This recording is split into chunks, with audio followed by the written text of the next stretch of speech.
Right, it's up here. We should.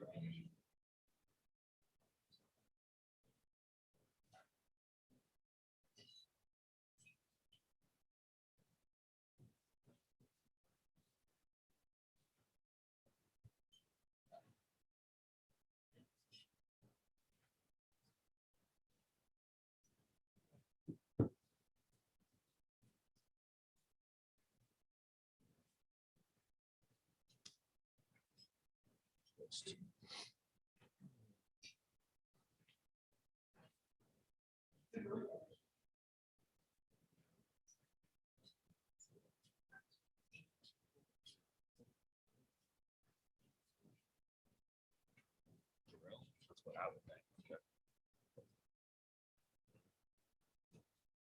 Okay. Okay.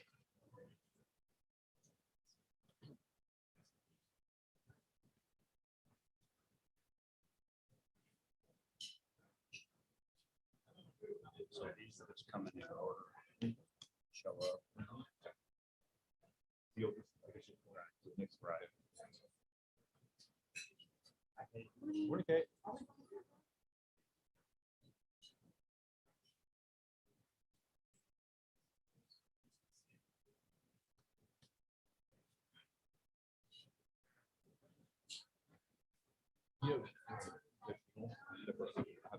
Yes, yeah. Yeah.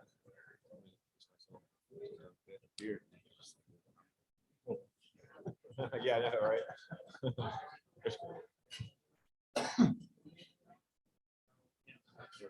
Yeah.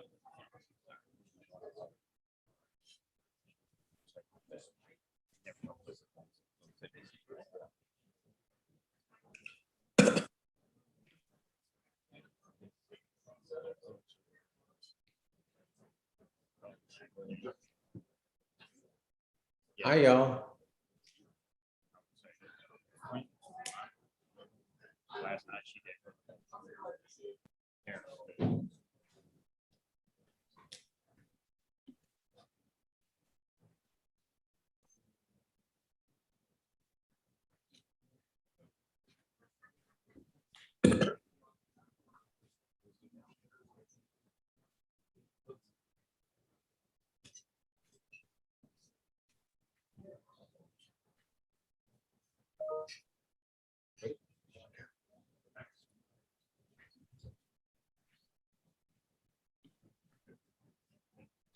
Good morning, everyone. Everybody, please take your seats. We're going to get started in just 1 minute.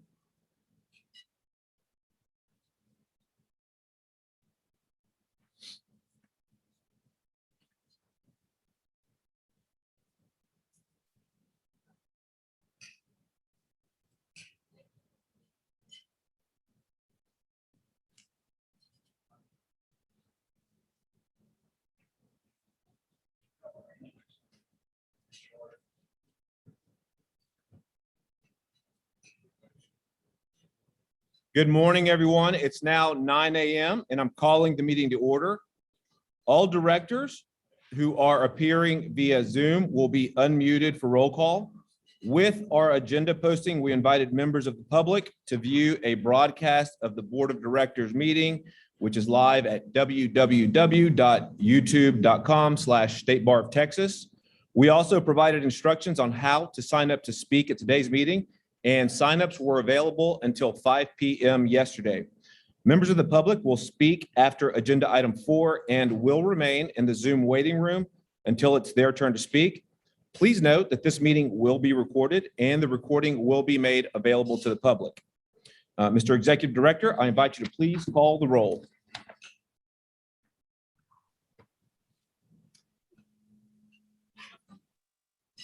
Mr. Augusto, Mr. Almanzon, Mr. Baruch, Ms. Bim, Ms. Brooker, Mr. Cavillo, Mr. Carlos Cardenas, Present. Mr. Luis Cardenas, Mr. Cavazos, Mr. Charbonnet, Ms. Clark, Ms. Cordova has an excused absence. Mr. Crosley, Mr. Crosley, Ms. Davis has an excused absence. Judge Earl, Ms. Hernandez Ferrier, Ms. Barunda Firth, Mr. Fisher, Ms. Forbes, Ms. Gibson, Mr. Ginn, Mr. Goss, Mr. Harris, Ms. Harrison, Ms. Hoskins, Mr. Huddleston, Mr. Hurst, Ms. Israni, Here. Ms. Kern, Mr. Kroger, Justice Learman, Here. Ms. Cortez Mattes, Present. Mr. McDonald, Mr. McDougall, Ms. Cara Miller is She present. just asked for the remote. password and she will be here shortly. So noted. Thank you. Ms. Mount, Ms. Murphy, Ms. Naylor, Judge Newell, Ms. Rispoli, Mr. Ritter, Mr. Schrammick, Mr. Shambato, Here. Ms. Scott, Mr. Sergi, Mr. David Smith, Mr. Jason Smith, Here. Mr. Michael Smith, Mr. Todd Smith, Ms. St. Ives, Here. Mr. Sood, Here. Mr. Toby, Mr. Tolchin, Here. Judge Troncalli, Mr. Vargas, Here. Mr. Vasquez, Here. Ms. Pack Wilson, Ms. Wooten. Mr. Chair, we have a quorum. Thank you, Mr. Executive Director. Next, I'd like to invite my friend and fellow San Antonio native, Dr. Maria Hernandez Ferrier, to lead us in the invocation.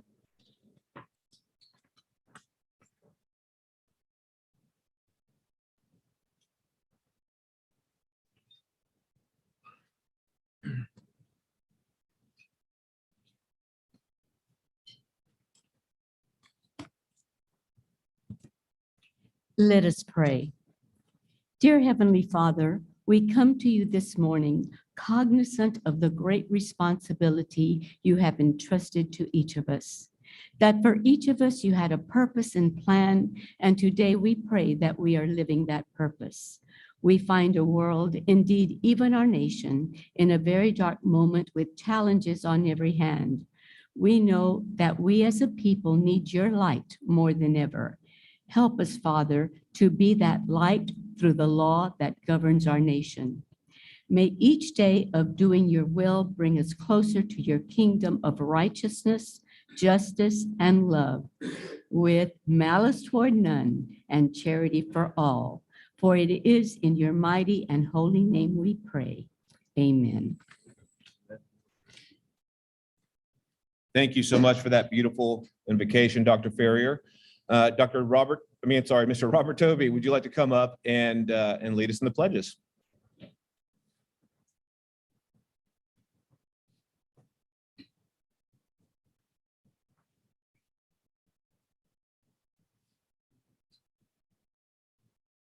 Thank you, Mr. Chair. These are very important words in divided times like we're in today. So let's start with the Pledge of Allegiance to the U.S. flag. I pledge allegiance to the flag The United States of America and to the republic which it stands, one nation, under God, indivisible, with liberty and justice for all. Let's do the Texas Pledge. Honor the Texas flag. Pledge allegiance to the Texas flag. Under God, one and indivisible. Thank you. Thank you so much, Director Toby.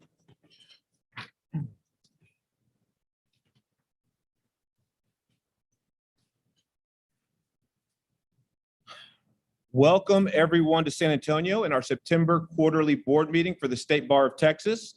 I'm so very happy to see everyone's faces, both in person and via Zoom here in San Antonio. So welcome to everyone. In honor of San Antonio's heritage, I brought a little pan dulce for everybody to share this morning. I know it's not breakfast tacos, Director Calvillo, but it's the best I could do on the budget that the State Bar provides for the board chair. So I hope you all enjoy. With that, let's get started with agenda item 5, comments from members of the public. At this time, I would like to welcome any members of the public who have signed up to speak. Members of the public will remain in the Zoom waiting room until it's their turn to speak. I will address you to indicate when you can begin, and each member of the public will be given 3 minutes to speak. At the 3-minute mark, I'll ask each of you to finish your comment if you haven't already done so. So we're going to go ahead and start with our first public member today, I believe Jarrell Ehlert.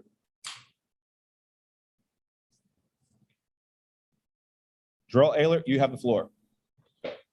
Chairman, Director, and esteemed colleagues, thank you for the opportunity to address the State Board of Texas Board of Directors and deliver these brief remarks. The COVID virus was and is a terrible tragedy. I'm confident each of us has personally been affected in some way by the pandemic. Our profession and system of justice has been forced to adapt to circumstances where close contact is hazardous. The remote hearing via Zoom. I'm here today to speak in favor of retaining and requiring a remote appearance for non-evidentiary hearings. The use of remote technology, or Zoom, for non-evidentiary hearings is congruent with the traditional notions of justice and economy of judicial resources. Opposition to Zoom for non-evidentiary hearings implicate ongoing constitutional violations in first appearance bail hearings since the 1990s. The Due Process Clause found in the U.S. and Texas constitutions require notice and opportunity to be heard through hearings, but these essential clauses do not mandate a particular medium. Remote hearings provide the same functional equivalency as in-person hearings. Prior to the pandemic, many courts willingly made accommodations for counsel to appear by phone if they cannot appear in the flesh. Criminal defendants routinely make their first appearances by CCTV and have done so since the late 1990s. The mode of appearance is no reason to disqualify Zoom technology. Favoring remote appearance could be seen as endorsing state prosecutors' use of CCTV. Remote appearance increases the safety for court stakeholders. Fewer people visiting Texas courthouses allow deputies to focus on visitors required to appear in person. Alternatively, fewer visitors to courthouses might mean fewer deputies are required to screen and secure. In a hopefully rare case where a violent attack occurs in or near a courthouse, robust implementation of remote appearance could reduce the number of targets. The bar's advocacy for You have 1 minute remaining. Remote hearings and savings of courthouse, county sheriff's budgets and lives could bring favor for statewide security passes. Remote appearances reduce costs associated with in-person appearances. A typical attorney would have to travel to the courthouse, park, pay for parking, pass through security and locate the courtroom. Large consumers of legal services will certainly have noticed that, and if the bar fails to push for remote hearings, they will push legislators to mandate for their use. Remote appearances increase access to justice. Attorneys can make appearances in multiple different counties, vastly different in distance, can appear within the same multiple justice courts within the same county, or make multiple appearances within the same courthouse instantly. In the final analysis, studies of remote appearance technology have already been done, and the results are clear. Remote technology is constitutionally the functional equivalent to in-person hearings, save economic and judicial resources. Mr. Ehlert, you've now hit 3 minutes. Mr. Ehlert, I'd ask you to finish up your remarks, please. And increase access to justice. Thank you for your time. Thank you very much, Mr. Ehlert. No, Director Fisher, we're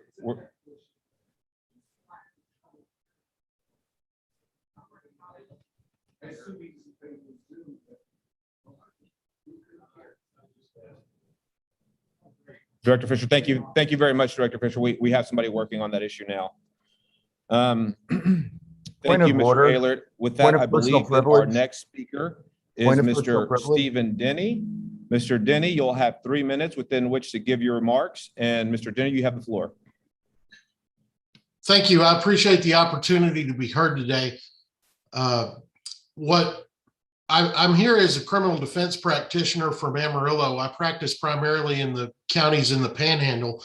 And as the members are aware, that is a very large spread out area of the country with multiple jurisdictions. There's 46 counties in the jurisdiction of the 7th Court of Appeals, covering a very wide area. This morning, before this meeting, I was able to appear in 2 different docket calls. And as soon as I'm finished and log off, I'm going to appear in 4 different docket calls that would have required me to travel probably about 40 or 50 miles and would have taken 3 or 4 hours. I'm here definitely to testify in support of remote hearings by Zoom in uncontested matters. The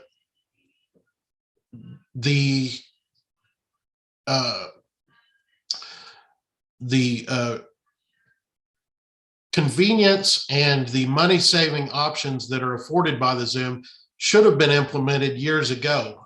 It's unfortunate that we had to wait on a pandemic to force us into the 21st century because obviously all of us have the technology and the capability to do those hearings, and we should have been doing this long ago. Obviously, I'm also going to contest any mandated Zoom hearings in any sort of contested hearing. I think those are best done in person. I have had numerous trials since the pandemic is over, and those, although challenging with face masks and face shields, I don't think those would be appropriate to have in any sort of electronic forum. So I will yield back the rest of my time. Mr. Denny, for your comments. And with that, I believe our next speaker is Mr. Landon Lambert. Mr. Lambert, if you are present, you have the floor. Thank you, sir. Thank you. It's my privilege to speak to the board of directors and the state bar today. They lined up the 2 Panhandle boys right behind each other. I practice with Stephen Denny, and I have the unique position of being an elected county attorney prosecutor in one of the rural counties Stephen serves, as well as having a private and mediation practice in the Panhandle. There are not many lawyers outside of our major urban areas, and we have found Zoom to be an amazing tool at moving our county dockets forward. And for the foreseeable future, the one silver lining of COVID is that it forced some of our more set in their way judges to adapt to Zoom. A lot were hesitant in the beginning, but now pretty much everybody has had some form of experience now with these online hearings, and they are perfect for plea matters. They're perfect for uncontested matters. They're even perfect to me for discovery dispute hearings, whether they're argument of counsel only. I have enjoyed the ability to watch more meetings and more hearings at the Supreme Court and the Court of Appeals level than ever before, and even seeing some of my colleagues argue locally. I can't stress enough how much this saves clients, saves defendants, saves counties, and it definitely needs to be made a portion of our toolbox as we go forward, trying to keep sure that our courts are running to the best of their abilities and to make sure we're moving these cases forward in the best way possible. Thank you. Thank you very much, Mr. Lambert. And with that, that brings us to Mr. Greg, I believe it's Sapphire. If I'm incorrectly pronouncing that, I apologize ahead of time. Mr. Sapphire, if you are present, you now have the floor. I am, and thank you. You got my name pronounced exactly right. I'm Greg Sapphire. I'm a trial lawyer for businesses here in Austin, Texas. I appreciate the opportunity to address the board in support of continuing those procedures, enabling participation by video in certain court proceedings. And I'm sure I'm part of a large and ever-growing chorus. As others have noted, and I want to emphasize, there are at least 2 reasons why these pandemic innovations should outlive COVID itself. The first, as others have remarked, is, and I'm sure you know, is access to justice. Video participation substantially reduces legal expenses for clients. For some of those clients, it's the difference between having access to the court system or having none. For all clients, including our relatively well-funded business client base, video participation in appropriate proceedings is just far more cost-effective. Secondly, video proceedings improve the public's participation in the judicial system. Few members of the public in my 27 years of experience have availed themselves of the opportunity to see our open courts in practice, but many thousands more have done so in this period of the pandemic through internet broadcasts of court proceedings. Faith in those proceedings, observed firsthand, better validates our system of justice. So I hope the board and the bar as a whole will endorse and support permanently extending the procedures for participating in proceedings by video. And I appreciate the board's time allowing me to speak this morning. Thank you. Thank you, Mr. Sapphire, for being with us today. With that, our next speaker, if they're present, is Mr. Jason Scholl. Scholl, if you're present, please unmute yourself. Mr. Scholl, are you present? If you are, please unmute yourself. Yes, sir. Thank you. My name is Jason Scholl. I'm an attorney based out of Odessa, Texas. I practice in West Texas, all across counties from Ector County all the way down to Presidio. I thank you for the opportunity to speak today. Speaking specifically on agenda item 20 regarding Zoom. Zoom has greatly affected my practice in this last 18 months. Being in West Texas, we practice in multiple counties. Those counties are spread out all over the place. There are times I have to travel 2 to 3 hours round trip for hearings in other counties. And sometimes those hearings are nothing more than just making an announcement or entering an order. Having the ability under Zoom to stay within my office to make those 30-second announcements instead of taking 3 hours benefits not only my practice, but benefits my clients. Additionally, there's times that we're set in multiple courts, having to make multiple announcements, multiple appearances in different courts, sometimes different counties. Zoom gives us that ability to meet all the judges' criteria, making appearances and not having to continuously file continuances and move cases around. For example, I've got a criminal client who lives across the state of Texas, was in a bad accident, and we cannot get him back in town for a plea, but Zoom allowed us to get everything set up, to get him interviewed, to get him set up on probation without having to travel all the way across the state. In conclusion, Zoom has greatly benefited my clients and my practice. We've found that Zoom works, and I don't think there's any reason we cannot continue to use it. Thank you for your time. Thank you very much, Mr. Scholl. With that, our next speaker is Nichelle Foster. No? Okay. I believe Nichelle Foster is not with us. Savannah Robinson? Okay. Savannah Robinson, if you are present, please unmute yourself. You now have the floor. Thank you. I'm a lawyer who's been doing trial work for 40 years, and I really celebrate and hope we maintain the opportunity to use Zoom for everything except trials. I disagree with the former speaker that said anything that requires evidence requires in person. Actually, evidence can be handled quite neatly with Zoom. There are three things I want to bring up. One is procedural, one is technical, and the other is ethical. Technically, you've got to have the bandwidth, and hopefully the Biden administration will extend 5G to all the rural areas the same way that we got electricity. With adequate bandwidth, you don't have the popping in and out, you don't have the fading of the voice, and the other technical issues. Evidentiary hearings, if we do it by Zoom, will require a microphone and a camera in every courtroom.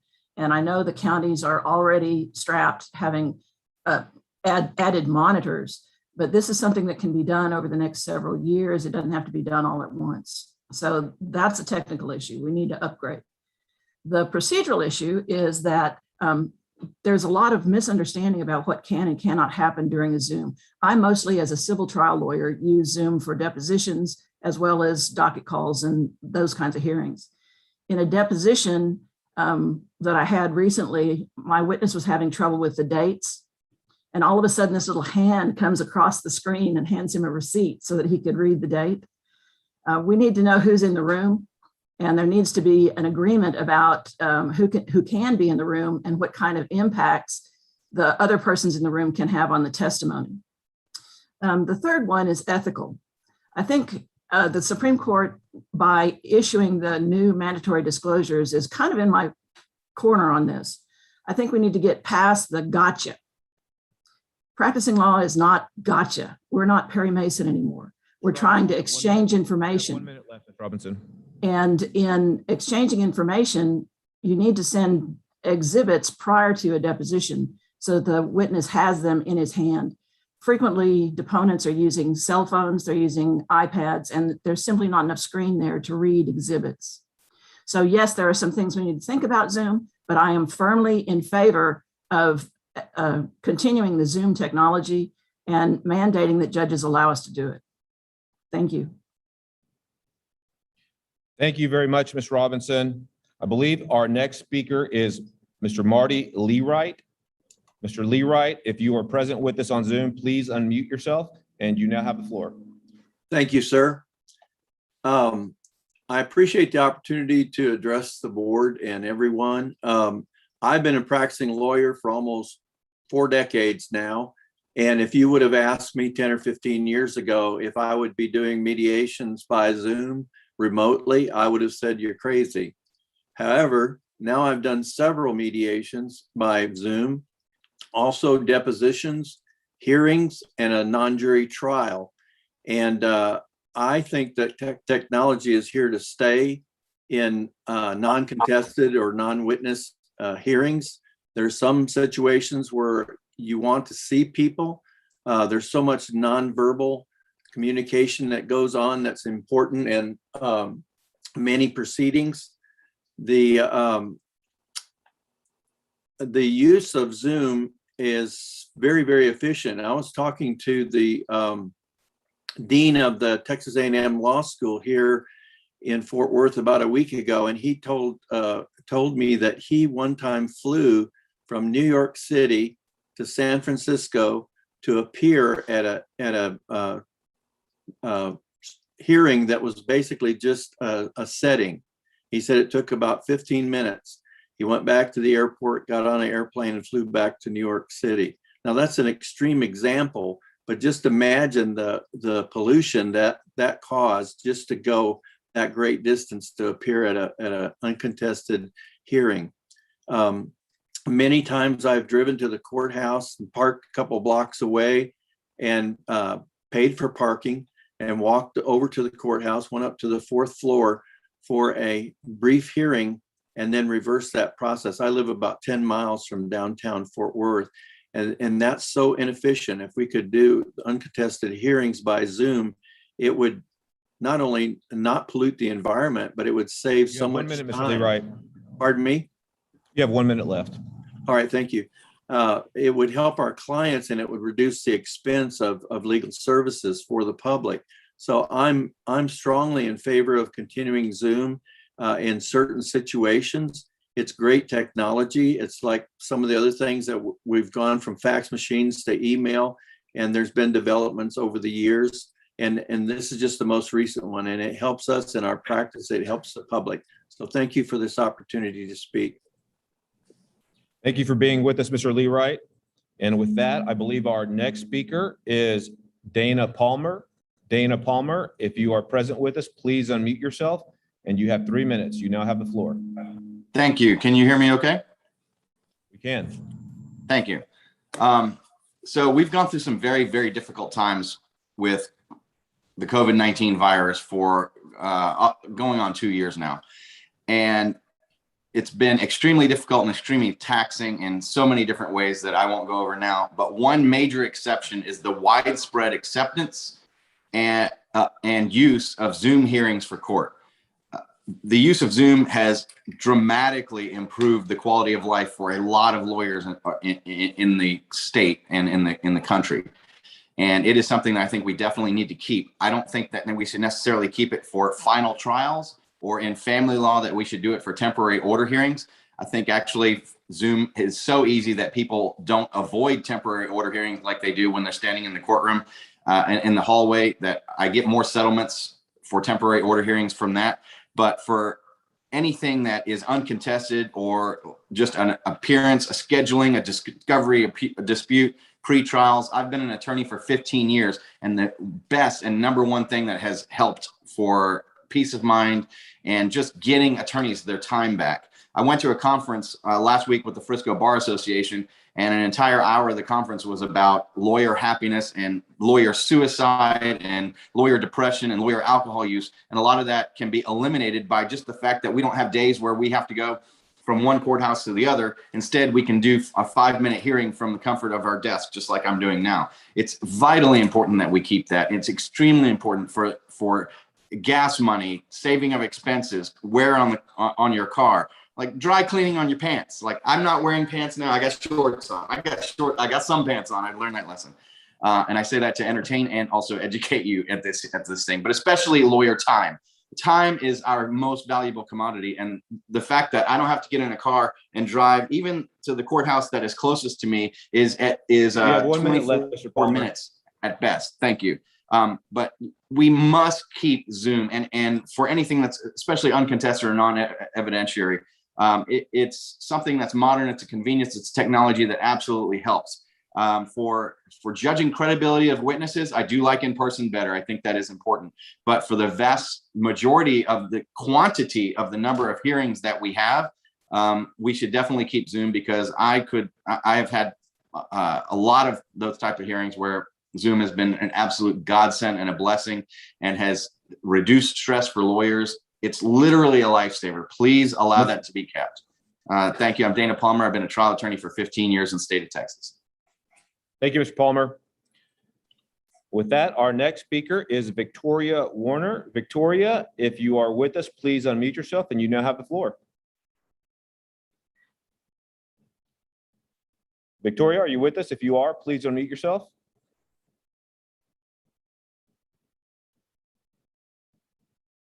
Okay, Victoria, if you're still with us, I'm sorry. Okay. Okay, there you go. Can you hear me? We can hear you. You have 3 minutes. Okay, my name is Victoria Warner, and I have been a licensed attorney since 1991 and also a registered nurse since 1977. I primarily practice family law, and I primarily practice family law in Rockwall, Dallas, Collin, Hunt, and Kaufman County. So the ability to do Zoom hearings and travel to all those counties has been very efficient for my practice. It's been very helpful to my clients. They save approximately an hour and a half to 2 hours of travel time for these short hearings that run maybe as little as 5 minutes, maybe as long as 30 minutes. Today's mobile society, I have used Zoom for a long time in the family law arena, doing initial consultations. So I loved it when we went to that during the pandemic. And I have a little picture that I keep kind of a little on my vision board, mantra board. But what it says is, in the rush to return to normal, use this time to consider which parts of normal are worth rushing back to. And because I also do family law like Dana, the previous speaker, I do concur that probably temporary order hearings and final trials in the area of family law really need to be done live, but there are so many that really need to be kept to Zoom. So I thank you for your time and consideration. Thank you, Ms. Warner. With that, I believe our next speaker is Sheila O'Connor Allen. Sheila, if you are with us, please unmute yourself. You have 3 minutes and you now have the floor. Thank you very much. Good morning. Sheila O'Connor Allen from Corpus Christi speaking. And I concur with the prior speakers. There's economic benefits. It's a lot less stressful to have Zoom hearings. It's a lot more focused on the issue. It's better compliance with the Americans with Disabilities Act. And there's also a humanitarian issue involved. Regarding economic benefits, it's rather, I'm sure you've heard it over and over. It's better for the client, it's better for court maintenance staff, it's better for parking issues, parking costs, gas costs, travel costs, attorney fees. I think it really helps everybody involved, both the court, the client, the attorney. It's less stressful, especially for our clients that do appear on non-contested hearings. It's not necessary. They can appear with their attorney next to them on a Zoom hearing and have it very short, very focused, and very specific, which is the focus, which is a wonderful issue on Zoom hearings. You're much more focused on the issue before the court. You're not distracted by movement in the court, other hearings, other attorneys coming over to talk about other cases. You're focused, specifically focused on that issue, that judge, that hearing, that client. And I think that's very good. There's much less visual and auditory distractions. Regarding compliance with the Americans with Disabilities Act, some of our old courthouses are so beautiful. I hate to see them renovated. It gives some ability to comply with mobility issues. I myself was in a wheelchair for 3 months long ago and in a hospital for 3 months prior with stage 4 cancer. I was also in a clinical trial for that. There were 38 of us in the trial. I'm the only one who returned to work. And of the 38, Sally, you have 1 minute. I'm the only one who survived after 6 years. I think it brings normalcy to people to be able to attend when they're ill, when there are mobility issues. I greatly support it. I don't support it for any criminal law hearings. I don't support it for any trials where witnesses are at issue. I thank you for your time and for your consideration. Thank you. Thank you, Ms. Allen. Our next speaker is Maureen Ball. Maureen, if you are with us, please unmute yourself. You now have the floor. You have 3 minutes. Well, good morning. Thank you so much for giving us this opportunity to come to you. It's just remarkable that we can have attorneys from across the state of Texas be able to speak to you as a board, and I appreciate all the work that you do.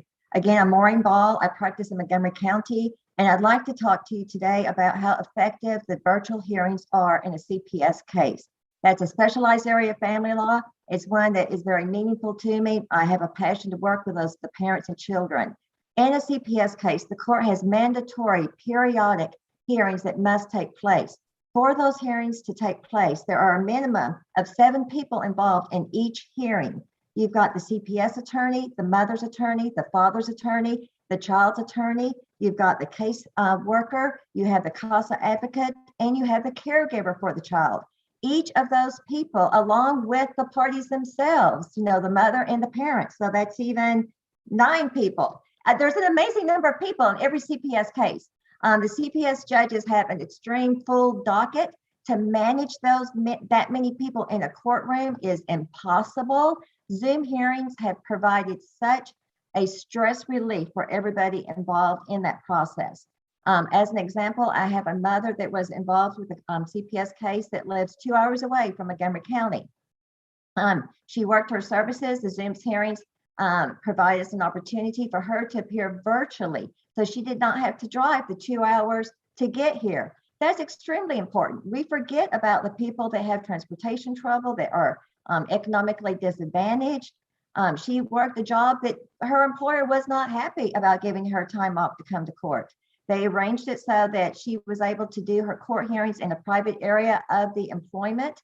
And that was the employer was more than willing to do that. Was not happy about giving her time off, which she probably would have been released from her work if that had been necessary. So the virtual hearings, the virtual hearings provide such an opportunity in so many ways for the people of Texas, and I do hope that that can continue. Thank you so much. Thank you, Ms. Ball. With that, our next speaker is Ashley Merrick. Ashley, if you are with us, please unmute yourself. You now have the floor for the next 3 minutes.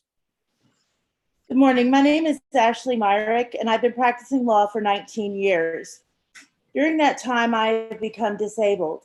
I walk with a cane, and while all the courthouses are handicapped equipped, not all are handicapped friendly. Some courthouses are so difficult to navigate that I try not to accept cases there anymore. For example, the old Tarrant County Courthouse is one of those courthouses because of the parking, the amount of walking, and certain safety issues. As a personal example, I have fallen in that courthouse trying to get through security. My foot caught on a rug that was not secured down, and I fell face first into the marble, hitting my head and my face. Just to note, no one took a report of that fall, and to date, the carpet has still not been secured, and this was over a year ago. Another example is the Dallas County Courthouse. There are so few handicap spaces in the parking garage, and they're taken almost as soon as the garage is open. So picture yourself as someone with difficulty walking. You must then park in the back of a parking garage on one of the upper levels, walk underground through the garage, across the street, and through an unnavigable courthouse to find your courtroom. It can be painful and distressing. These are two examples of courthouses where having remote hearings would be beneficial to a disabled attorney. Right now, personally, I have to turn down cases in those courthouses and others like them, and it affects my ability to earn a living. Remote hearings don't just benefit disabled attorneys, though. They benefit all attorneys. We can handle more hearings. It eliminates having to travel to a courthouse for a 5-minute DWAP hearing. It allows attorneys to set more hearings during the day. Remote hearings also allow attorneys to open up their practice to cases all over the state. There are also benefits to the public. Clients don't have to take off work for hearings, since they can appear for cases from their desk. A further example is debt collection and eviction cases. Prior to COVID, it was rare that a pro se defendant would appear at a hearing. However, once cases became You have 1 minute, remote- Ms. Myrick. Once cases began remote, defendants began appearing at almost every hearing. Even individuals without computers can attend by using the computers of their local library. Judges can benefit because in a remote hearing, they're able to fully see everyone in the courtroom, including the witnesses who in court might be facing a jury. These are especially beneficial for hearings and bench trials. Now that remote hearings have ended, it is rare to see a defendant appear again. Having remote hearings is beneficial to everyone. They work well for hearings and bench trials, and at a minimum should be allowed in those instances. The State Bar and Board of Directors need to get on board with remote hearings and support them immediately. There is no excuse for a delay. Ms. Myrick? Thank Ms. you. Myrick, thank you very much. Thank you, Ms. Myrick. And with that, our next speaker is Mr. John Jones. John, if you are with us, please unmute yourself. You have 3 minutes and you now have the floor. Thank you. My name is John Jones, and I am the founding chair of the Texas Access to Justice Commission. I would like to just support any resolution for Zoom hearings. The Zoom hearings or any other video platform really does increase access to justice in the state, saves time and is much more efficient and reduce costs. It helps especially our low and moderate income Texans and residents who are either home ridden or have childcare issues or would have to miss whole days of work to go to court. Also thinks it makes our court system much more accessible and transparent, and I think that's a good thing so that people can see what's going on in our court system. And much like telemedicine, I think rural Texans, especially the first two speakers who were from West Texas, we can help the people who are geographically isolated to appear in court and save themselves time and money. And finally, I think the use of video hearings is important to help the judges. There are many judges in the rural counties who are circuit judges who have 3 or 4 counties to cover. And this way they can cover more cases at one time in one location and avoid the travel and become more efficient. So I would recommend to the board to support any kind of video hearings and to expand that. And also, just as a matter of privilege, I'd like to commend the board for the resolution for Nancy Gallegos, who's retired in El Paso, who is a wonderful person, has done much to improve access to justice in El Paso. Thank you for your time. Thank you, Mr. Jones. With that, our next public speaker is Cindy Nutter. Cindy, if you're with us, please unmute yourself and you now have the floor for the next 3 minutes. Cindy, could you please unmute yourself?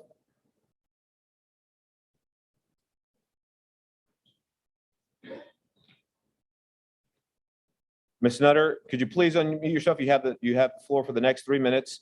If you're having technical issues, we could always come back to you.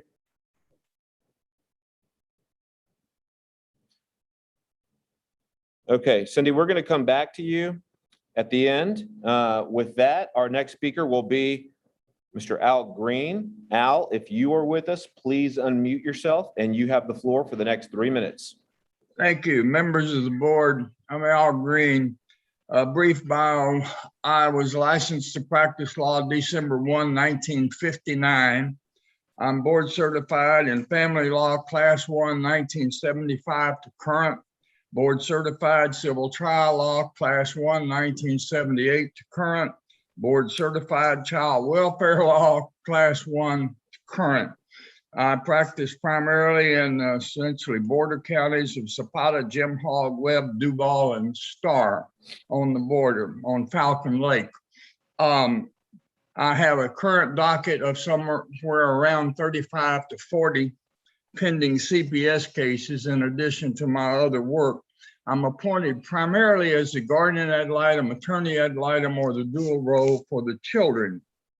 I last appeared in open court in the CPS case on March 10th, 2020. I have appeared in over 400 CPS hearings via Zoom since the pandemic started. I was amazed at that number. I didn't realize it was that many. We have hearings for 3 counties in one day. We can't do that. If the judge and the lawyers have to travel from county to county. Most CPS hearings can be conducted effectively via Zoom. Termination trials, no.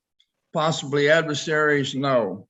But most CPS hearings are routine, and as another speaker said, involve a large number of people. The savings of time on the lawyers and the judge are incredible, as well as the CPS caseworkers. And there are problems there that I don't have time to go into. Our jury and bench trials should be conducted in person. There's no reason for the judge to travel to be physically in the county where the hearing is conducted, and I would ask that be retained so the judge can conduct Zoom hearings. We set these hearings at specific times like 10:30, 4:45. We have specific times. The time saving, as has been mentioned by other speakers, is incredible. I would like to retain Zoom hearings in part. Thank you. Thank you, Mr. Green. Cindy, if you're still with us, I believe that you are our last Zoom speaker. So Cindy, if you are still with us, Ms. Nutter, you have the floor for the next 3 minutes.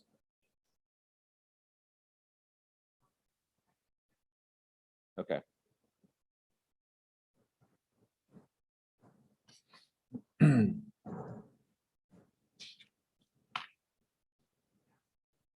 Ms. Nutter, if you are present with us via Zoom, you have the floor for the next 3 minutes. Make sure to please unmute yourself, and the floor is yours. Thank you, and I apologize for before. I thought this would be later, and we are actually doing Zoom hearings in Child Protection Court in West Texas, and I'm trying to go between computer and cell phone, and most of the time that works. But I appreciate the time to speak to you guys and how much you do for the State Bar, and especially Steve Fisher. At this point, after over 30 years of practicing law, I get to do rewarding things. And what is rewarding for me right now is working in multiple counties of West Texas in Child Protection Court, representing parents and children. We do Zoom hearings even for contested hearings, our adversary hearings, our final hearings, our de novo hearings. It works out very, very well. Our clients are are especially benefited by this. We need to see our clients. We need them to participate, and more clients and more placements are able to participate by Zoom than if they were required to go to the courthouse. They have transportation issues. They have all kinds of issues. And so this has really helped us to try to help them. It also helps them keep their jobs, which is a significant thing that we want them to do. Their workplaces are willing to work with them, and many times they will report in from their jobs. The roads are dangerous here in West Texas. As a matter of fact, we unfortunately had a fatality involving a CPS caseworker where it wasn't her, but it was she ran into a vehicle on the road to Kermit. And so it's dangerous. It's dangerous going to Pecos. It's dangerous going to Howard County on I-20. And so this helps keeps our clients and keeps us safe.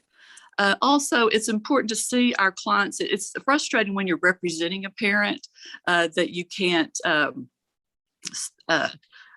have them so cleaned up and so whisper things to them. But Ms. Nutter, you have 1 minute. the fact is, in CPS cases, we do need to, you do need to know what their surroundings are. And we see them if they're not able to sit up in bed at 11 o'clock hearing, we know they're in trouble. We see where they're living. It's already been spoken how the volatile clients, how it keeps them away from each other, and how it's safer. Expert witnesses. We have all kinds of providers, counselors, law enforcement, physicians.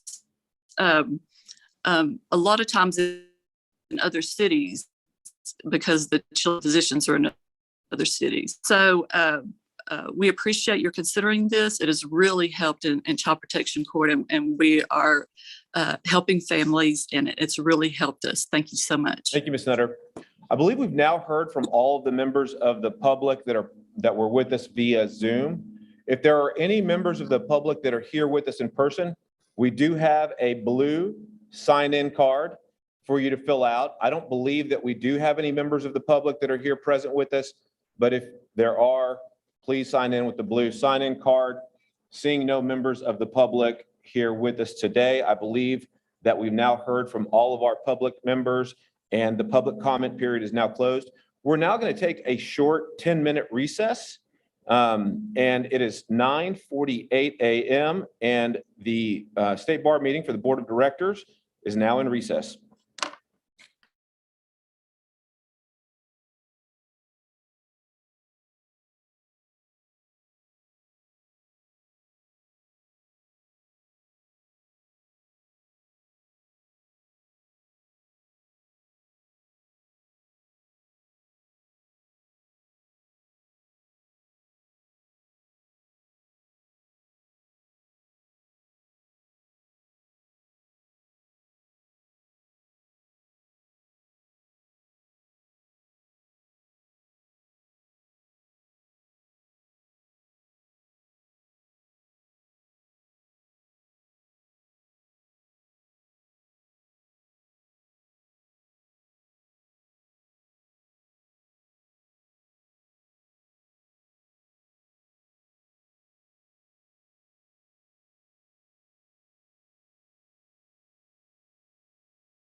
real special. Okay, great. Is it?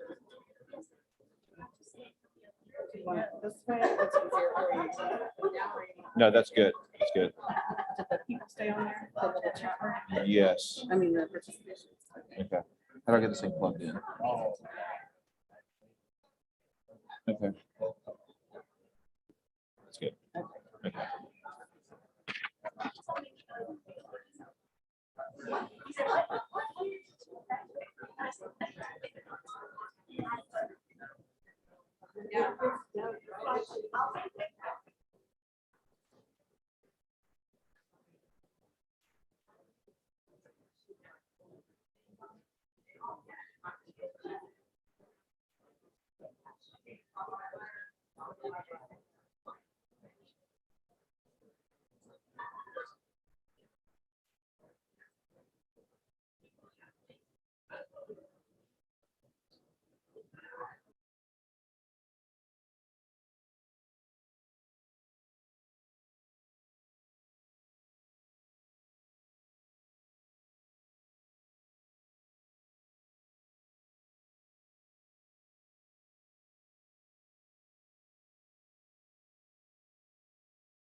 Okay, go live. Let's just go this way. Okay.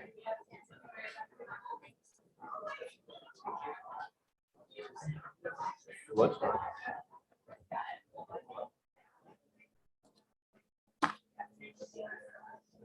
Okay, everybody, we're going to start again. Board members, could you please take your seats?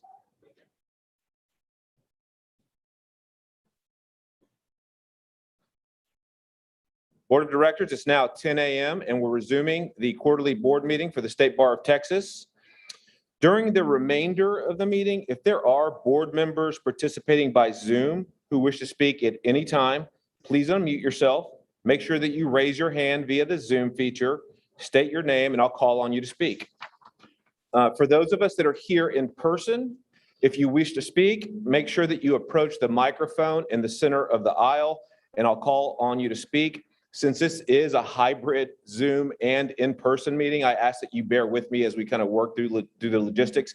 In addition, directors, during the discussion period, if you have comments, if you have questions, we ask that you keep them germane to the topic that we're discussing. We ask that you keep them as brief as possible. We have a very busy agenda today. We have a lot of important business to accomplish for the State Bar.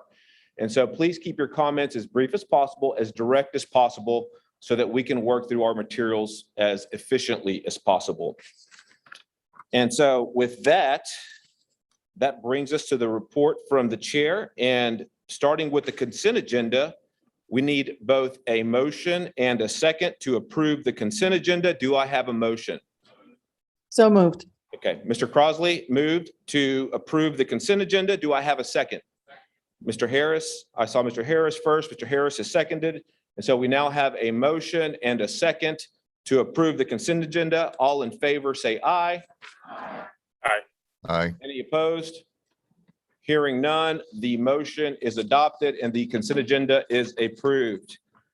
With that, I will recognize, as soon as she returns, our President Sylvia Barunda Firth. We'll come back to President Firth shortly, and we'll move on to the report from the chair of the board. And so that means me, obviously. So the materials that I'm about to mention are all available to the directors in the Board Effect portal and under the workroom titled 2021-22 Communications. And so one of the things that I want to talk to everybody about today is communication. Not just communication between ourselves, but communications with our local bars. And it's really, truly, everybody, a vital part of our service as state bar directors. It's one of our duties, is to communicate not just with other members of the board, but with members of the bar and local bars in your districts. And so it's important that we let people know how the bar serves both Texas lawyers and the public, and also that we hear feedback on how we can better serve them. So the primary way that we ask you to communicate is to give at least one State Bar Update CLE presentation in your district before the end of the bar year in May. This is not difficult to set up. In fact, the State Bar has set up 2 different PowerPoint presentations that you can give to your local and specialty bars or to other organizations in your district. And you can do that either in person, and with now having the ability to use Zoom, you can do it virtually. So there's 2 presentations. They're titled 30 Benefits in 30 Short Minutes. That's the first one. It's accredited for half an hour of MCLE credit, including half an hour of ethics credit. And the second one is titled Maximize Your State Bar Membership and Improve Your Practice, which is accredited for 1 hour of MCLE credit and includes 1 hour of ethics credit. The State Bar's made this very, very easy for everybody. The slides are already built. The key points are already in the notes section of each of the slides. And really, all you have to do is reach out to your local bars and ask them when it is that you can address them. I've given personally the 30 benefits in 30 short minutes before, and I can't tell you how appreciative the people that attended that presentation were, just to learn about all of the great programs, all of the great discounts, all of the great benefits that the State Bar has provided to them. And so I'm asking you to please get out there, please contact your local bars.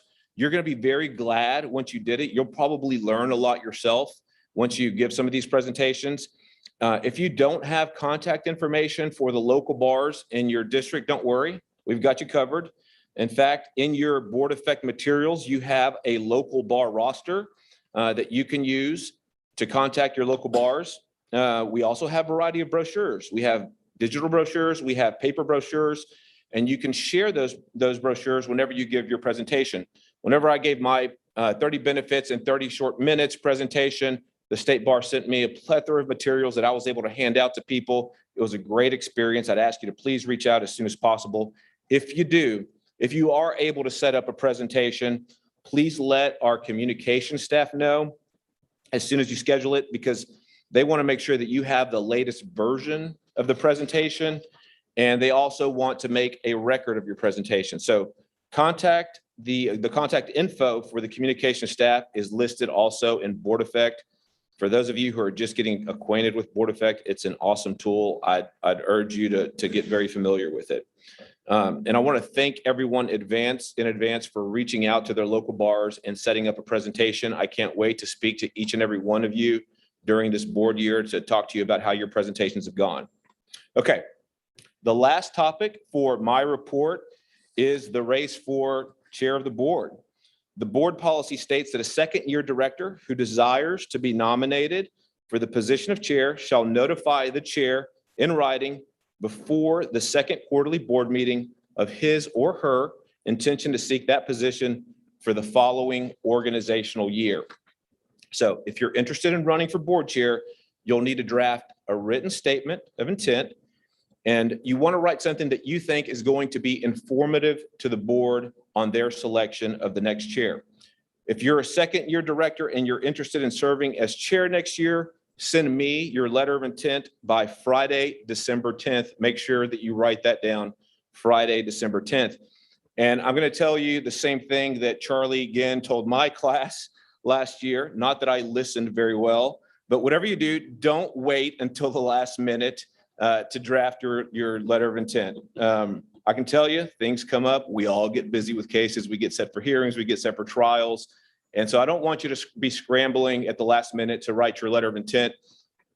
Whenever you draft your letter of intent, you send it to me. We distribute it to the board. And let me tell you, I can tell you from personal experience, people read them. People read them very, very carefully. And so make sure that you put a lot of thought into it. And if I have one word of advice for everybody on the race for chair, I would just tell you to be yourself, speak from the heart. It works best. If you have any questions about the process, please reach out to me. If you don't have my cell phone, ask me. I'll give it to you gladly. You can call me anytime. I'm happy to help and provide any guidance that I can. I think that we do have an extraordinarily talented second-year class, and I'm sure that this class is going to produce an equally talented chair. Whoever it is that ends up running, I can't wait to talk to you about it, and I can't wait to work with you next year. And with that, we are going to move back in the agenda. And I'll recognize our president, Sylvia Brenda Firth, for the presentation of resolutions. Thank you. And I'm sorry for that glitch. I'm trying to coordinate with one of the honorees who is traveling, trying to get here and is late. So I'm going to ask for some indulgence from Chairman Santos Vargas to let us do one of the presentations a little bit later when she finally shows up. But on the consent agenda, you've already approved for very deserving individuals for receiving a resolution. And I'm going to present 3 of them today. The 4th is for Nancy Gallego, as was mentioned earlier by one of the members of the public. She's the longtime executive director of the El Paso Bar Association, and she recently retired. So in order for her to be able to receive hers, we're going to do that in April when we're in El Paso, but y'all have already approved it. And the first resolution for today is in honor of the late James L. Branton. We were all saddened to learn that Jim Bratton had passed away on July the 19th. He served as president of the State Bar of Texas in 1994 through 1995 and used that time to advocate for increased attorney professionalism and adherence to the lawyer's creed. In fact, Mr. Branton served on the Supreme Court committee that drafted the Texas Lawyers Creed, and he was known by all as a champion on professionalism. Jim served as the State Bar Director from 1984 to 1987, and on the boards of the Texas Bar Foundation, the Texas Board of Legal Specialization, and the Texas Center for Legal Ethics and Professionalism. He was a past president of the San Antonio Bar Association, the San Antonio Trial Lawyers Association, the Texas Trial Lawyers Association. And those are just a few of the examples of his long history of service to our profession. Mr. Branton became a lawyer in 1962 and was co-founder of the firm Branton Hall Rodriguez Cruz PC here in San Antonio, and he focused primarily on personal injury litigation. He was board certified in personal injury trial law and civil trial law. With this resolution today, the State Bar of Texas honors Jim Branton for his outstanding service to the bar and his unwavering commitment to professionalism and the legal profession. We send our best wishes to Molly Branton, who's watching the meeting on YouTube today, and as well to the entire Branton family. Our second resolution honors David Slayton, who recently resigned as the administrative director for the Office of Court Administration after 9 invaluable years of service. Mr. Slayton left the OCA for a position with the National Center for State Courts, and we didn't want to let this moment pass without recognizing his impact on the Texas courts and the judiciary. The Office of Court Administration, under Mr. Slayton's leadership, charted a technological path forward through innovation and guidance. These qualities were critical to keeping Texas courts and Texas lawyers working during the COVID-19 pandemic, for which we're all very grateful. David began his work for Texas courts in 1998 as deputy district clerk for Lubbock County, and later as court coordinator for the 99th Judicial District Court in Lubbock. He continued his career with the U.S. District Court of Lubbock and the Lubbock County Administrative Office of Courts between 2002 and 2012. He was appointed administrative director of the OCA and thus the executive director of the Texas Judicial Council in May of 2012. With this resolution, the State Bar of Texas honors David Slayton for his outstanding leadership of the Office of Court Administration, his dedication to Texas courts, and his unwavering commitment to the administration of justice. Mr. Slayton is traveling out of the state for work today, but he sends his regards and his gratitude for this recognition. The third honoree is Jane Macon, who ironically is in El Paso, was in El Paso trying to get here today. So we're going to, whenever she finally is able to make it here, we'll do the presentation because she will be live. So I'll continue now with my general report. Before I do that, I want to take a moment just for all of us to thank the staff for all of their hard work in getting us here today. I know we all had a lovely evening last night, a great dinner. Those things don't happen by themselves. Lots of people work really hard to make that happen. And I want to thank Trey and the rest of the staff for making this event happen and the meeting running so smoothly today. I want to tell you that since our last meeting in June, I've been very busy. That I've done at least 20 different events, both live and Zoom. And I'm happy to report that any law school that requested somebody from State Bar leadership to attend their orientation had their request met. I personally visited Texas Tech, Texas A&M, Baylor, U of H, and St. Mary's, and Brittany Harrison helped out by visiting SMU, and Laura Gibson did the visit with South Texas. So that was a great accomplishment. I'm happy to report that the future of the law is solid in Texas. We've got lots of young people right behind us, ready to pick up after us. I've done a bunch of local bar associations, both live and Zoom. I've done everything from the Texas Traffic Lawyers of Texas to participating in the Hispanic issues section, Loteria, which I'm happy to report we raised $54,600 for access to justice from the Loteria event. And there were a lot of you in the room who sponsored, and I really want to thank you for that sponsorship and support, and even those that just showed up to play because we had a good time. So y'all know about my initiatives. So I'm going to give you an update. One of them being with regard to rural lawyers, which was pretty timely when I'm listening to people from my part of the state talking about how remote those areas are and difficult it is to serve as lawyers out there. And one of my presidential initiatives involves increasing the number of lawyers in the more rural areas of the state. And I'm working with State Bar staff to find a way that the bar can engage in a meaningful way to not only encourage lawyers to have careers in the rural areas, but also to support the ones that are already there. One idea that we have that we're working on is to use our legal incubator program, TOJI, to support the lawyers who've already made the decision to move into the more rural areas. And I'll update you as we move along with regard to that. And the Bar Journal columns. And I hope you all are reading them. As you know, I've invited you all to take a ride, RID, with me as I focus on respect, inclusion, diversity, and equity within our profession. And I'll continue and complete the full ride. And I appreciate, I've gotten a lot of feedback, not only from some of you, but a lot of members of the public that are taking to heart and building into our program moving forward. As you know, the Task Force on Diversity, Equity, Inclusion presented their extensive report at our June meeting, and the board graciously extended their term through December. We have contacted all the task force members to seek their commitment, and they've all agreed to stay on to help us finish the work through the end of the calendar year. We have a task force meeting on September 29th.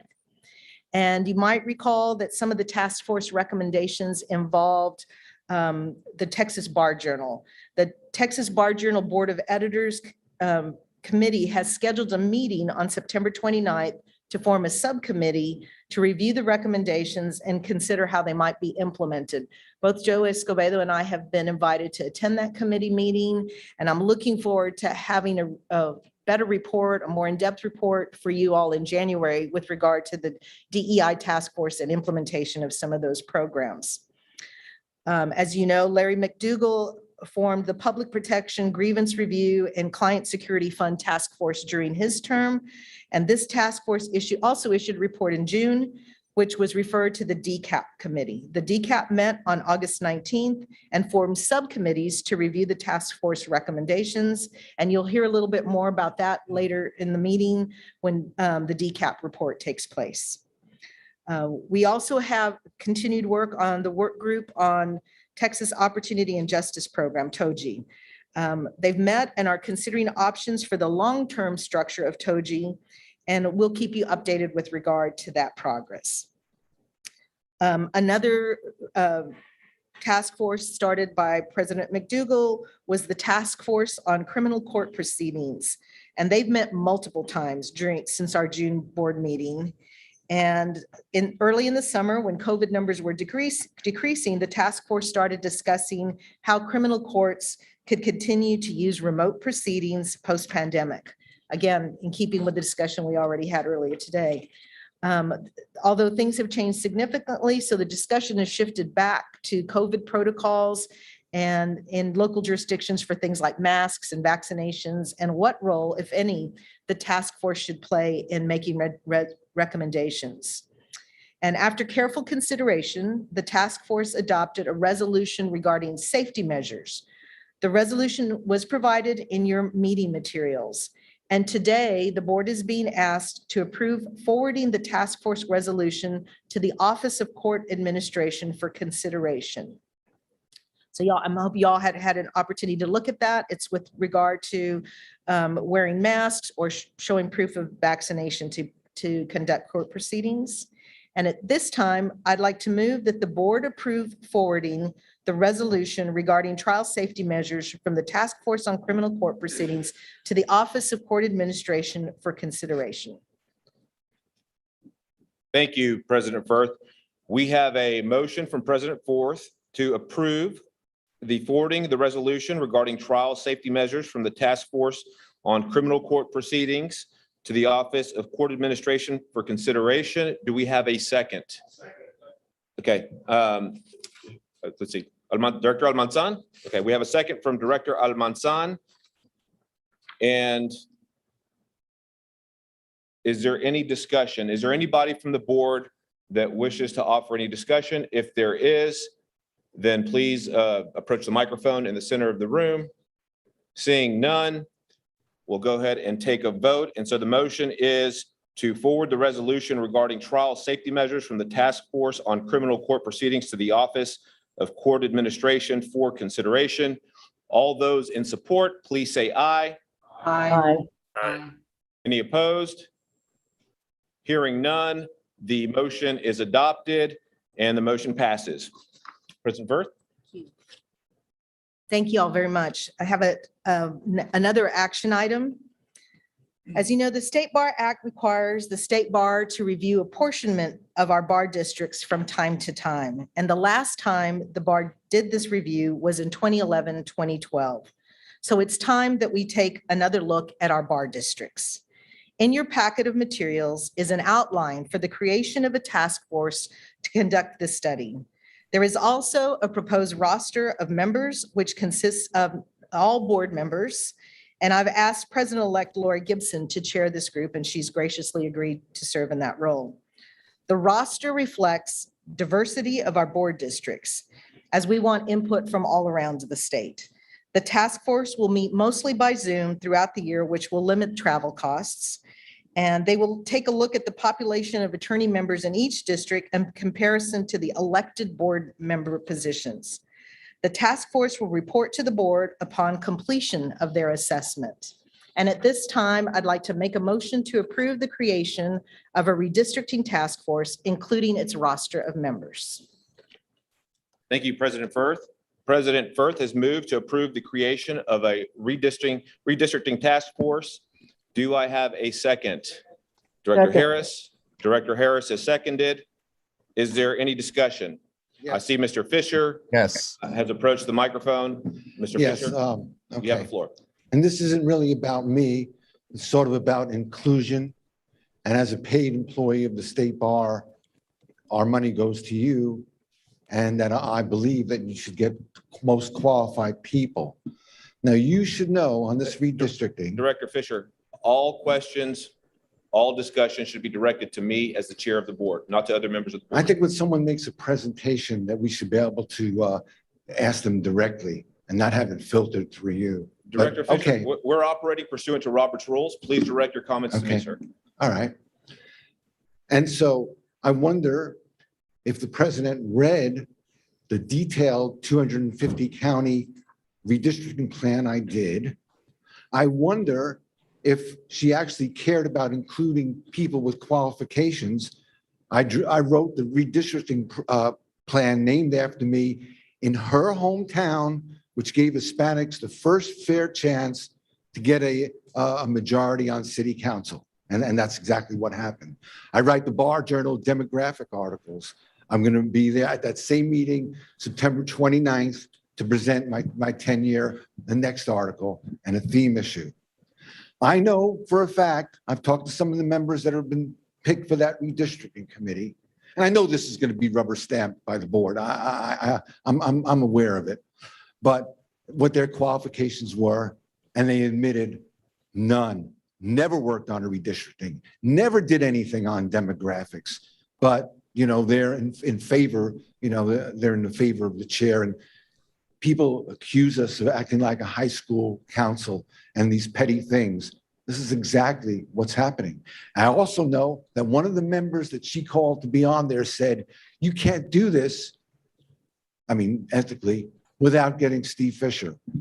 I don't mind. I'm writing an article now, all 254 counties. At the last time I presented this, I knew in my head, each of the counties, how many lawyers there were and what the population was. So I just want to point out, once again, I know what the outcome is going to be. But if you talk about, she talks about inclusion, yet it's inclusion of her cronies and just what people, when they criticize the bar, talk about. You can let her answer if you want. Is there any further discussion? Um, Director Andrew- Fisher? Is there any further discussion from any other director? Andrew Tolchin, can you hear me? Tolchin, yes, I can hear you. Hi, a quick question. Is the meeting closed or is it open that Steve could attend and watch and possibly speak from time to time? Mr. Tolchin, I don't know the answer to that. I'll turn the floor back over to President Firth. Thank you, Director Tolchin. Yes, the meeting will be open and we will welcome input from other members of the board and members of the public as well. So this just because you're not on the committee doesn't mean that you won't get input into the outcome. Thank you. Thank you. Mr. Fisher, before you get back up to speak, is there any other director who has not yet spoken who wishes to speak on this topic? Mr. Charbonnet, if you have a question, please approach the microphone.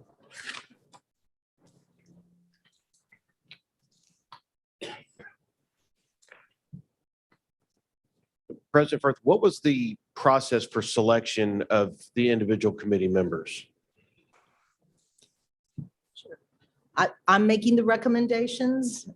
I'm actually, if I actually have experience with redistricting, get hired to do redistricting for governmental entities around the state. I'm currently working on redistricting. So we do have somebody with expertise in redistricting on the committee. I did that knowing that, but looking around the state. And so Mr. Almanzan is on as a representative from the El Paso area. So with Mr. Almanzan and me, the El Paso area is very well represented. And if you look at it, it's more geographic than anything else. And it's not rocket science to do redistricting, and just some common sense approach to looking at the demo. We will all have the information and the demographics available to us as we look through that. So that's basically the process. I've got one comment, Jason Smith from. Yes, Mr. Smith, you have the floor. Is there anyone from Tarrant County is the third largest county in the state? Is there anyone from Tarrant County on the committee? I see several representatives from Dallas and Austin and San Antonio, but is there someone from Tarrant County on the committee? Mr. Smith, I have the roster in front of me, and I see that Director Kimberly Naylor, who is from Fort Worth, is on the roster. So does that answer your question? I think so. I'm looking at my list here. I don't see her, but she definitely is a Fort Worth resident. Okay, I see it. Thank you. Thank you, Director Smith. Mr. Ginn. Sylvia Firth, Larry McDougall, Santos Vargas, Benny Augusto, Andy Almanzan, Chad Baruch, excuse me, Luis Cardenas, Kelly Ann Clark, Christina Davis, Maria Ferry, Laura Gibson, Dwight McDonald, Kim Naylor, Kenan Wooten. These people are leaders. These people will do the right thing. These are the people that need to be on this task force. Thank you, Mr. Ginn. I still didn't get any answers if she read the last one and she said something that's Director totally Fisher, erroneous. Director Fisher, you do not have the floor yet. We have a director who has requested to call the question. Is there a second? Second. Okay. Director Bim has seconded on calling the previous question. All in favor of calling the question, please respond by saying aye. Aye. Anybody opposed? I'm opposed. This is typical bar rubber stamping. Director Fisher, things. are you opposed? Yes. Okay, Director Fisher is opposed. The motion to call the question passes and is adopted. And so now we will move on to calling the question. All in favor of approving the motion to approve the creation of a redistricting task force, please respond by saying aye. Aye. All opposed, please say nay.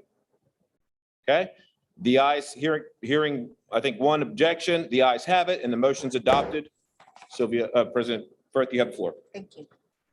Thank you very much. We have one more action item. The next item is the creation of a special committee to oversee the management of the 1450 La Baca building that the State Bar recently purchased. The committee will work with the State Bar staff regarding decisions on the design, structural plans for remodeling, repairs, and the uses of the building. The committee will update the board of directors on the progress of the construction, and they will make sure the bar stays within the allotted budget of $500,000 and will come to the board if additional funds are needed. In your materials is a description of the committee and a proposed roster. The committee is made up of the positions of the president, president-elect, immediate past president, the chair, and the chair of the board. It also includes members of the facilities and equipment committee, board members, and past board members. I've asked the former board chair, Jerry Alexander, to chair the committee, and he's enthusiastically agreed to do so. We anticipate the committee will have meetings by Zoom, and we'll probably also need to meet at least maybe once in Austin to tour the building and to conduct a planning meetings. The committee will need to be reconstituted every year by the board. So at this time, I'd like to make a motion to approve the creation of the Building Planning Special Committee, including its roster of members, and grant authority to the committee to work with the State Bar staff regarding decisions on remodeling, repairs, and uses of the 1415 Lavaca building. President Firth has moved to approve the creation of a building planning special committee. Is there a second? Okay. Second. Director Cavazos, I see has seconded the motion. Is there any discussion? Seeing none, all those in favor of the creation of a building planning special committee, please respond by saying aye. Aye. All opposed, please say nay. Okay, hearing none, the motion passes and is adopted. And with that, I'll turn the floor over to our esteemed Supreme Court liaison, Justice Deborah Lehrman, to please come forward.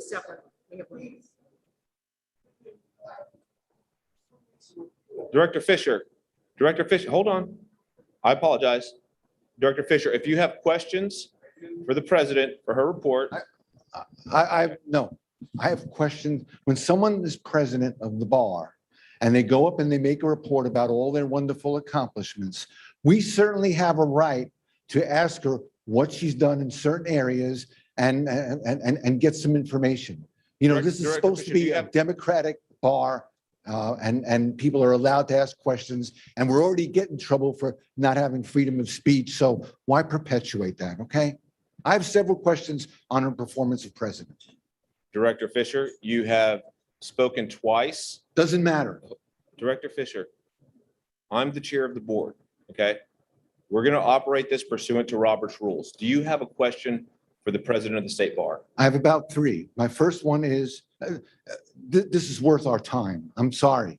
You know, we can give awards later.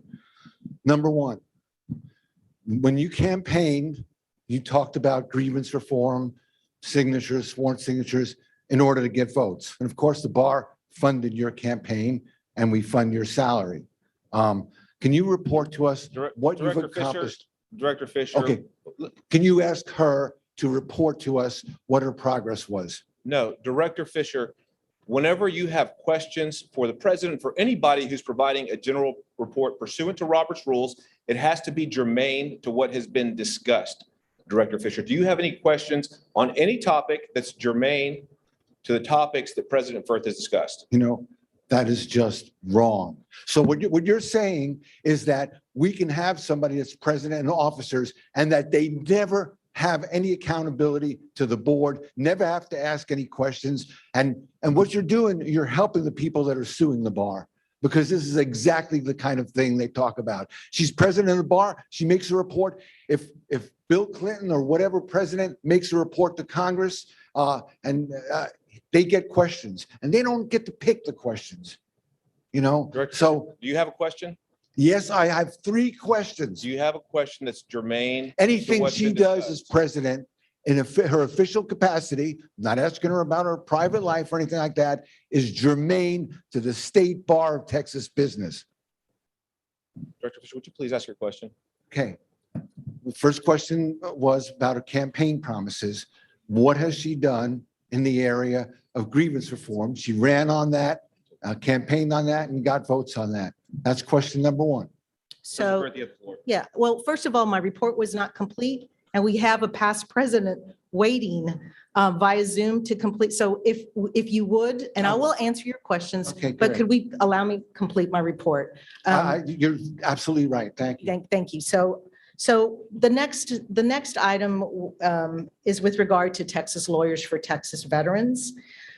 And those of you who have served on nonprofits have no doubt been on boards where they have mission moments. And we take a few moments to reflect on some program, a project that we work on, that we want to highlight, or that we want to give more information to the board members. So when you're out speaking to your local bar groups, et cetera, you'll be able to share this information. So because we're in San Antonio, I chose to focus on veterans. And it's kind of a joke with us from El Paso because San Antonio likes to call themselves Military City USA, and El Paso, we kind of take issue with that. And when you come to El Paso, you're going to see why, what kind of military presence is in El Paso.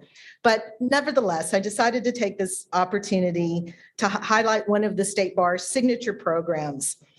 This program provides pro bono civil legal services and assistance to veterans and their families who otherwise could not afford legal services. It's built upon the important work started by the Houston Bar Association, which has been offering regular veterans legal clinics since 2008. To help me highlight Texas Lawyers for Texas Veterans, I've invited a special guest today to address the board. That's former State Bar President Terry Tottenham, and he's available via Zoom.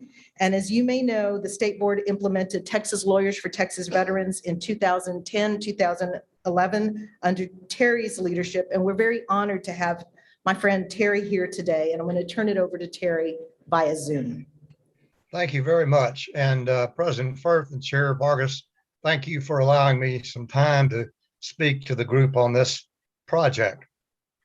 As mentioned, TLTV was originated in 2010 based on the great work by the Houston Bar under the leadership of then President Travis Sales and the indomitable Executive Director Kay Sim. From its inception, TLTV has been extensive and inclusive. For example, the Texas Young Lawyers Association produced 2 brochures, one for lawyers, one for veterans. Our local bars enthusiastically adopted this program. We have partnered with many different groups, all of the veteran services organizations, such as the VFW, the American Legion, and the Texas Veterans Commission. We've partnered with our Texas law schools to get our law students involved. We've partnered with all of our VA medical centers and medical clinics because that's where the veterans go to get their medical needs met. And it is an ideal place for our veterans legal clinics to be placed. And finally, we have coordinated with the state's mental health and mental retardation group because mental health issues are very critical to our veterans. Under President Firth's leadership, this program is now going to be housed in the military and veterans law section. And we're very hopeful that that section will adopt this program and move it forward with great enthusiasm. The results of the program have really been very exciting. For example, we have helped almost 45,000 Texas veterans and their families thus far. The program has been adopted in all 50 states. Our local bars have really enthusiastically endorsed the program. Because of the so-called Clinic in a Box, which hopefully all of you are aware of, produced by the State Bar, we now have materials that any local bar can create a veterans clinic working out of our Clinic in a Box. Our lawyers have flocked to this program, many of whom have never done pro bono work. And if you talk to lawyers who involve themselves in this program, they will all tell you it's been the most satisfying thing they've done as a lawyer. And importantly, and in a very cool way, they'll get one of these lapel pins. Check out the one that President Firth is wearing. It's a really cool pin that was prepared by the State Bar, and we wear proudly, and all those who serve in our clinics wear proudly. And finally, this program has enhanced the legal profession. Invariably, when I go out to talk to service groups, non-lawyer groups, Rotary clubs, Kiwanis clubs, groups like that, after my presentation, someone will invariably come up and say, you know, I've enjoyed telling lawyer jokes over the years, but I think I'm going to put a hold on it. I never appreciated what really good work you lawyers do. So I hope the board will continue to support this project. You will continue to meet the very necessary legal needs of a worthy clientele, and you will provide a lasting legacy for your leadership as service on the State Bar Board of Directors. Thank you very much for your attention this morning. I wish I could be with you in public, in person, but I have a commitment here at the University of Texas shortly that I need to attend to. Not the football game, that's tomorrow, but a meeting at UT. So thank you for allowing me to appear by Zoom. Thank you, Terry. And thank you for the information on Texas Lawyers for Texas Veterans. So I'm going to issue a challenge to each one of you because you did already get the pin. Terry pointed out you're supposed to get it after you participate. So we've already given it to you. So I'm issuing a challenge that you all participate in one clinic for veterans in your district. Most districts already have them. El Paso does at least 2 a year, usually one in November for veterans, in honor of Veterans Day. So I'm going to ask you all to do that. You may actually need to help your district if they don't have one. And we have Clinic in a Box. Lowell has it back there. And y'all are welcome to go through it during our break and have a look. Everything you need is in there. We've used them in El Paso for many years. Just keep in mind that during COVID, some of the programs have been suspended, and you may need to do it via Zoom. But I invite you all to please take this opportunity to be of service to those who have given so much to us for our country. And that's going to conclude my formal report, but I'm happy to answer Mr. Fisher's question now with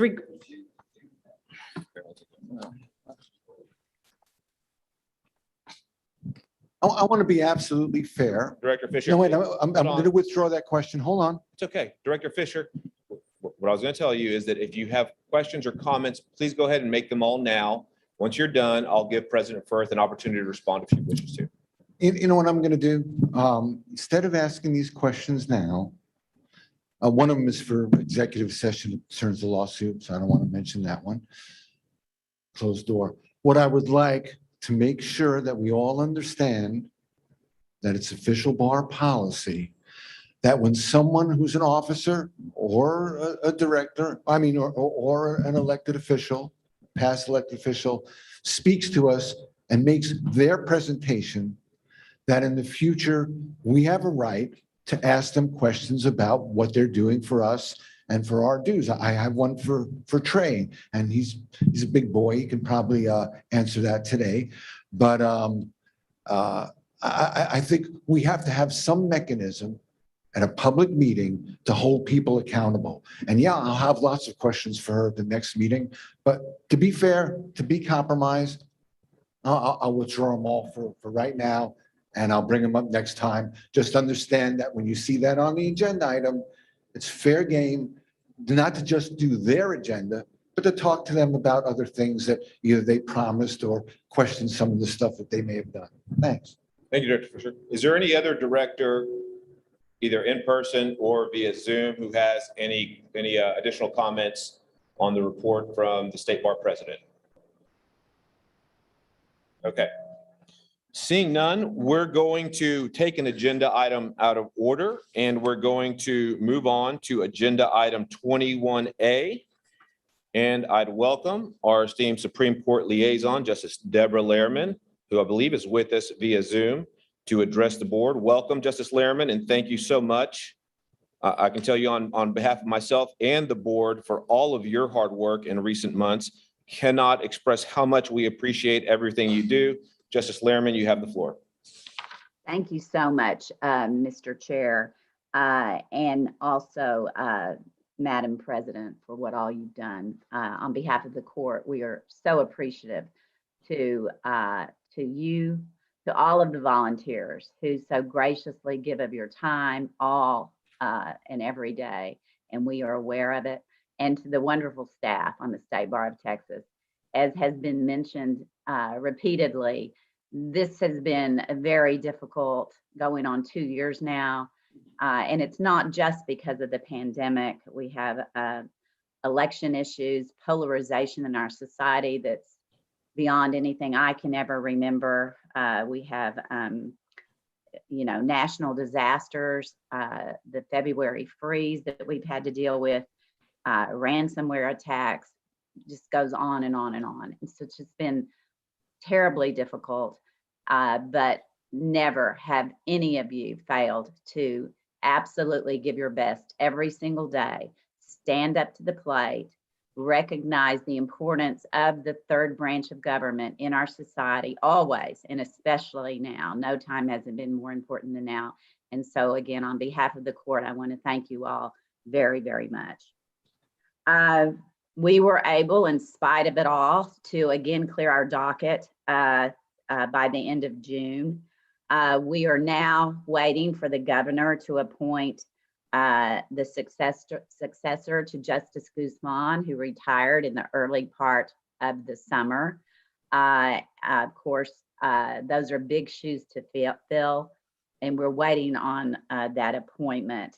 Our liaison assignments have been reassigned to account for that vacancy, and they're effective September 1st.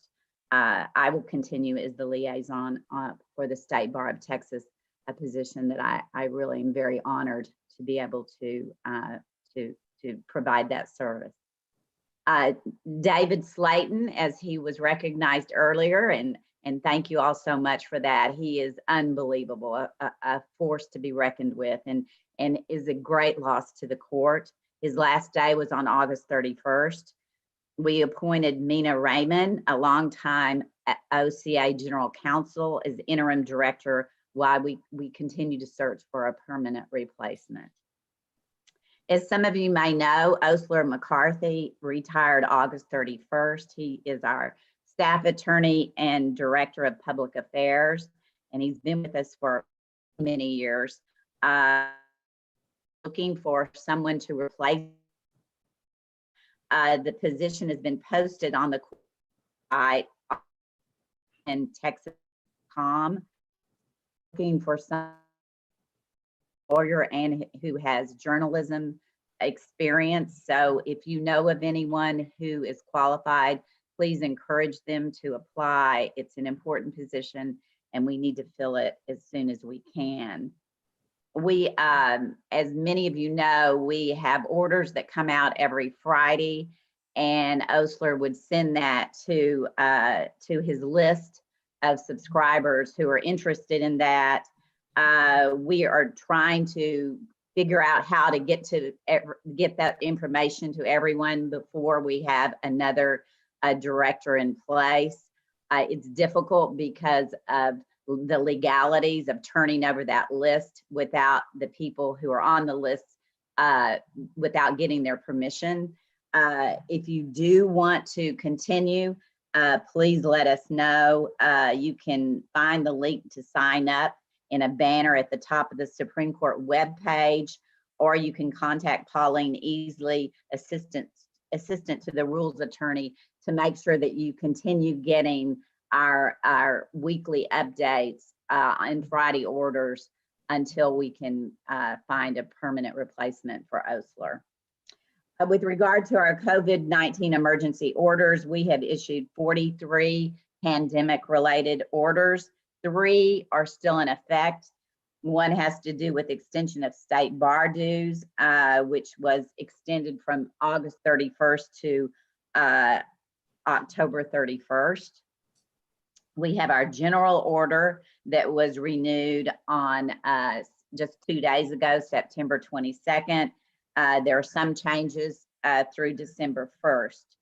So many courts continue to utilize remote proceedings as the pandemic conditions have worsened, and the order allows courts to continue this, to either require or allow such proceedings having to do with hearings, depositions, everything. JPs and municipal courts have been given a longer amount of time to modify their trial and pretrial related deadlines and procedures through April 1st of 2022.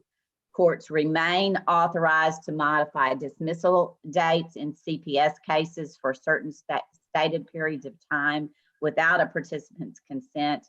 And courts are still encouraged to adopt minimum standard health protocols for court participants and the public attending court proceedings. I want to thank the attorneys that came forward earlier to express their view about remote and virtual hearings. It's very helpful. It's helpful to the court to hear that kind of. Please be aware that we have a task force headed by Chief Justice Tracy out of Houston and vice chaired by Judge Emily Miskell on this particular issue. I would love to hear from you. And they are the ones that are reporting to the court. They are working through SCAC, our advisory committee, and then working with us to figure out what of our virtual hearings, our remote hearings that we should retain even after this terrible time ends, hopefully in the very near future. So please, please be aware that that task force is going forward and that they want to hear from you. Our Texas Eviction Diversion Program, we have outlined the procedures for moving landlords and tenants out of the court system into this program. It was renewed in September, again, 2 days ago. It's now effective through December 1st. And we have utilized a lot of federal monies that are helping both the landlords and the tenants in this respect. We have an emergency order that was related to Operation Lone Star. On August 30th, the court issued this order regarding indigent defense related to a governor-declared state of disaster called Operation Lone Star, which is a border initiative to combat the smuggling of people and drugs into Texas. This operation arrest for state law criminal charges continues to increase. Person's right to counsel. The court has issued an emergency order altering some of the indigent defense procedures outlined in the Code of Criminal Procedure. We did not lower the standards for indigent criminal defense or change the timelines, but we did remove some of the red tape provisions. For example, the code provides that only an attorney in a court's administrative region may represent a felony defendant. The court has loosened this restriction, and we've also allowed magistrates themselves to appoint counsel rather than referring those appointments to district or county courts for those appointments. And all this is to streamline the process so that these individuals will be assured that their rights are protected through an appointed attorney. On rules amendments, on September 1st, we amended Texas Rule of Civil Procedure 145, which deals with inability to pay costs. You might want to look at that to make sure that you're aware of those changes. This summer, we amended Rule of Civil Procedure 199.1 governing remote depositions. And this rule took effect on September 1st. This allows court reporters to administer oaths to certain remote witnesses so long as specific conditions for identifying those witnesses are met. TRAP 49, we've worked on changes to this rule involving motions for rehearing and en banc reconsideration in the courts of appeals.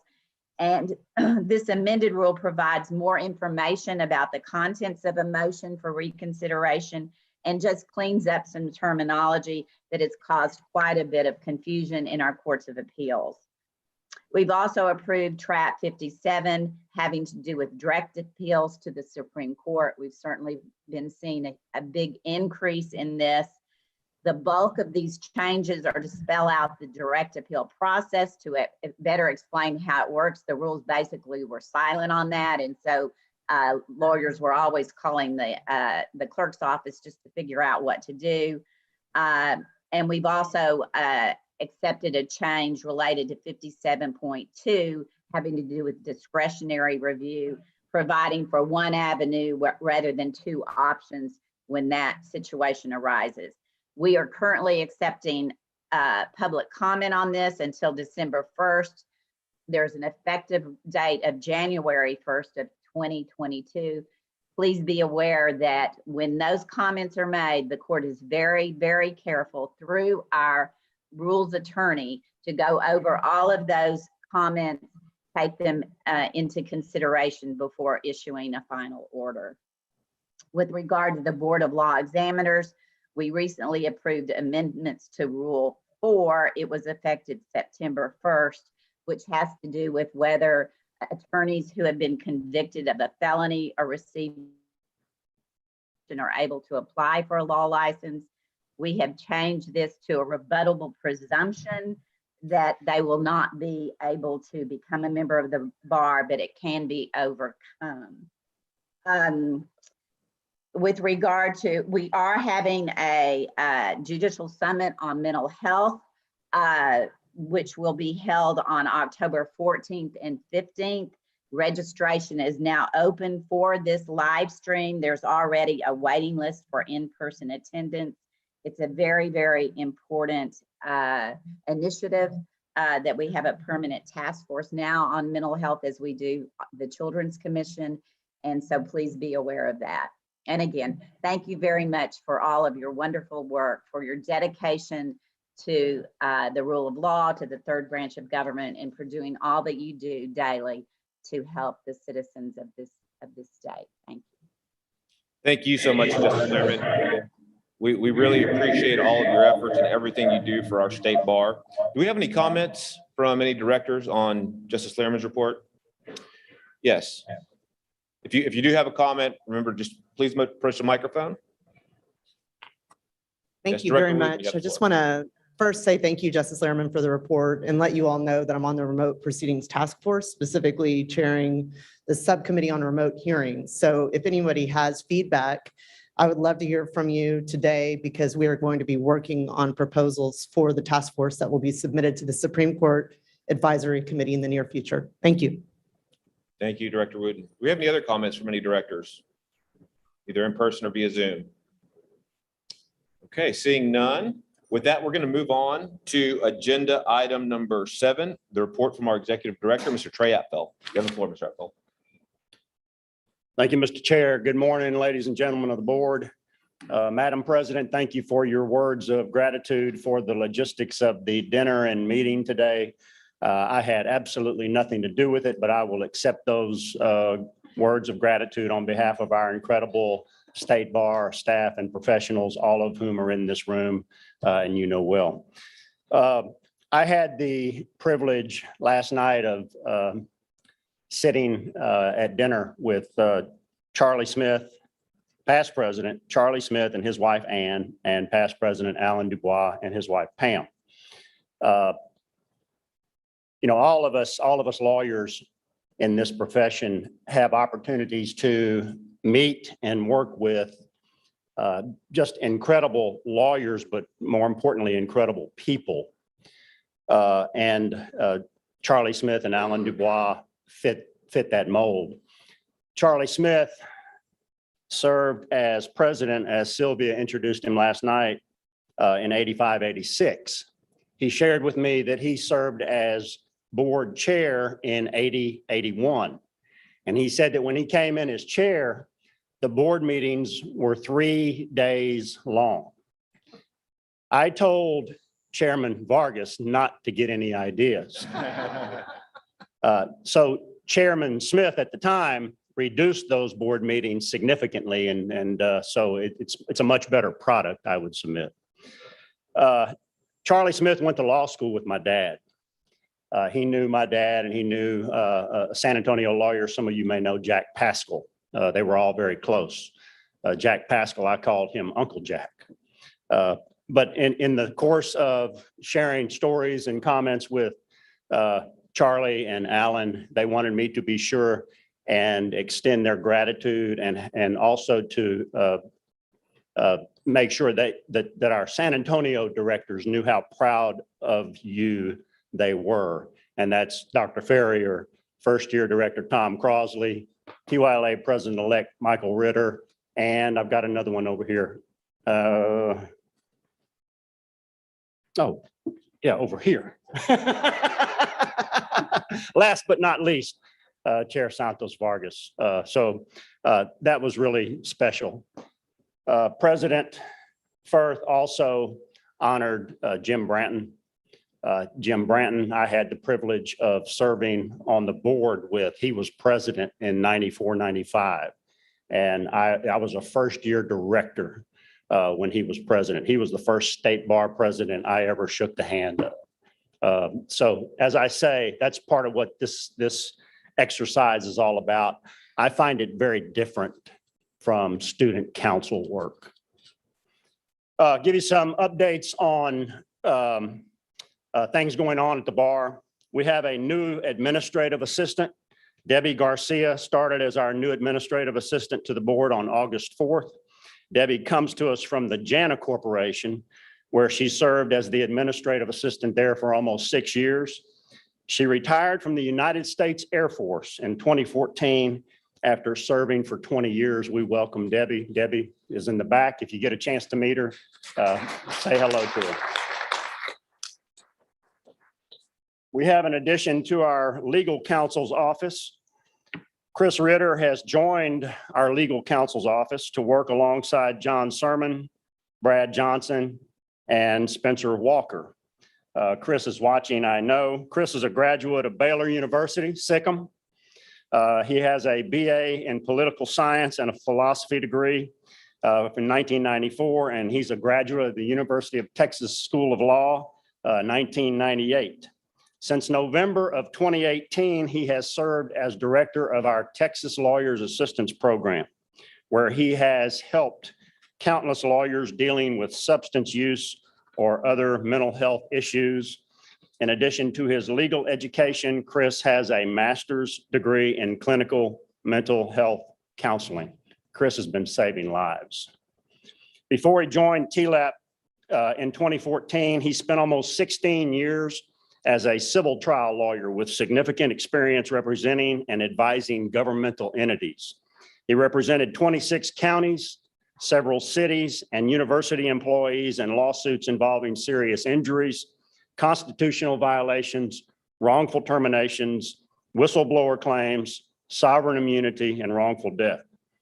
Chris has substantial experience in providing legal counsel to county judges, sheriffs, commissioners, city officials, and others regarding legal concerns, including tort liability, employment law, discrimination, hostile work environment claims, sexual harassment claims, workers' compensation law, disability matters, contracts, and insurance coverage.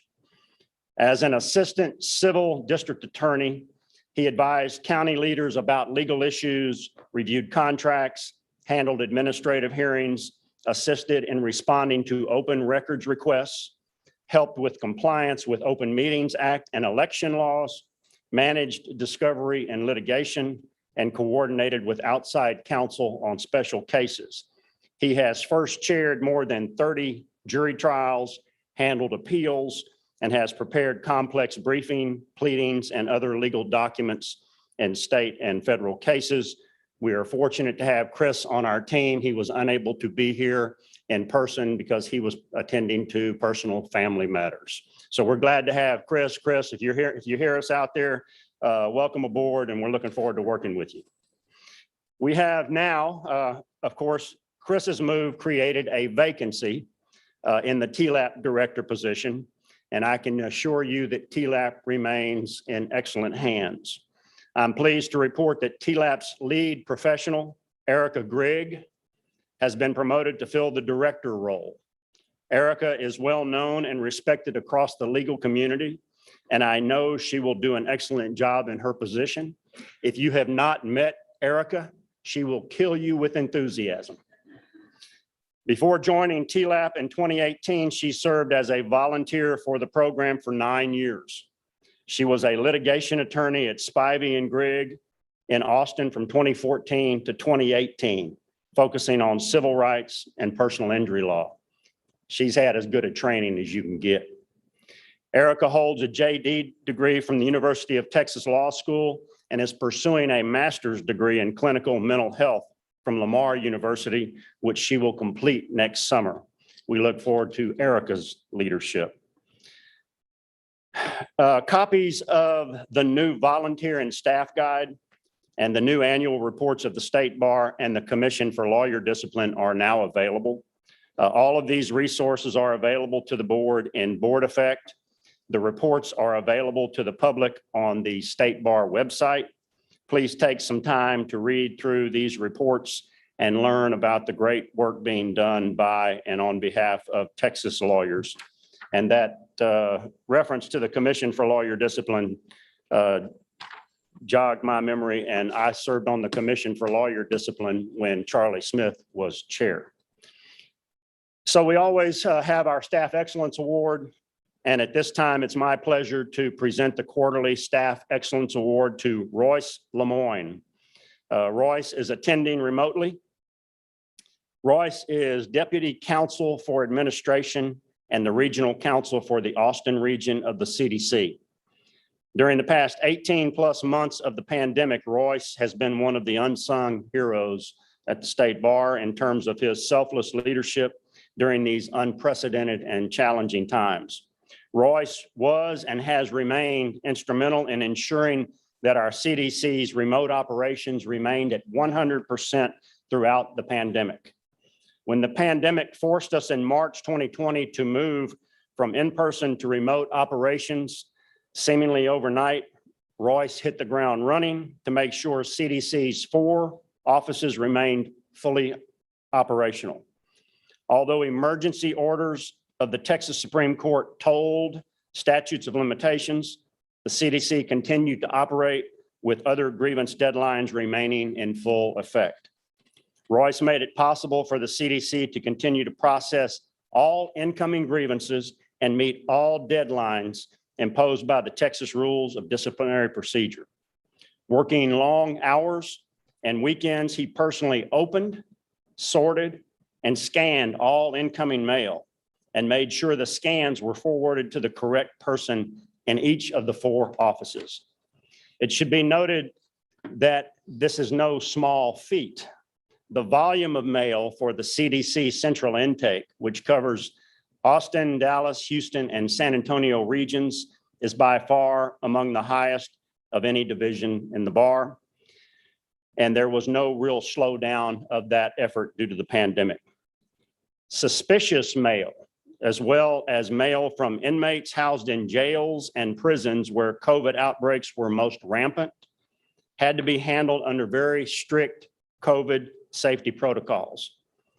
Risking his own health, Royce kept this up on a daily basis for several months until he figured out a system that was going to be the most efficient under the circumstances and that would best protect his staff from potential exposure to the virus.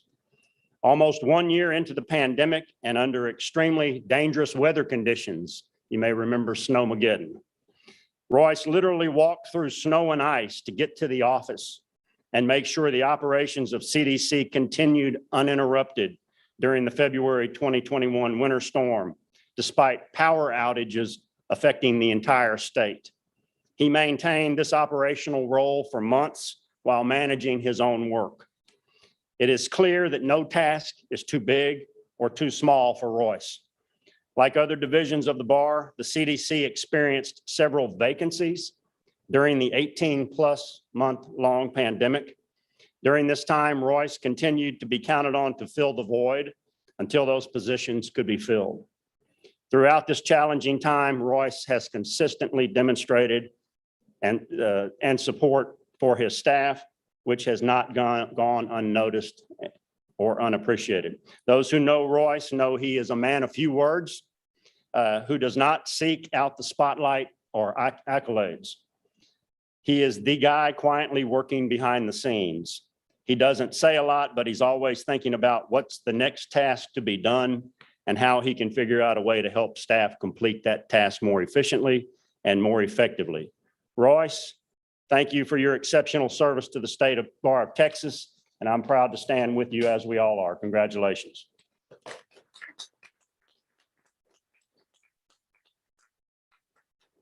And that completes my report, Mr. Chair. Thank you, Trey. Before I turn it over for comments from directors, let's just kind of set a couple of ground rules. So directors, if you do have comments or questions, the way that we're going to handle this is that you just get up and you approach the microphone. And while, if you start talking before that, while the people in this room might be able to hear you, we got to remember that this is a public meeting.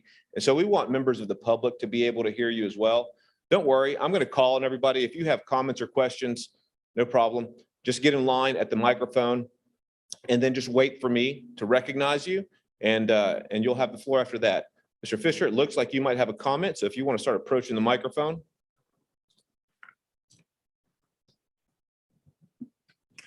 And Trey, I'll certainly give you the same courtesy that I gave Sylvia. If you want to wait, on your question.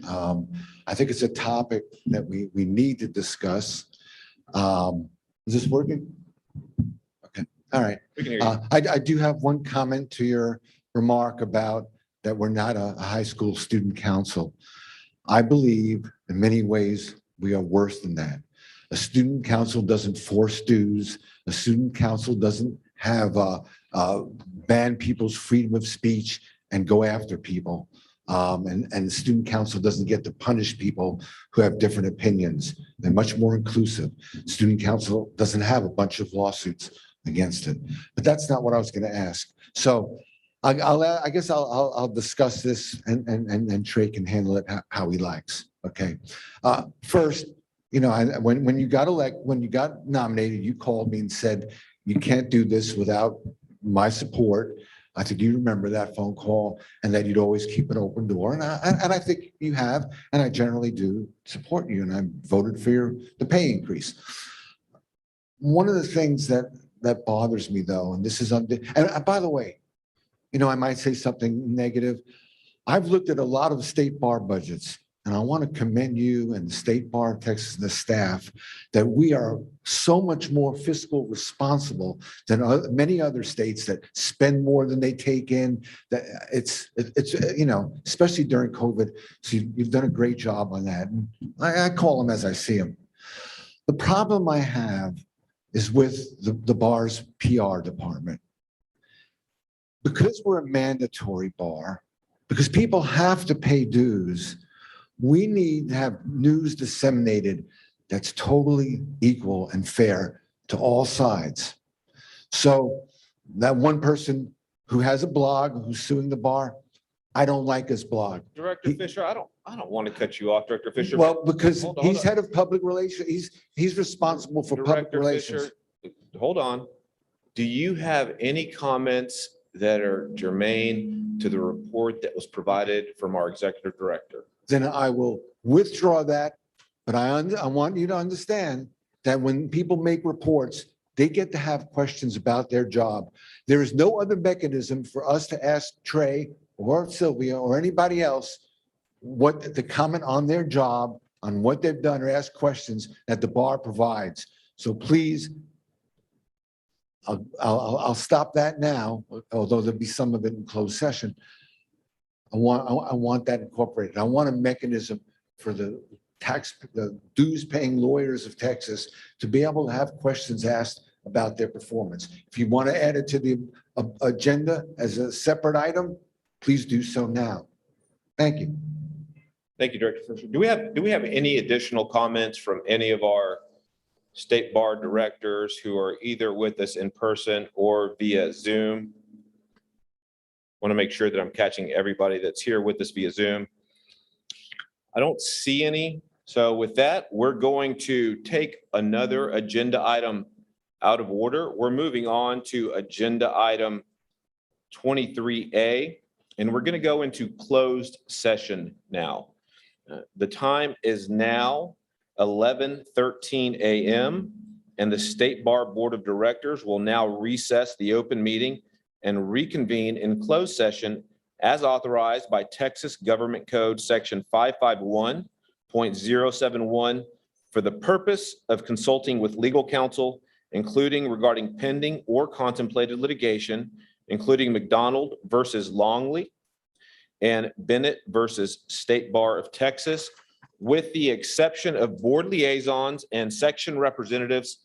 All other individuals, including non-essential staff and other guests, need to excuse themselves from the closed session.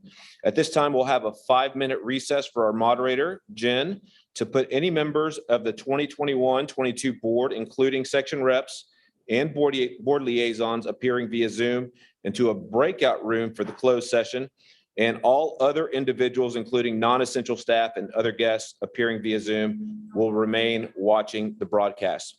We'll notify the public when we're 5 minutes out from returning to open session.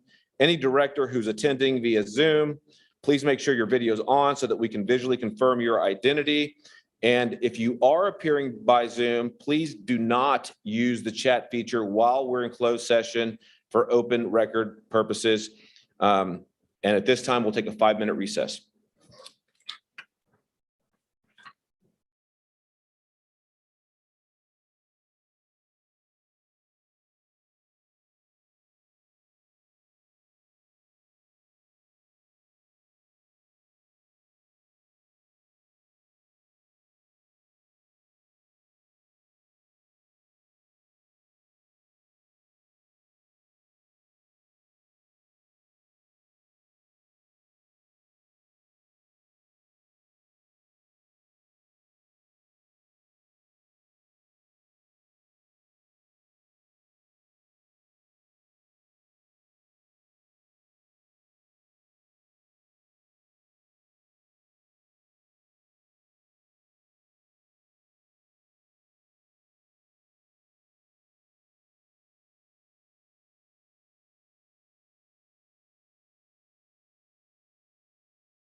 13 p.m. and the open session of the Board of Directors meeting will now reconvene.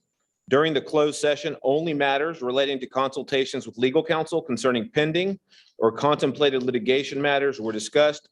No action was taken. Thanks for me. No action was taken during closed session. Okay, Yeah, it's for me. Director Smith, we're back in open session. If you just take a moment and please mute yourself.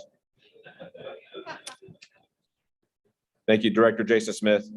Okay, we're now going to move on to agenda item 23C.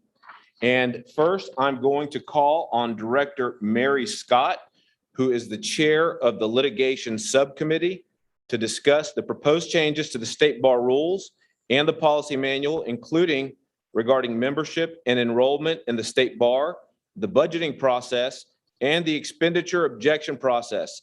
Director Scott, you have the floor.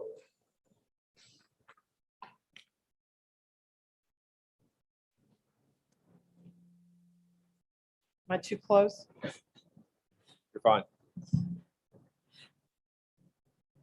Thank you, Mr. Chair. I just want to make sure that we all understand today how imperative it is that we demonstrate to our members, to Judge Yackel and to the Fifth Circuit, that we have listened to what the Fifth Circuit said and that we are taking heed of the McDonald opinion.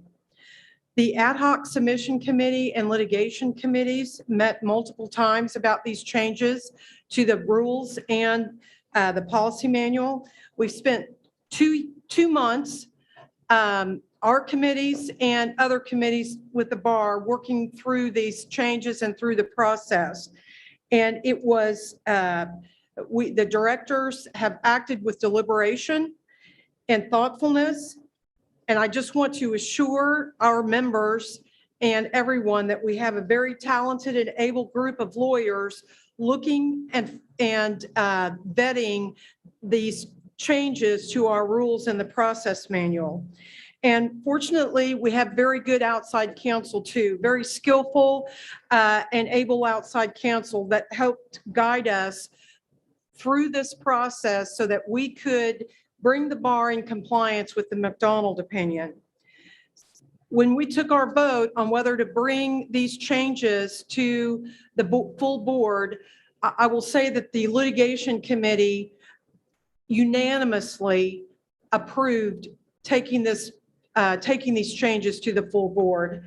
And I will tell you that we had, as I said, a very robust discussion about the changes, a lot of disagreement, a lot of discussion, but we ended up with unanimous vote. So I'm very proud of the work that we have done. I think this is going to be something that will help us move forward for our members and be consistent with the McDonald opinion and address concerns that some of our members have. So I believe that the board must act with all deliberate speed today and approve these changes. Hold on, Director Fisher. We're not opening up for comment yet. Director Scott, thank you very much. Next, I'd call Mr. Adam Schrammick, who is the chair of the Policy Manual Subcommittee, up to the microphone to discuss approval of proposed changes to the state bar rules and the policy manual. I'd like to reiterate what we just heard with respect to the amount of due diligence that went into this, the desire to get a good compliant policy that completely acknowledges the Fifth Circuit's concerns and puts into place a process that is as easy and streamlined as possible, that allows our members a meaningful voice if they have an objection to be heard, and make sure that there's a third party neutral who will ultimately decide that issue. We spent many hours on it. We went through it line by line. And I think we have a very good, strong policy, and therefore I move to approve the redlined policies that have been provided in your booklet to the changes to the state bar rules and to the state bar policy manual. Thank you, Director Schrammick. We have a motion on the floor to approve the proposed changes to the state bar rules and the policy manual, including regarding membership and enrollment in the state bar, the budgeting process, and the expenditure objection process, which are located in tab 23 of the board packet. And that motion has been made by Director Schrammick. Do we have a second? Second. Director Leverton, I see that your hand was up. Director Leverton has seconded the motion.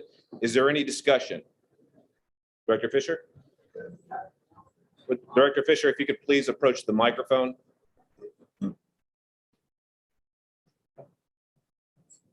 Just for people who haven't checked out, they're going to give us an extra hour. I'm one of those people, and some people may have forgotten, and that's all I had to say. I didn't want. Thank you, Director Fisher.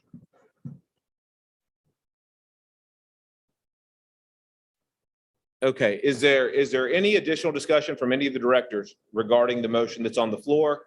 Seeing none, all in favor of the motion to approve the proposed changes to the State Bar Rules and Policy Manual, including regarding membership and enrollment in the State Bar, the budgeting process, and the expenditure objection process, which are located in tab 23 of the board packet, please respond by saying aye. Aye. All opposed? All opposed, please say nay. Okay. Okay, hearing one objection, the motion passes and is adopted by the board. Thank you, everyone. With that, I'm going to turn it back over to our president, Sylvia Firth.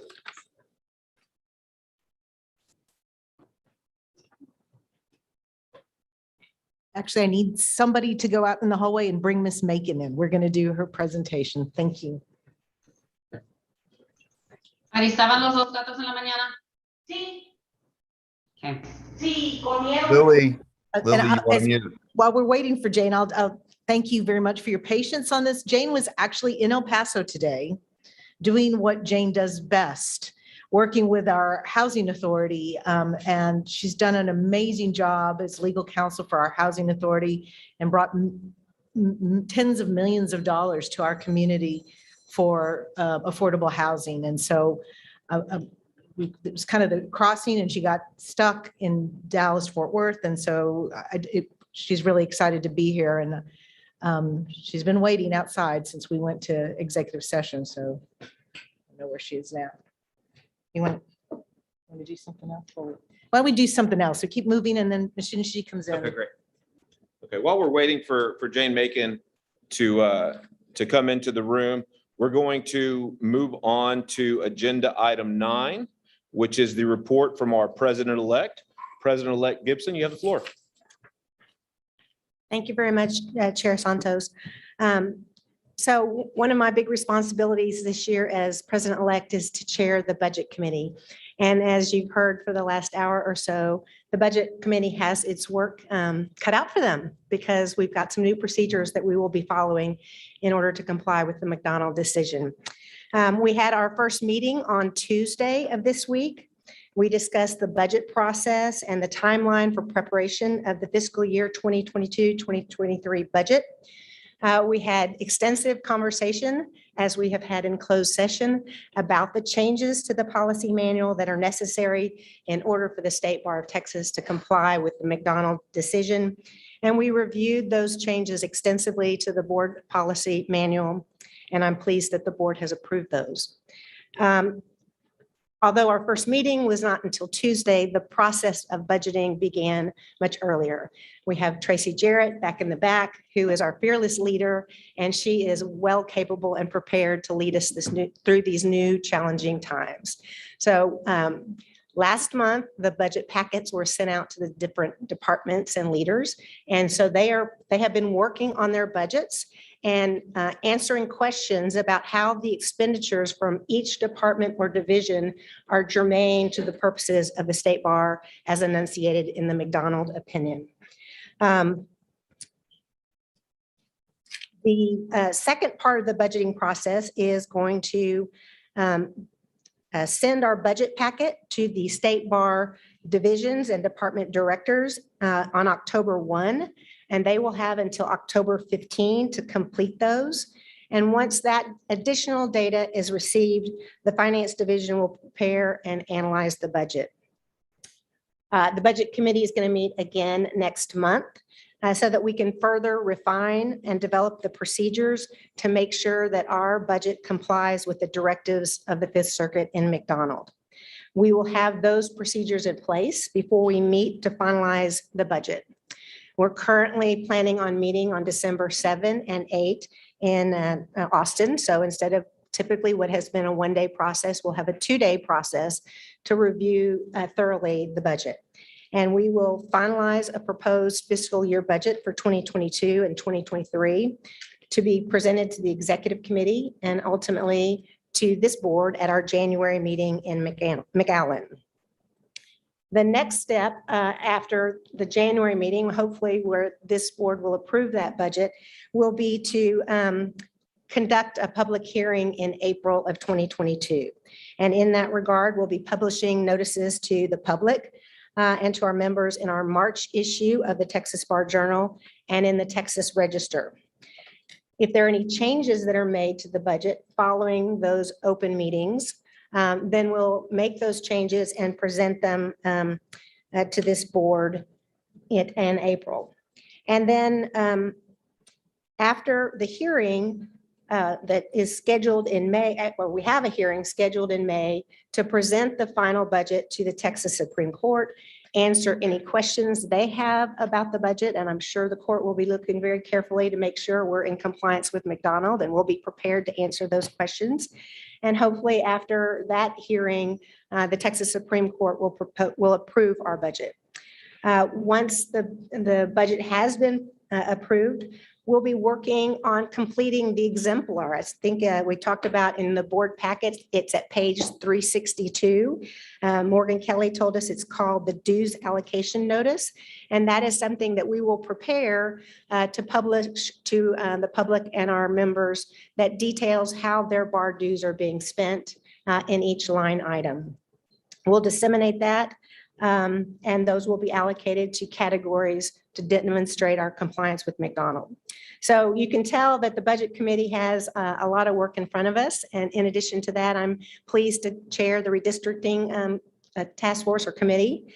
And then I have actually been doing some things in addition to that. So I have had the pleasure and the honor of serving on the Budget Committee, the Nominations and Elections Committee, the Ad Hoc Litigation Committee, and the Executive Committee. And as you've heard, a number of those committees have been studying the policy manual changes. So I feel really well versed in the policy manual changes.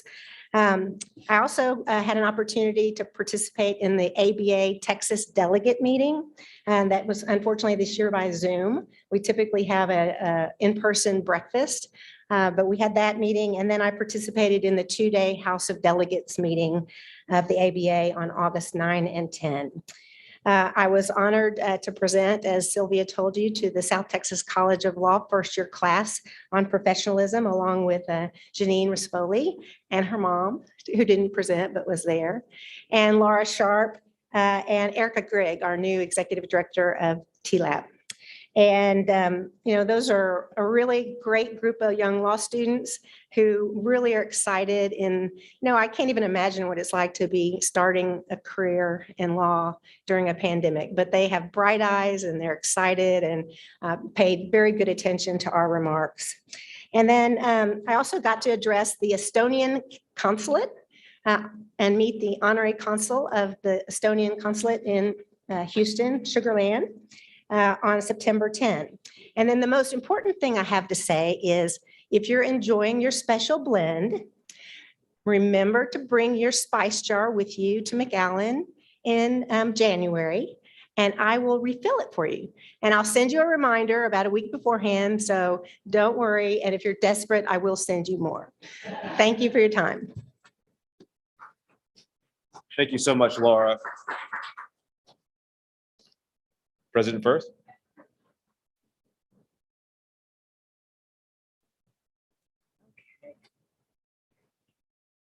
Come on up, Jane. So at long last, here she is.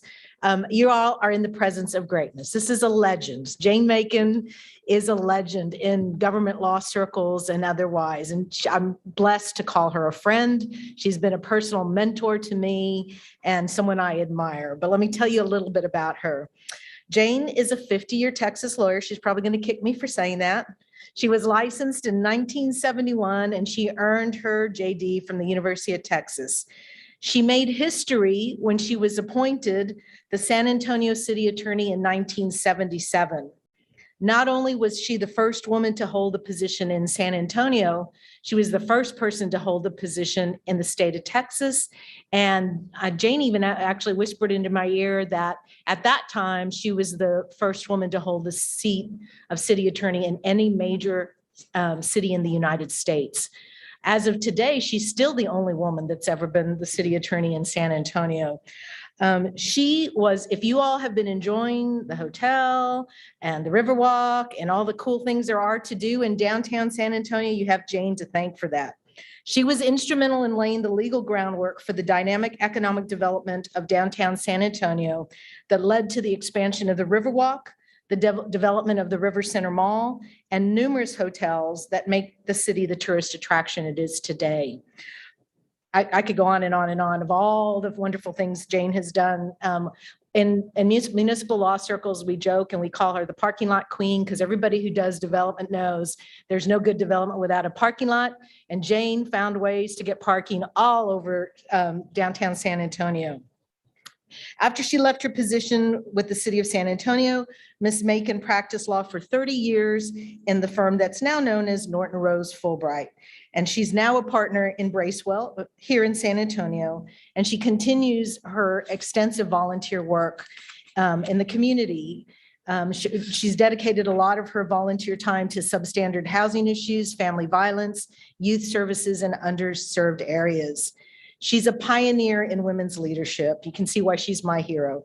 She's a past president of the International Women's Forum, Women Lawyers of Texas, the San Antonio Young Lawyers Association, and the Southwestern Legal Foundation.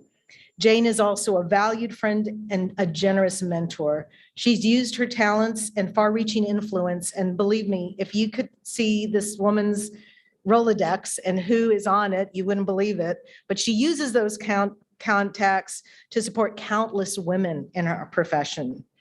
And with this resolution, the State Bar of Texas honors Jane H. Macon as a trailblazer for women in leadership, for her service to the city of San Antonio, and for her unwavering commitment to the law throughout her work, volunteerism, and service to professional organizations. And Jane is here at long last after a long flight delay. And I'd like to present this to my friend, Jane Macon. Thank you. Thank you very much.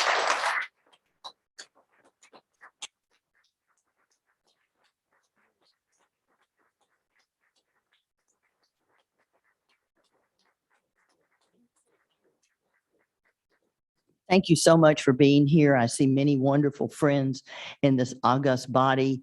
Thank you for gracing San Antonio, which we are so excited to be back in the tourism business. But thank you also for carrying on the rule of law. Each one of you, I feel like, is not only a hero and a heroine, but it has graced the bar. And you've made a difference. And I can't thank you enough for the bestowing this wonderful award on me, but most of all, thank you for your gift to San Antonio and to the lawyers and the citizens of Texas. Thank you.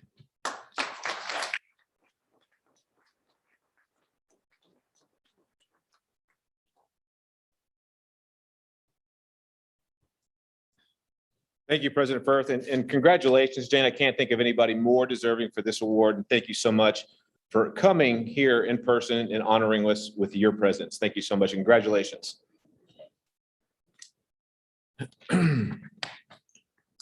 Okay, with that, our next agenda item is agenda item number 10, the report from our immediate past president, Mr. Larry McDougall. Mr. Chair, I hope I'm not the last one to say this today, but no report. And I hope you're not either, President McDougall. Thank you, Larry. Okay, I believe, since we're going out of order, that our next agenda item is agenda item number 11, which is a report from the Commission for Lawyer Discipline and our Chief Disciplinary Counsel. And I believe that we have Mr. Bobby Ramirez here via Zoom. Mr. Ramirez, thank you for being with us, and you have the floor. Thank you very much, and good afternoon. Greetings from the Rio Grande Valley. My name is Bobby Ramirez, and I am the chair of the Texas Commission for Lawyer Discipline. Shiana Willing, the Chief Disciplinary Counsel, is also present. By way of report, I would simply direct you to the handouts and to the most recent written report that was provided to you as part of your packet today's meeting, specifically the CDC report dated for September. Just by way of providing you with some statistics for the past quarter, during the past quarter, 143 complaints were resolved through 92 sanctions. There were 5 disbarments, 8 resignations in lieu of discipline, 23 suspensions, 11 public reprimands, 12 private reprimands, and 23 referrals to the grievance referral program. In addition to that, there was over $73,000 in attorney's fees revenue collected through August 31, 2021. I'd also like to acknowledge the commendation that was given to the Deputy Counsel for Administration and also the Regional Counsel for Austin, Royce Lemoyne. He was honored earlier, and I can tell you from working with the commission what an attribute that Royce is and what a great job that he does. So thank you for recognizing that on his behalf. Again, I want to thank you for the opportunity. My report is brief, but I very much am grateful to be here with you. Thank you very much, Mr. Ramirez. Do we also have our Chief Disciplinary Counsel here with us today, Jen? Okay. Okay. Here. Okay. With that, I turn it over to our Chief Disciplinary Counsel, Shauna Willing. You have the floor.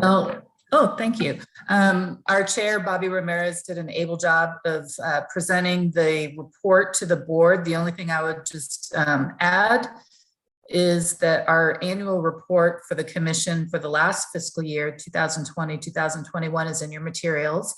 And I guess it was ironic or appropriate that we chose on the cover the snow-covered Alamo. Since y'all are in San Antonio, it was, I guess, kind of prophetic that that was our cover.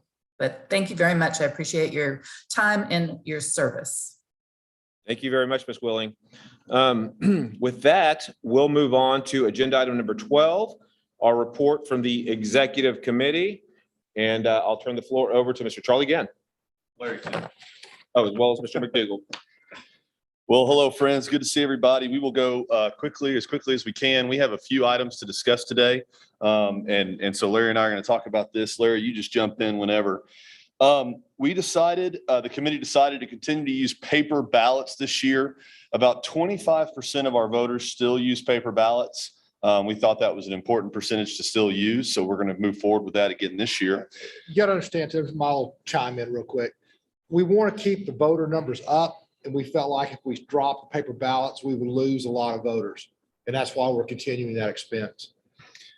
So we began the nomination process back in June to identify some folks that would be interested in interviewing for the state bar president candidates. We have narrowed that search down to 2. Every person that wanted to interview this year for the state bar candidate position received an interview. We initially had a lot of interest, and then that number dwindled to about, was it 6? 6. We came to the decision of 2. They're here today.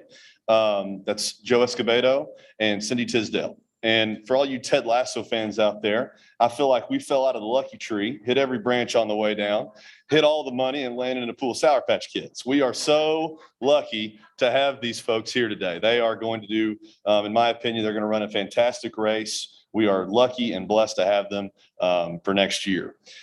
This is a small county year for the candidates, meaning the candidates can come from the non-metropolitan counties of the state.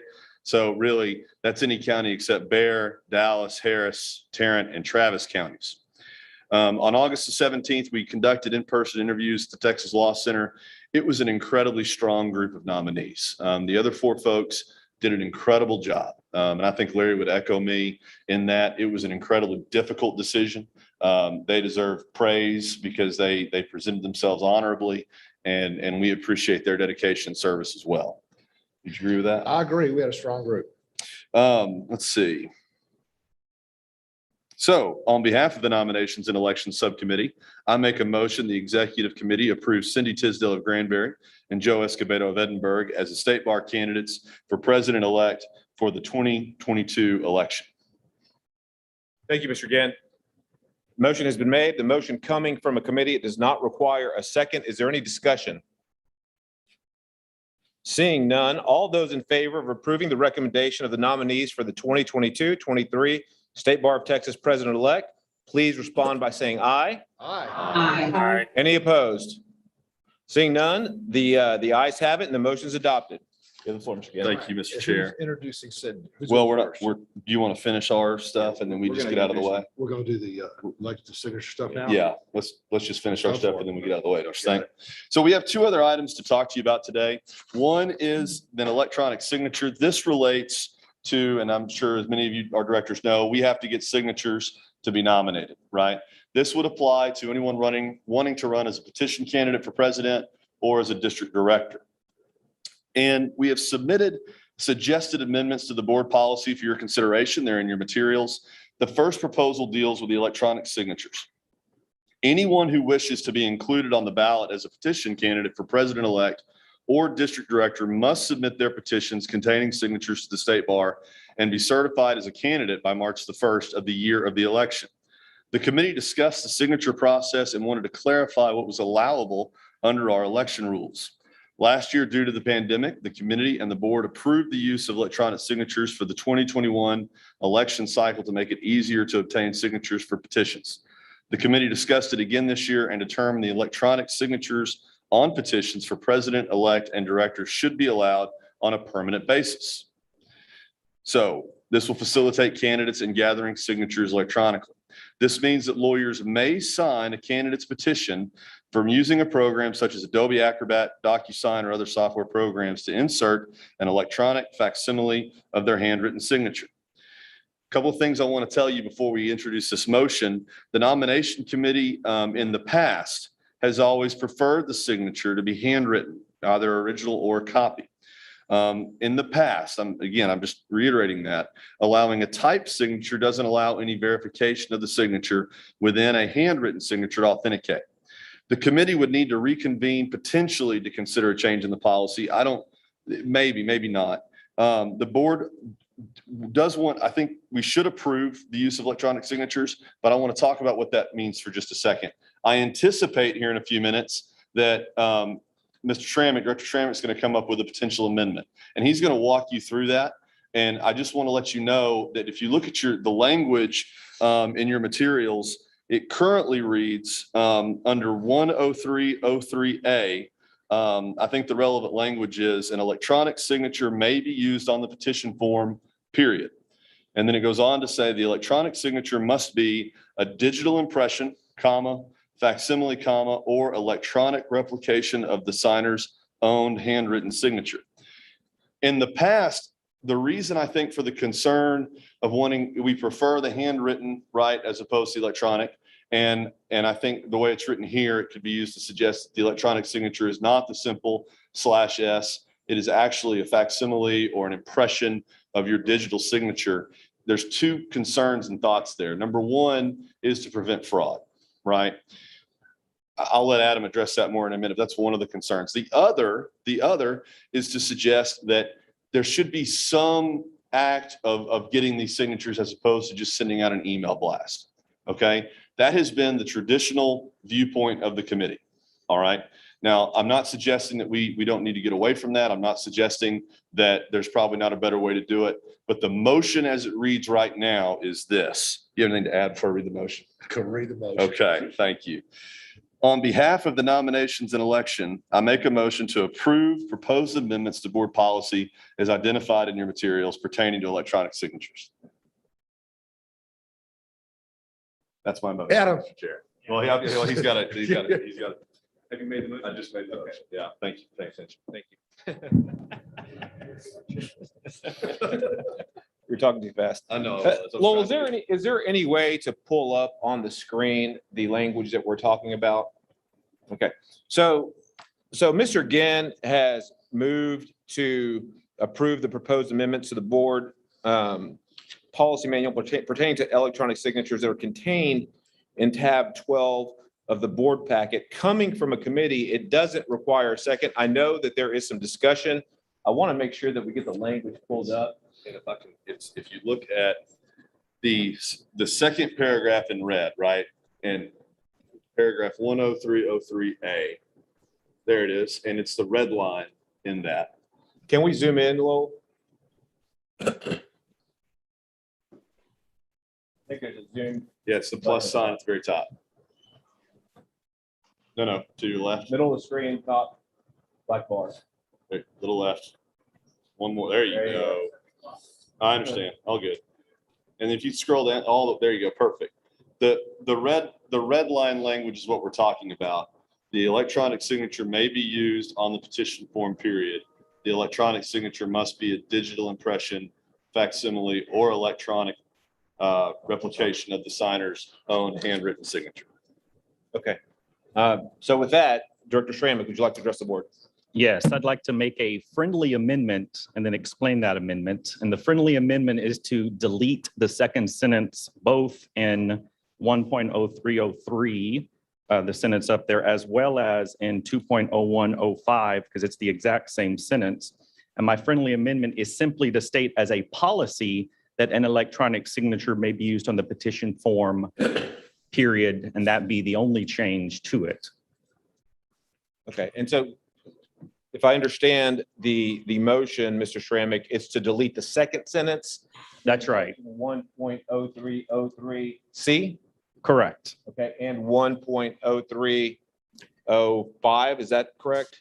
And 2.01.05. 2.01 It's the same sentence that says that the sentence says the electronic signature must be a digital impression, facsimile, or electronic replication of the signer's own handwritten signature. Okay, that's the sentence. Thank you. That's so that's your That's motion. the motion, and I'd like to explain it if I could. Yes, sir.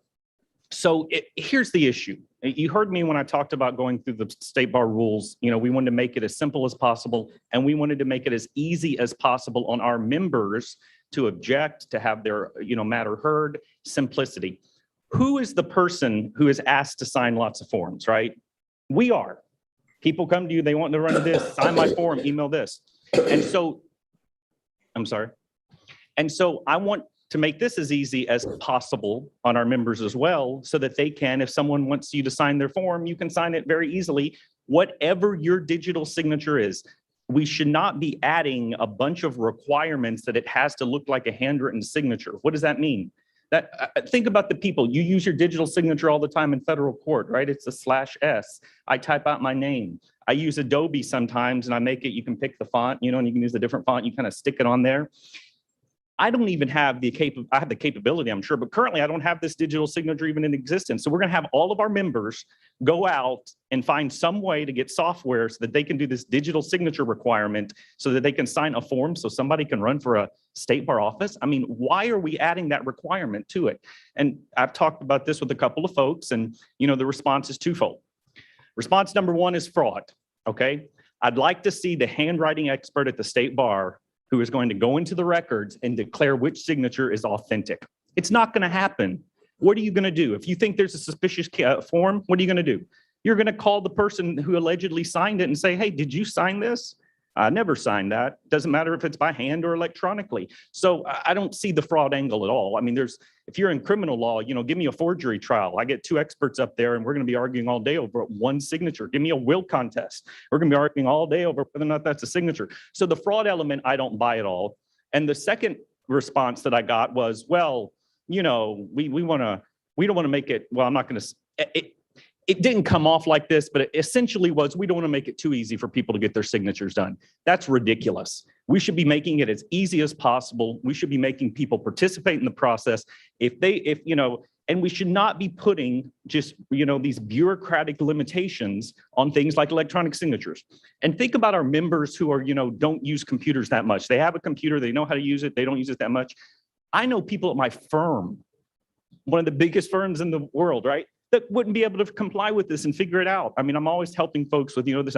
So we should not be adding a limitation like this. If you disagree with me, I don't care. I don't take this too personally. But when it's an issue that I believe in, I at least want this board to vote on it. So that's why I'm raising it, and that's my friendly amendment. Thank you, Mr. Schrammick. Before we have additional discussion, Mr. Fisher, following Robert's rules, what I need to ask is there any objection to the proposed amendments from any member of the board, whether you're here in person or via Zoom?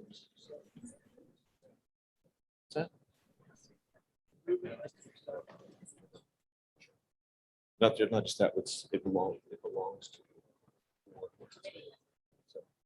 Seeing no objection to the proposed amendment by Director Schrammick, the proposal is adopted, and that is the current motion in front of the board. So the next step would be to have any discussion on the amendments to the board policy manual as amended by Director Schrammick. Is there any discussion on the amended proposal to amend the bylaws? Director Fisher. My contention is the entire proposal is undemocratic and unconstitutional. And I've asked a legislator to get us an attorney general's opinion on that. What you have is statute, and I know it by heart, 81.019. And it says that anybody who gets the signatures 30 days before gets to run for bar president. I'm not talking about the director's races. So what the bar has done is they have the closed door committee to where they can pick, in the words of former Chief Justice of Texas Supreme Court, Tweedledee and Tweedledum candidates. I'm arguing against the whole motion. Please hold on. Director Bim, could you please state your point of order? Director Bim, your point of order is well taken. Director Fisher, please move on. Well, you're voting to justify something that's against the state statute. You do this stuff all the time, you know, to try to keep control of the bar within people who only have one train of thought. Every year, it's 2 more liberal Democrats that we go, except for Larry. So. Director Bim, could you that's please all state right. your point of order? I'm finished. Director Bim, your point of order is well taken. Is there any additional discussion from any director, whether in person or via Zoom, on the motion to approve the proposed amendments to the board policy manual pertaining to electronic signatures contained in tab 12 as amended by Director Schrammick? Is there any additional discussion? Seeing none, all those in favor of approving the proposed amendments to the board policy manual pertaining to electronic signatures as amended by Director Adam Schrammick, please respond by saying aye. Aye. Any opposed? Okay.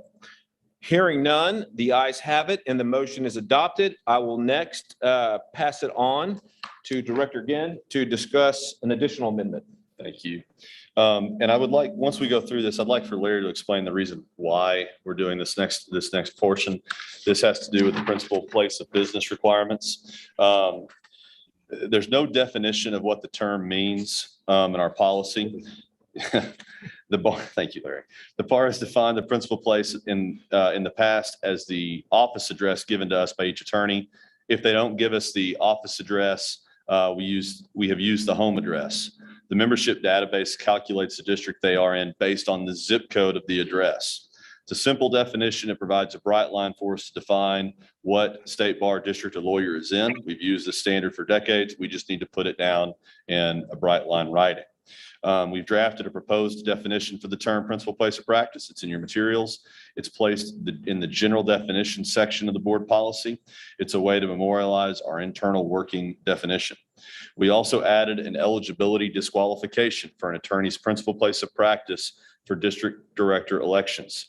Anyone seeking to be a candidate for director must not have changed their principal place of practice to another district between December 31st and March 1st of the year of the election. This policy is to prevent an individual from changing addresses at the last minute for the sole purpose of running for a district director. That proposal is included as 10303C. Before I make my motion, I'd like for Larry to just make a few comments about it. Yeah, we had an issue in this last election out of District 5. And what we had was a gentleman running actually against Lori. And in that deal, he was running and collecting signatures out of multiple districts. And what he did, basically, Ray, what was it, a few days before the election, he wound up changing his address from his office address to his home address, because initially he was arguing the signatures could be combined, but then when he didn't get that, he wound up arguing then changing his address to his home address, which was in District 5, where his principal place of business was in Harris County. And he did it about 2 days before the deadline to turn in your signatures and your petitions. So what we're trying to do is put a little finality, make it clear.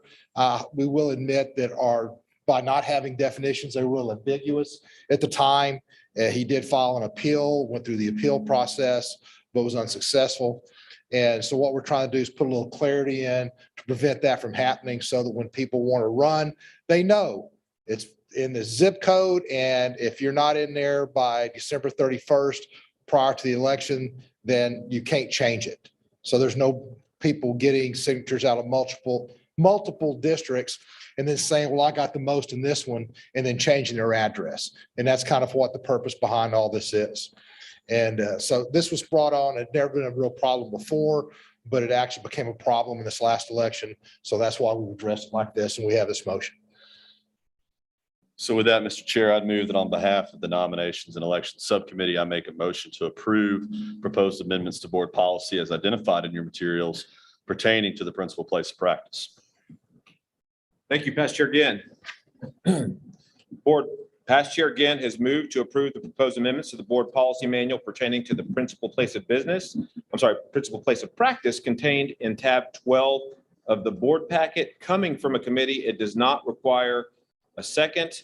Is there any discussion? Director Fisher, I see that you have a comment. You have the floor. What the bar did here, and Houston goes into Fort Bend County now, so it is somewhat confusing, is a person who practiced in both.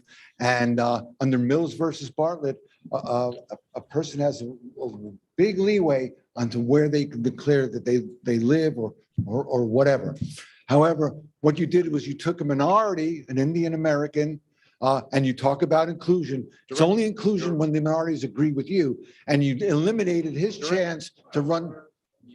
You eliminated his chance to run for office. Director Fisher, you will not speak over me. Director Bim, could you please state your point of order? Point of order is well taken. Please move on, Director Fisher. No, that's what you did. You took a minority person that wasn't approved by you Director guys, Fisher, and you didn't let him run. Director Fisher, you're out of order. Do you have any additional comments? Yes, it's totally undemocratic and arbitrary. You use diversity when you want, but when it applies to someone else, forget it. We don't need the diversity. Is there any additional discussion on the motion that's currently on the floor? Chair. Hold on, Jason Smith. Yes, Director. Okay, I see that Director Tolchin has his hand raised. I think I also heard the voice of Director Jason Smith. Director Jason Smith, would you please also raise your hand using the chat feature? With that, Director Tolchin, you have the floor. Just a minuscule question.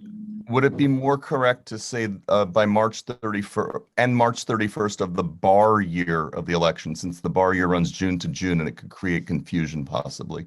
That's my only question. It may be defined elsewhere in the policy manual. I don't know. You know, I didn't even hear it, so I wasn't paying attention, Andrew. I'm sorry. Would you say? So it's December 31st to March 1st in the year of the election. So cases of the bar year. Of the bar, yeah. That's my only thing is because there's two different years going on. And okay. Okay, let me see. So a nominee is ineligible to be certified as a candidate for director if he or she changes his or her principal place of practice from one state bar district to another between December 31st and March 1st of the year of the election. I guess you just put of the bar year of the election, right? Yes, sir. So you really just include the one word bar, right? Okay. Yeah, I so love the bar. We all love the bar, and we should have the word bar. Okay, and so I guess that's your ask. Sorry. Yeah. Well, you sure about that? No, it's almost 2, man. I'm just trying to. Director Tolchin, are you making a motion to amend the proposed change to the policy manual? Having now inquired and heard no real objection, yes, I'm making that as a friendly amendment. Okay. And so Director Tolchin, could you please clearly state your proposed amendment? My proposed amendment is that for subparagraph of 1.0303 big C, that the last last 8 words be "and March 1st of the bar year of the election." Okay. Having heard the proposed amendment to the proposed policy manual change from Director Tolchin, is there any objection to the proposed amendment from anybody on the board? I see a hand raised by Director Jason Smith, a hand raised by Director Yolanda Cortez Mares. I would ask you both to please unmute yourselves and let me know if you have an objection to the proposed amendment by Director Tolchin. If not, then you can we'll reserve your questions until after that amendment is adopted. No objection. I do have an objection. Okay. Director Cortez, could you please state your objection?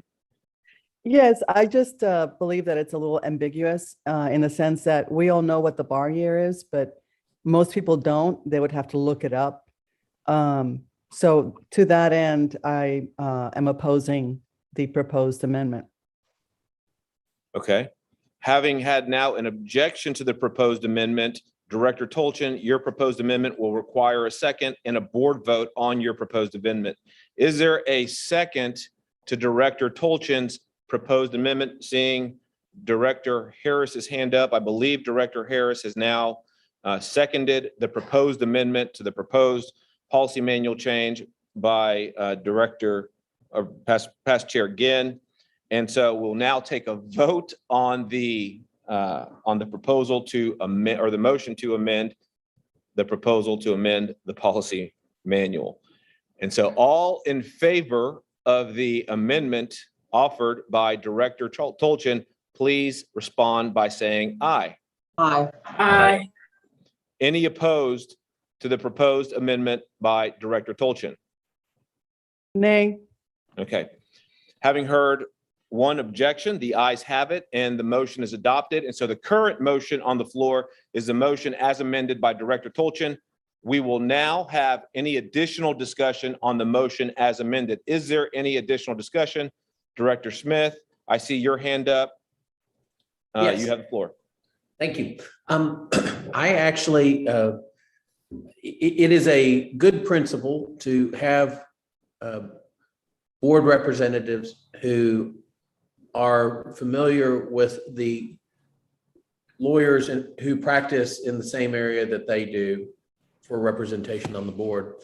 As I understand it, this proposal is just to limit gamesmanship when people want to collect signatures in 2 separate districts.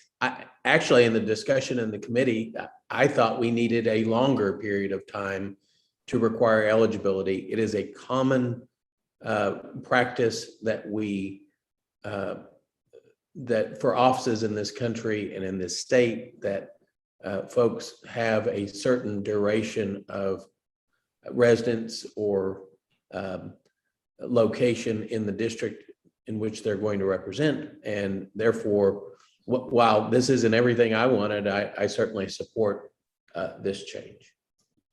Thank you, Director Smith. Director Scott. I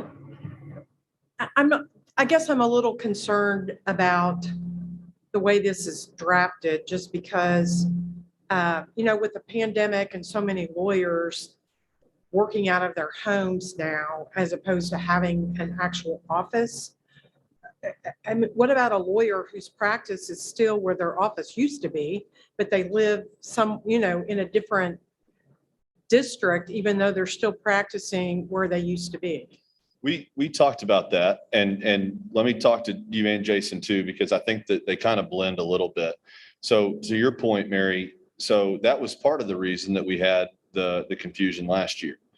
That's why it's up to the attorney to set their principal place of practice. They're given that option. They can set it at their home address, where if they're doing all their work now and they've left their brick and mortar, or they can set it at their office address. And that's part of the reason, Jason, we didn't want to extend the time period longer than what we did, because when you start thinking about running, that you're looking at roughly 3 months of establishment before you run. I think the legislative code to run for political office is longer than that. I think it's either 6 months or a year. I think we talked about it though. And I think that because, Mary, they have the option to choose, then we just want someone to pick. What you don't want is, in my opinion, and this is kind of what happened last year, I live in Collin County, right? You live in Dallas, right? It would not be fair, I think, for a Dallas principal place of business person to run in a rural district like Collin. I'm not sure if Collin's rural anymore, but it's considered to be, right? So that's the mindset behind it. And go ahead, I'm sorry. Sorry to interrupt. No. But my concern is somebody had an office address in Dallas. They lived in Tarrant County, but their practice is in Dallas. Right. They no longer have a physical address in Dallas, but their practice is still in Dallas. And the only address they have is their home address, which is in Tarrant County. So, but they don't practice in Tarrant County, they practice in Dallas. So aren't they then precluded from running in Dallas by this definition? Yeah, thanks. We're going to let Ray address that comment. Thank you, Mary. I was really hoping I wouldn't have to come up on the hot seat today, but yet here I am. No, it's a great question. So it's basically a self-selection, right? I mean, because there's so many complexities with people practicing, that's a great example. That's very complex for us to be able to figure out. We were just looking for, to follow our practice from years and years, which is just simply, we have to have an administrative way to be able to capture what district a person is running in. And we just let the lawyer tell us, if in that situation, the lawyer just tells us by putting in their address in our database, and that tells us, that keys us what district that they're saying their home address is in or their office address is in, because we don't have the resources to be able to track down and start asking a bunch of questions of all the potential candidates. Hey, how much time are you spending in this area versus this area? Where's your office? Where's not your office? It just gets too complex. So we let y'all decide it, the lawyer, and then we just go from there. Well, I hear what you're saying. I guess maybe I'm not being very clear. The person I'm thinking about is they no longer have an address where they practice, but they still practice in that area, and because it's a big metroplex, that's possible. So they don't have an address that they can give you that's in the district where they practice. So I guess they got to do. David Sergi suggested they just get a PO box. I think you've got to draw the line somewhere, right? I think there has to be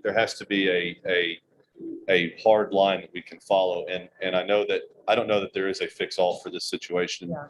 but I think if I'm going to claim that my main practice is in Dallas, I have to find a way to establish my principal place of practice under the rules there. Okay. And I know that's not the answer you're looking for, but I think at some point we just have to have a hard line. Okay. I'm sorry. It's just where we draw the line. We gotta do it. Oh, and Jason, one thing about the 90 days, we kind of looked at the divorce cases, 90-day residency, for venue. And that's kind of one of the ways we were discussing this. We came up with the 90 days and thought that was appropriate. Sure. And I support what y'all are proposing.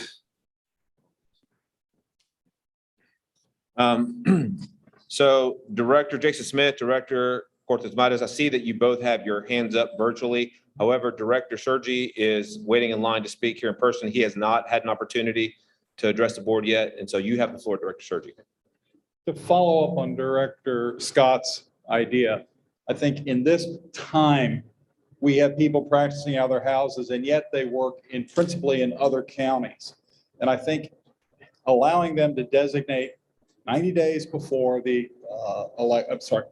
within the time period, which county is their principal place of business is entirely appropriate, because we have people in Hayes County that practice in Austin, and yet they're working from their houses. And I think to cut them out and force them to be representing Hayes County when their majority practice, most of the court that they attend is in Austin, simply doesn't make sense. I think it's just kind of like judicial elections. It's where you intend to be, where your principal place is. And especially in this day and age where I can be in Acapulco practicing law and appearing by Zoom, you have to simply designate the place and not have an artificial barrier. Thank you. Thank you, Director Sergi. Director Cortez Mares, I see your hand up. You have the floor. Thank you, Chairman.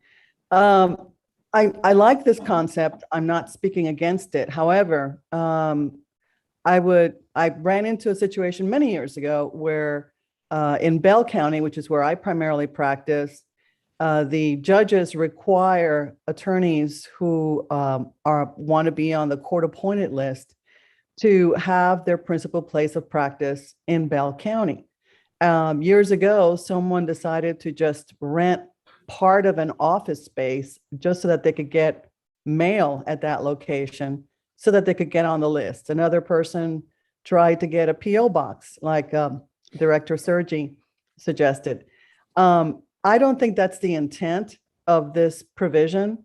And I would ask, how are we going to reword this? Or is there an opportunity to reword this so that we can prevent that instance where a person decides to get a PO box 91 days before March 1 of the year of the election, and then decide they're going to run in that particular county? I mean, it's possible that someone can do that successfully, even if they don't have a principal practice in that county. For example, someone who lives in Williamson County can decide to run in an election in Bell County or in Travis County by simply getting a PO box and go and standing in the courthouse or establishing some kind of internet presence to be able to solicit votes. So how can we, as a bar, guard against someone who 91 days before an election, or 91 days, I should say, before March 1 of the year of the election, gets a PO box? Shouldn't it say something like the principal place of practice needs to be a physical address? That's a question. Thank you. Thank you, Director Cortez Mares. I believe that Ray Cantu has already addressed that. The State Bar does not have the resources to actively look up and verify all of these addresses.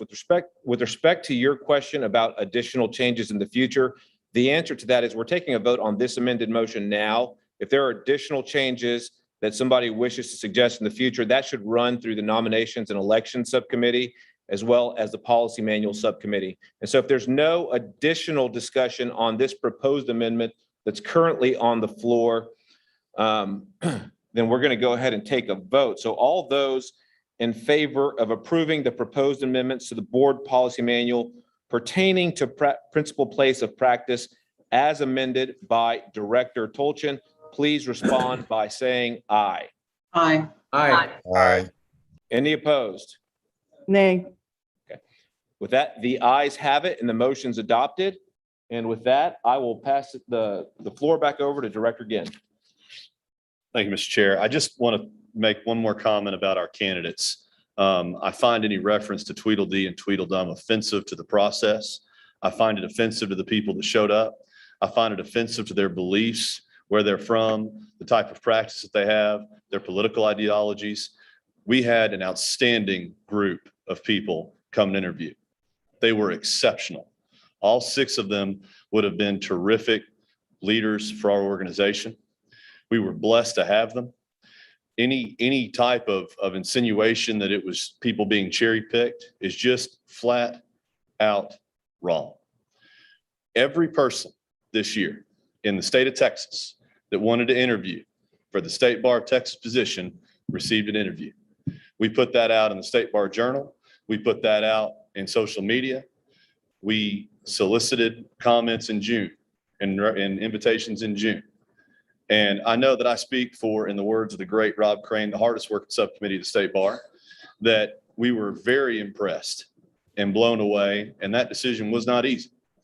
And so for any of us that like to describe that as otherwise, It's deceitful and it's wrong.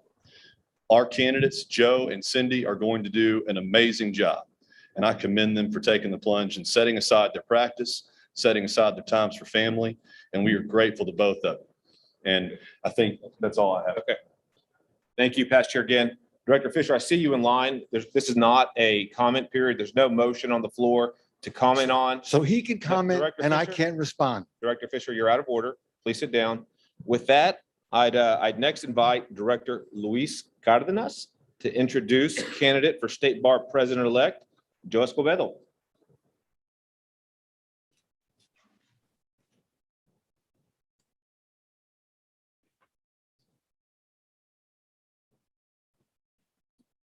Yeah, good afternoon. My name is Luis Cardenas. I am the third year at-large director for the State Bar. And I've been fortunate enough to be able to practice law with Joe Escobedo for about 20 years. And, you know, over the course of 20 years, yeah, I heard that. You really get to know somebody to the point where I asked Joe, are you sure you want me to give this opening remark for your speech? He still said yes. But you know, when you get to know somebody for 20 years, you really get to know what their priorities are. You really get to appreciate what's important to them. And for Joe, it's always, of course, family first. Joe's a great father, a great husband, probably even a better grandfather. Every time I talk to him on the phone now, I ask him if he's in daycare because I hear the grandkids yelling and screaming, calling him Papa Joe, which is just what they affectionately call him. Feel free to adopt that name when he's president. You know, but professionally speaking, after those 20 years, you really appreciate what's important to somebody. And he's obviously an accomplished lawyer.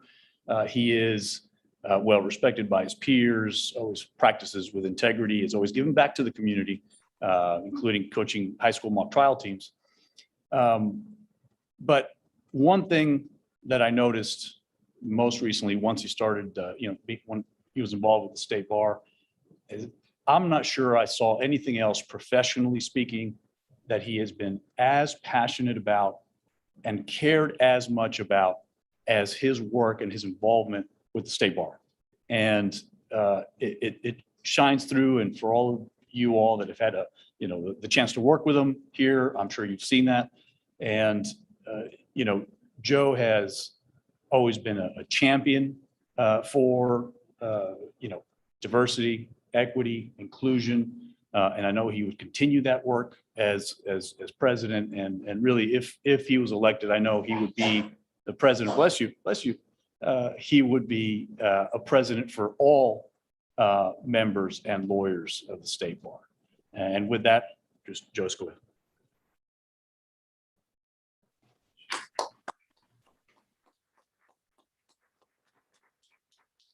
I thank Luis for that introduction. Thank you very much. I know it seems like it's been 20 years. That's been a long time. I was going to start off by saying good morning and then say, well, that's actually on my list, but I guess I should say good afternoon. I am Joe Escobedo, and it is my distinct honor to be here in front of you today. As I mentioned in my letter, I sometimes find it hard to believe that I'm even here. Very humble beginnings. What my parents lacked in education, they more and made up in an incredible work ethic that they instilled in their son and their two daughters. And I'm proud to be here with you today. Since the announcement of the selection by the Nominations and Elections Subcommittee, I've had a lot of lawyers just ask me why are you doing this? And to be truthful, Cindy and I were outside asking each other that question a little while ago. With me, it's very simple. It just comes down to the practice of law has given me everything that I have. And I do mean everything. I met my wife when I was in law school. She was an undergrad.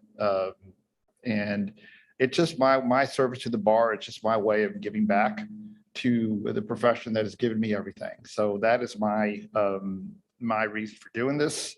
I think that it's important for you to know where I land on some of the issues the bar is going to be facing. And let's face it, some of those issues have been framed for us by the McDonald litigation, and fully cognizant of that. I think that first and foremost, we have to continue to support access to justice. I'm a big supporter of that. Given my background and the way I started life, I've seen what can happen when the powerless are taken advantage by people with power. And we need to figure out a way to continue to support access to justice. It's paramount. It's very important. Another issue that I think is important is issues related to diversity, equity, and inclusion. And let me be very clear: we're obviously doing very well in that issue. I have two prime examples. I have one here, and if he was here, it'd be the other one. We're doing very well, but as I mentioned in my task force report, we have pipeline issues. We have issues relating to minorities and young women. They're not as, we need to get more of them in law school. We need to get more of them in the profession, and we need to get more of them in leadership. And so I think those issues are all important. We provided that information in the task force report. You now have the McDonald opinion from the Fifth Circuit Court of Appeals. I'm not obviously not naive. I'm not saying that's the end of the road, but I'm sure you all read the section relating to diversity, equity, inclusion, where they said that was germane. So we need to get to work on that area. I think another issue that we need to get to work on, we need to use the opinion to reach out to members that clearly believe that the bar does nothing for them, or even worse, that it just is doing bad things for them. We have an opportunity here to reach out. We must counter misinformation, and there is a lot of misinformation out there.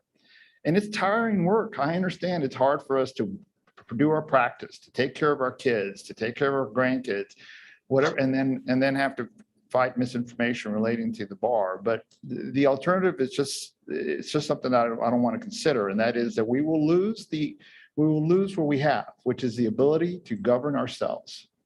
And that is something that I don't think anyone in this room wants. Lastly, as far as issues, I'm very, very concerned with what I see and hear relating to attorney health and wellness, issues relating to addiction and depression. I think those issues have always existed, but I think that perhaps the pandemic has made them worse. TLAP is a wonderful program. We need to double down on that as far as support and getting it out there as far as information. And these are all what I believe are some of the issues that we will face. You guys have had a long day. I want to do what I usually do when I try cases, and I was told that the judge gave me 30 minutes, but I'm going to give you some time back. I'm going to give you all some time back. I thank you all for your attention. I thank you for all the work that you do for Texas lawyers. I've been in this position.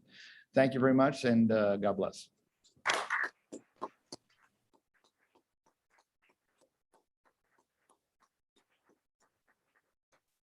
Thank you, Joe.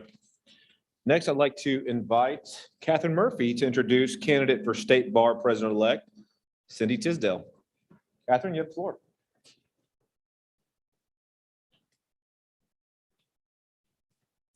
Good afternoon. It is with great pleasure to have the wonderful opportunity to introduce Cindy Tisdale as a candidate for President-elect of the State Bar. I've known Cindy for many years, and I've had the opportunity to work with her in many capacities. When Cindy was chair of the Family Law Council, I watched her lead the council with incredible efficiency and enthusiasm. She was an amazing leader, and she treated everyone respectfully, making sure all voices were heard and every issue was given the utmost consideration. Cindy is most passionate about the State Bar like I have never seen before. She was chair of this State Bar, and she excelled in that position. And at the same time, she was on the executive committee of the Family Law Council, and at the same time running a busy family law litigation practice, all while raising two wonderful children who are both as dynamic as Cindy is. Her son Andrew is a 1L at Baylor Law School, and her daughter Anna is a junior at TCU. Cindy has received numerous professional awards and accolades. She has written several articles.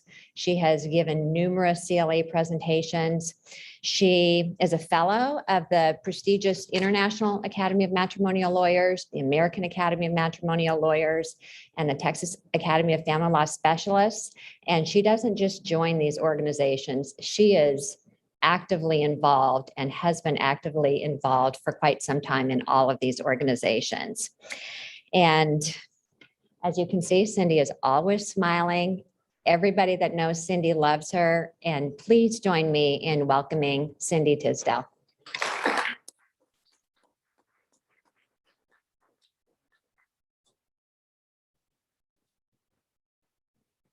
Thank you, Catherine. I might as well just sit down now, right?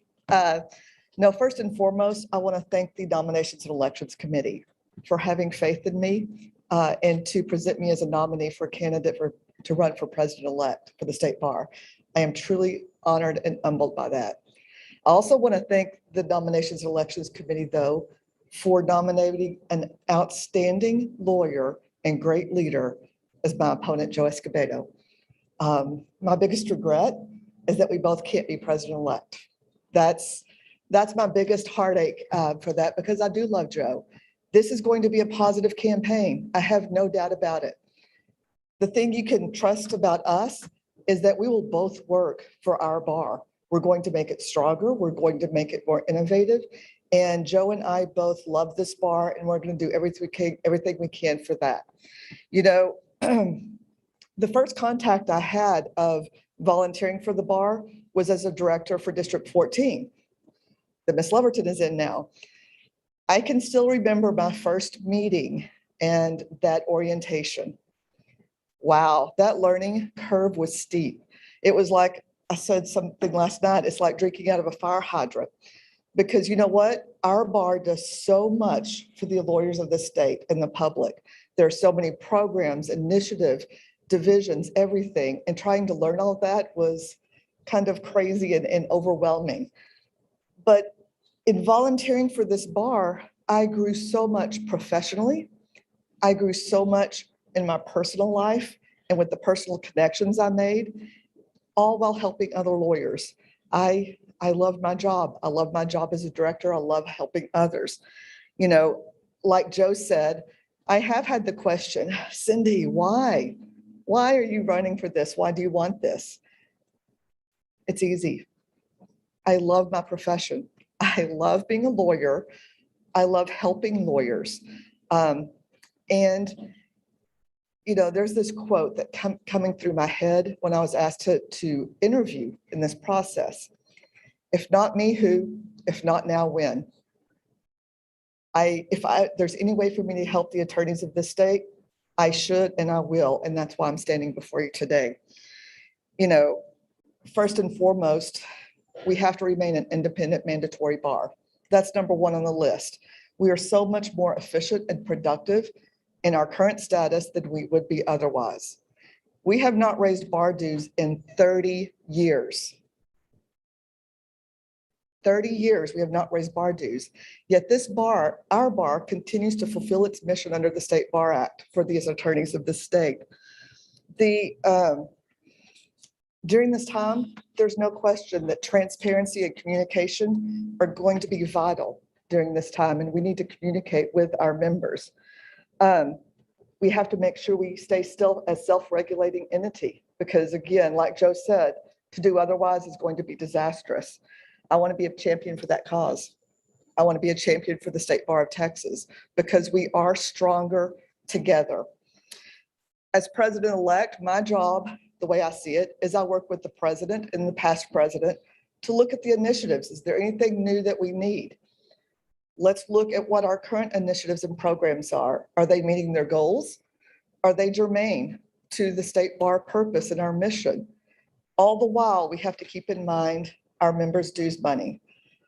What is their money going toward? Is it germane? Is it helping the attorneys of this state and the public?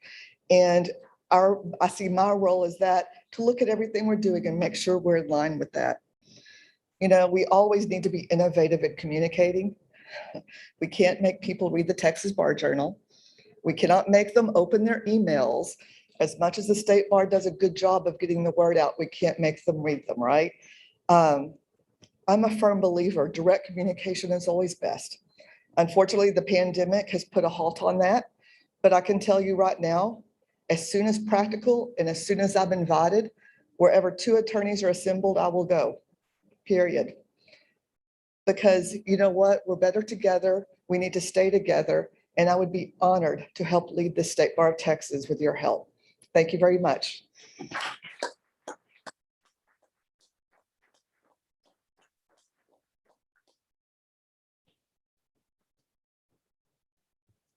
Joe and Cindy, thank you so much for joining us today, and thank you for those great speeches and presentations. And I honestly feel lucky as a member of our bar to have such a great set of candidates, and I don't see how the State Bar can lose with both of you running for president-elect. And so thank you very much. With that, folks, we're going to keep on moving here. Director Schrammick, I'd invite you to please come up to address agenda item 12B. Director Adam Schrammick, who's also the chair of the Policy Manual Subcommittee, is going to come forward and address the board regarding additional changes to the policy manual. You have the floor. Well, you all know what the policy committee's been really focused on the past few weeks. We can skip over that update. There's one other item, though, that did arise that was submitted to us by the appellate section. One of our rules impacts the appellate section and has a prohibition on a type of case that they cannot file an amicus curiae brief on. They can't approve the filing of an amicus curiae brief. And that is the situation where one of the members of the appellate section council is involved in the litigation.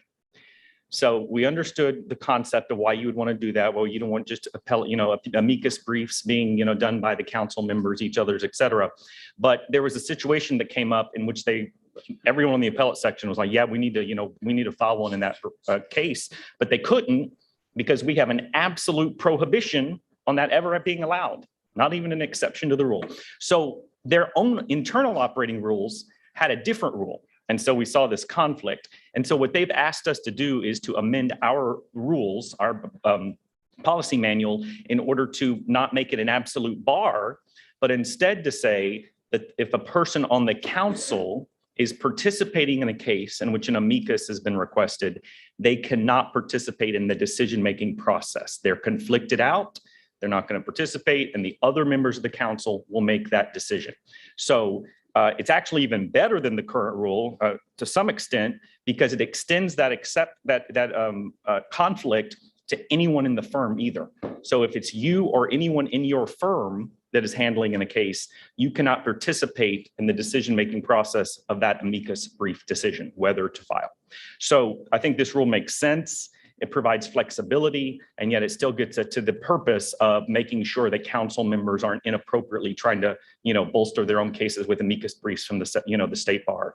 My understanding is they don't do amicus briefs that often, and usually it's only where it's an important issue that they think really impacts appellate practice, et cetera. So the proposal coming from the committee is page 152 of your book, if you're looking at PDF pages like I am, and it's to change, to remove the absolute prohibition in policy manual section 8.02.02 and to replace it with a new 8.02.02E that essentially adds a conflict principle. And I won't read it all into the record if you want, but it's right there on page 132. So that is the proposal, and that is the motion. Thank you, Director Schrammick. Director Schrammick has moved to approve revised board policy manual section 8.0202E contained in tab 12B of the board packet, and coming from a committee, it does not require a second. Is there any discussion, whether in person or via Zoom? Seeing none, all those in favor of approving revised board policy manual section 8.0202E, please respond by saying aye. Aye. Aye. Any opposed? Hearing none, the ayes have it, and the motion is adopted. Thank you, Director Schrammick. With that, We'll move on to item 13 on the agenda, and I'll ask Director Diane St. Ives, Chair of the DCAP Subcommittee, to please unmute herself and address the board. Director St. Ives, you have the floor. Thank you, Mr. Chair. Good. I wish I was there with you. I really do. The DCAP committee, obviously, we have a lot of work as well that we're doing. And we have a general report that I wanted to bring to the board, and then 2 action items for consideration. In general, in June, as you may recall, the board referred the Public Protection Grievance Review and Client Security Fund Task Force report to the DCAP committee for review. We had our first meeting August 19th, where we determined our process for the review of the report. We had all of our committee members in attendance, and we were all well received. We divided up the task force report into 3 subcommittees so that we could look at each of the task force recommendations very carefully. Our first subcommittee meetings were held on September 7th and 8th. Each of the subcommittees were assigned various recommendations in the task force report, and we'll study those issues thoroughly. And when we're talking about studying the issues thoroughly, we're not looking at staring at the paper. We're actually developing a course of action to report back to the board exactly what is happening with each of those propositions. We do welcome your feedback on these issues. And if you want to know who's on which subcommittee, studying what issue, it is in your DCAP or in the board materials today. We're going to take some time to study the report and report back to the board on any recommendations we may have. We do plan on getting feedback from various groups and individuals. We're developing how that's going to look, what questions we're going to ask, and what information we're going to seek. We will also look at what other states are doing on some of these topic areas so that we have a logical point of reference. There is obviously a lot of interest in this report, and we want to give it a thorough review and give a report to the board when we've completed the review, and we will continue to keep y'all updated. The next agenda item, we have 2 rule proposals that our committee reviewed and approved. They were developed and submitted by the Committee on Disciplinary Rules and Regulation and Referenda, or the CDRR as we call it, through the process identified by the State Bar Act. If the board approves these 2 proposals today, we have recommended that they be held for submission to the Supreme Court at a later date as a bundle with other proposed rules. We would like to have a full package of proposals to send to the court at one time, and this most likely will not happen this year. The first proposal for consideration is proposed Rule 1.18 of the Texas Disciplinary Rules of Professional Conduct pertaining to duties to prospective clients. In your materials, there's an in-depth description of the rule and the public comments received by the CDRR. And the proposed Rule 1.18 is based on the ABA model rules and is used in a majority of the states.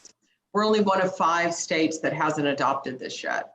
It addresses who constitutes a prospective client, protection of confidential information, and conflicts of interest. And it will provide a lot of clarification for lawyers. These are it's probably the majority of the calls that the ethics line gets. The committee did have some suggestions to the official comments to the rules, and the CDRR has indicated a willingness to look at these suggestions. But just to clarify, the official comments to the rules are approved by the Supreme Court. They are not approved by the bar or the CDRR. Although the comments are initially developed by the CDRR, they can be amended by the court at any time. What's up for approval today is the language in proposed Rule 1.18, but understand that the official comments may be changed throughout the process.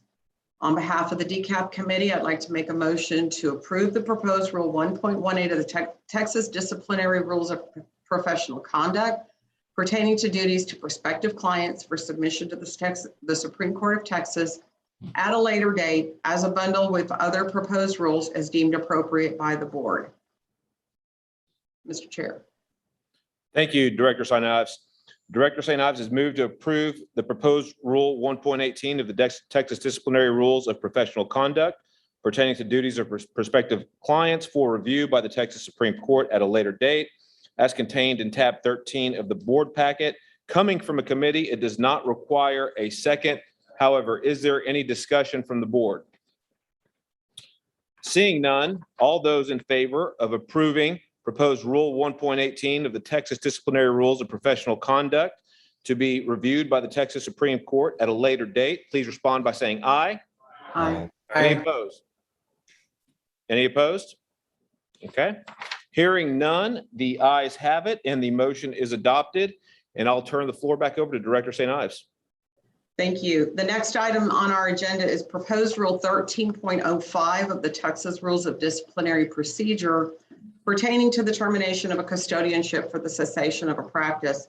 This has probably been spearheaded by my daughter, who is my custodian, and she will want to be done at some point. This proposal goes in conjunction with Rule 13.04, which was approved in the rules vote this past spring. This rule authorizes a lawyer to voluntarily designate a custodian attorney to assist with the designating attorney's cessation of practice and provides a limitation of liability for the custodian attorney. Proposed Rule 1305 specifically sets out 3 ways in which a custodianship conducted under proposed Rule 13.04 shall terminate. It also sets out a procedure for disagreements between the appointing attorney and the appointed custodian attorney regarding the appointing attorney's competence. There is a more detailed description of the proposal in your materials. On behalf of the DCAP committee, I'd like to make a motion to approve proposed Rule 13.05 of the Texas Rules of Disciplinary Procedure pertaining to termination of a custodian for the cessation of practice for submission to the Supreme Court of Texas at a later date as a bundle with other proposed rules as deemed appropriate by the board. Mr. Chair. Thank you, Director St. Ives. Director St. Ives has moved to approve proposed Rule 13.05 of the Texas Rules of Disciplinary Procedure pertaining to the termination of a custodianship for the cessation of practice for submission to the Supreme Court of Texas at a later date. Coming from a committee, it does not require a second. Is there any discussion from the board? Seeing none, all those in favor of approving the motion to approve proposed Rule 13.05 of the Texas Rules of Disciplinary Procedure pertaining to the termination of a custodianship for the cessation of practice for submission to the Supreme Court of Texas at a later date, please respond by saying aye. Aye. Any opposed? Hearing none, the ayes have it and the motion is adopted. Director St. Ives, thank you very much. That concludes our report. Thank you, Chair. Mr. Thank you, Director St. Ives. Okay.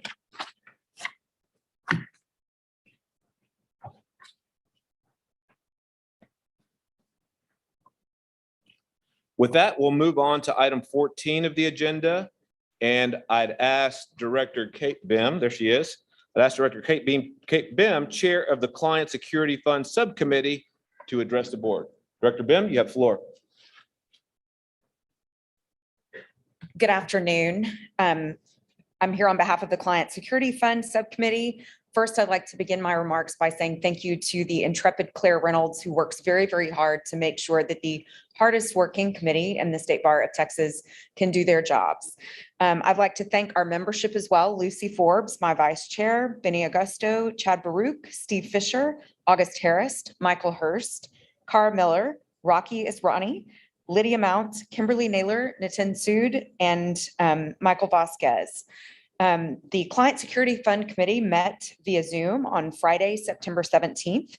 The committee reviewed 24 applications, approved 12 applications for payments totaling $46,397.25. And for the year, the fund has paid out $46,397.25. This committee is my favorite part of bar service, so I thank you to all of the people who serve with me. Thank you, Director Bim. Are there any comments from directors? Okay, with that, we're going to take another agenda item out of order, and we're moving on to agenda item number 19. I'd ask that TYLA President Rispoli to come forward and address the board. President Rispoli, you have the floor.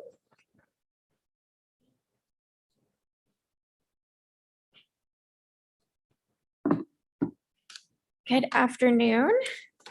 Civility is going to be a theme for the whole year. And with that in mind, I will try and keep this short. We have two motions that Brittany and Michael and I bring before y'all today. Our TYLA board met a week ago, and we were honored to have Sylvia and Kaylin there to help us and also to witness just the amazing amount of work and passion that our directors put into their projects. So we were able to get just hours and hours of video footage for our two civility in the law projects, our relationship wellness, mentoring, and even leadership and federal evidence guide. So we are already hard at work with our board in South Padre. It was the first time we were able to meet as a board since January of 2020. And we were able to bring to a close a discussion that we have been having as a TYLA board since even before I joined the board. And then that is on our membership definition. So to give you a little bit of background, at the end of Brittany's year, under her outstanding leadership, we as a TYLA board agreed to remove age from our membership definition. And to give you a little bit of logistical background on that, under our bylaws and policies, we cannot make a change this big without having our in-person annual meeting where all TYLA public members are invited. So we have not been able to make this change because we have not been able to meet in person. We did break this up into two pieces. The taking the age completely out was, I believe, unanimous. And then on Friday, which also happened to be Civility Day by proclamation of our Texas Supreme Court, we had a very respectful and passionate, healthy discussion about what our membership definition would be based on years of licensure. So we were all in agreement. It needed to be based on years of license, not on age. And at the end of that meeting on Friday, we voted and agreed on a definition of 12 years of licensing. And we had one vote not in support of that, but other than that one, it was unanimous. And we felt that our directors really were looking forward to taking this membership definition towards our future. And they have, we let them know that Brittany and Michael and I would be presenting these motions to you. So on behalf of the Texas Young Lawyers Association Board of Directors, I move that this board approve a change in the TYLA's membership structure to provide that TYLA members will be all attorneys who have been licensed within 12 years prior to June 1 each year. Thank you. Thank you, President Rispoli. President Rispoli has made a motion to approve the recommended changes to the TYLA membership structure that are contained within the board materials. Do we have a second? Second. Okay, I hear a second from Director Brooker. I believe that Director Tolchin also seconded. And so since we now have a second, is there any discussion? Thank Director you, Forbes, you have the floor. Thank you, Mr. Chair. I have 2 points of information, and I will, let me start over. I have 2 points of information of my friends at TYLA, and I will address these to you, Chairman Santos. Please state your points of information. What? Could you please state your points of information? Oh, yes. Okay. The resolution casts a broader net of who qualifies as a young lawyer than the existing rules. So my first question is, how many more colleagues will TYLA's membership increase by under the proposed resolution. Okay, I'll pass the floor over to President Rispoli. So we did ask the State Bar to give us numbers on this. Currently, we are around 25% of the current membership. It's important to know that with that 25%, a couple of factors come into that. We have only 5 years of licensure for anyone that is over the age of 36. So we always knew that going to a no age just licensing number would increase, and that was our goal, to increase our involvement and representation of the attorneys who were not your typical in your 30s young lawyers, and wanted to increase the amount of time that they could be involved. The other thing to note is we are currently down in membership under our current definition. A couple of reasons behind that. The uniform bar exam, we all kind of, if you were watching that, we knew that that could cause some changes in licensing of new lawyers. And then if you know anyone who has taken the bar exam in the pandemic, you will know that it is even harder than when we had to do it, walking up the hill in the snow both ways. So we have gone down for the first time in a long time, but we are still on track for a healthy, sustainable growth. So to give you numbers, at 12 years currently, we would be around 30%, somewhere around 31 to 32,000 members of the board of the State Bar, which is slightly above where we would have been without the UBE and the pandemic, but on track with what we anticipated, with including more lawyers who are older when they get out of law school. Okay, and my second. Thank you, President Rispoli. Do you have an additional point of Just, it's information? my second and last. What will the fiscal impact be, if any, on our budget if the board votes today to approve and recommend the changes to the TYLA membership structure? And just so you know, I did look through the materials. I couldn't find the answer, so I thought I would ask. Thank you, Director Forbes. I'm not sure that we have anyone to address that specific question. It's a little bit broadly worded. Yeah, go ahead. Director Forbes, there will be no fiscal impact to the change. Okay, it may be none. I just figured I would ask. Thank you very much. Thank you for everything that you do as the public service arm of the bar. Thank you, and that's all. Thank Okay. you. Thank you very much, Director Forbes. Is there any additional discussion on this motion that's on the floor before we take a board vote? Seeing none, all those in favor of approving the recommended changes to the TYLA membership structure as reflected in the board materials, please respond by saying aye. Aye. Any opposed? Okay. Hearing one abstention, the ayes have it and the motion is adopted, and I will pass the floor back over to President Rispoli. Thank you.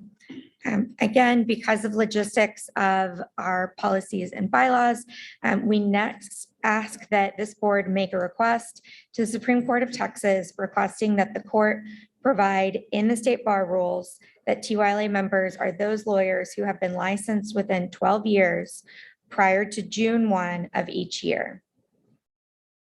Thank you, President Rispoli. President Rispoli has moved to approve the request of the Supreme Court of Texas to amend the state bar rules regarding the TYLA membership structure. Do I have a second? Director Brooker has seconded. Yes. President McDougall, yes, please, you have the floor. I missed most of what you said because it's something that was happening. But if this is the issue, I believe, about the expansion of the changing of the age and that with TYLA, here's my concern, my only concern. If it's about expanding TYLA's membership, I don't care. That's not my issue. My issue is we have a 26th Amendment issue that we've been under the threat of a lawsuit for a while. And it's my belief, my studies, and I'm talking to other lawyers, this does not solve anything. I think it's closed session material. Okay, well, I'm just gonna say I believe, and that's why I'm abstaining from voting, because it does not address that issue or repair that issue. Thank you, Past President McDougall. Is there any additional discussion from any board members? Okay. Seeing none, all those in favor of approving the request to the Supreme Court of Texas to amend the state bar rules regarding the TYLA membership structure as reflected in the board packet, please respond by saying aye. Aye. Any opposed? Okay, hearing one abstention, the ayes have it and the motion is adopted. Thank you very much, President Rispoli. Thank you. Brittany and Michael and I, if I can speak on behalf of them and our board, we are just so proud to be able to continue making the State Bar proud of us. And just a personal point of privilege, San Antonio is very near and dear to my heart and my husband. We have family here, but I was actually adopted here in San Antonio, which is started my lifelong goal to be a family lawyer. And I appreciate just everyone that I've been able to work with on the State Bar for reminding me what wonderful lawyers we have in our state. So thank you.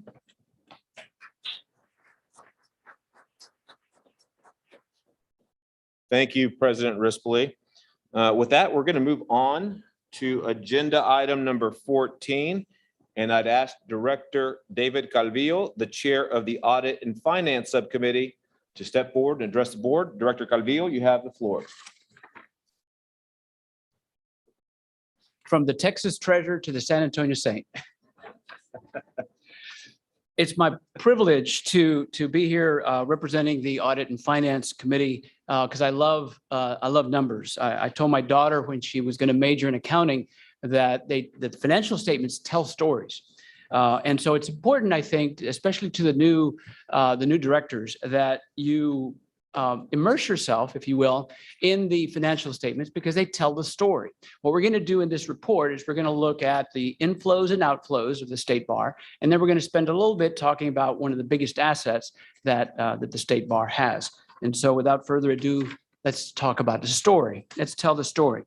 So Mr. Brown, if you could get to the first, oh, there you go. There it is right there. Okay, so what this tells us is our fund balance. The fund balance is basically the health, the core of the State Bar's financial resources.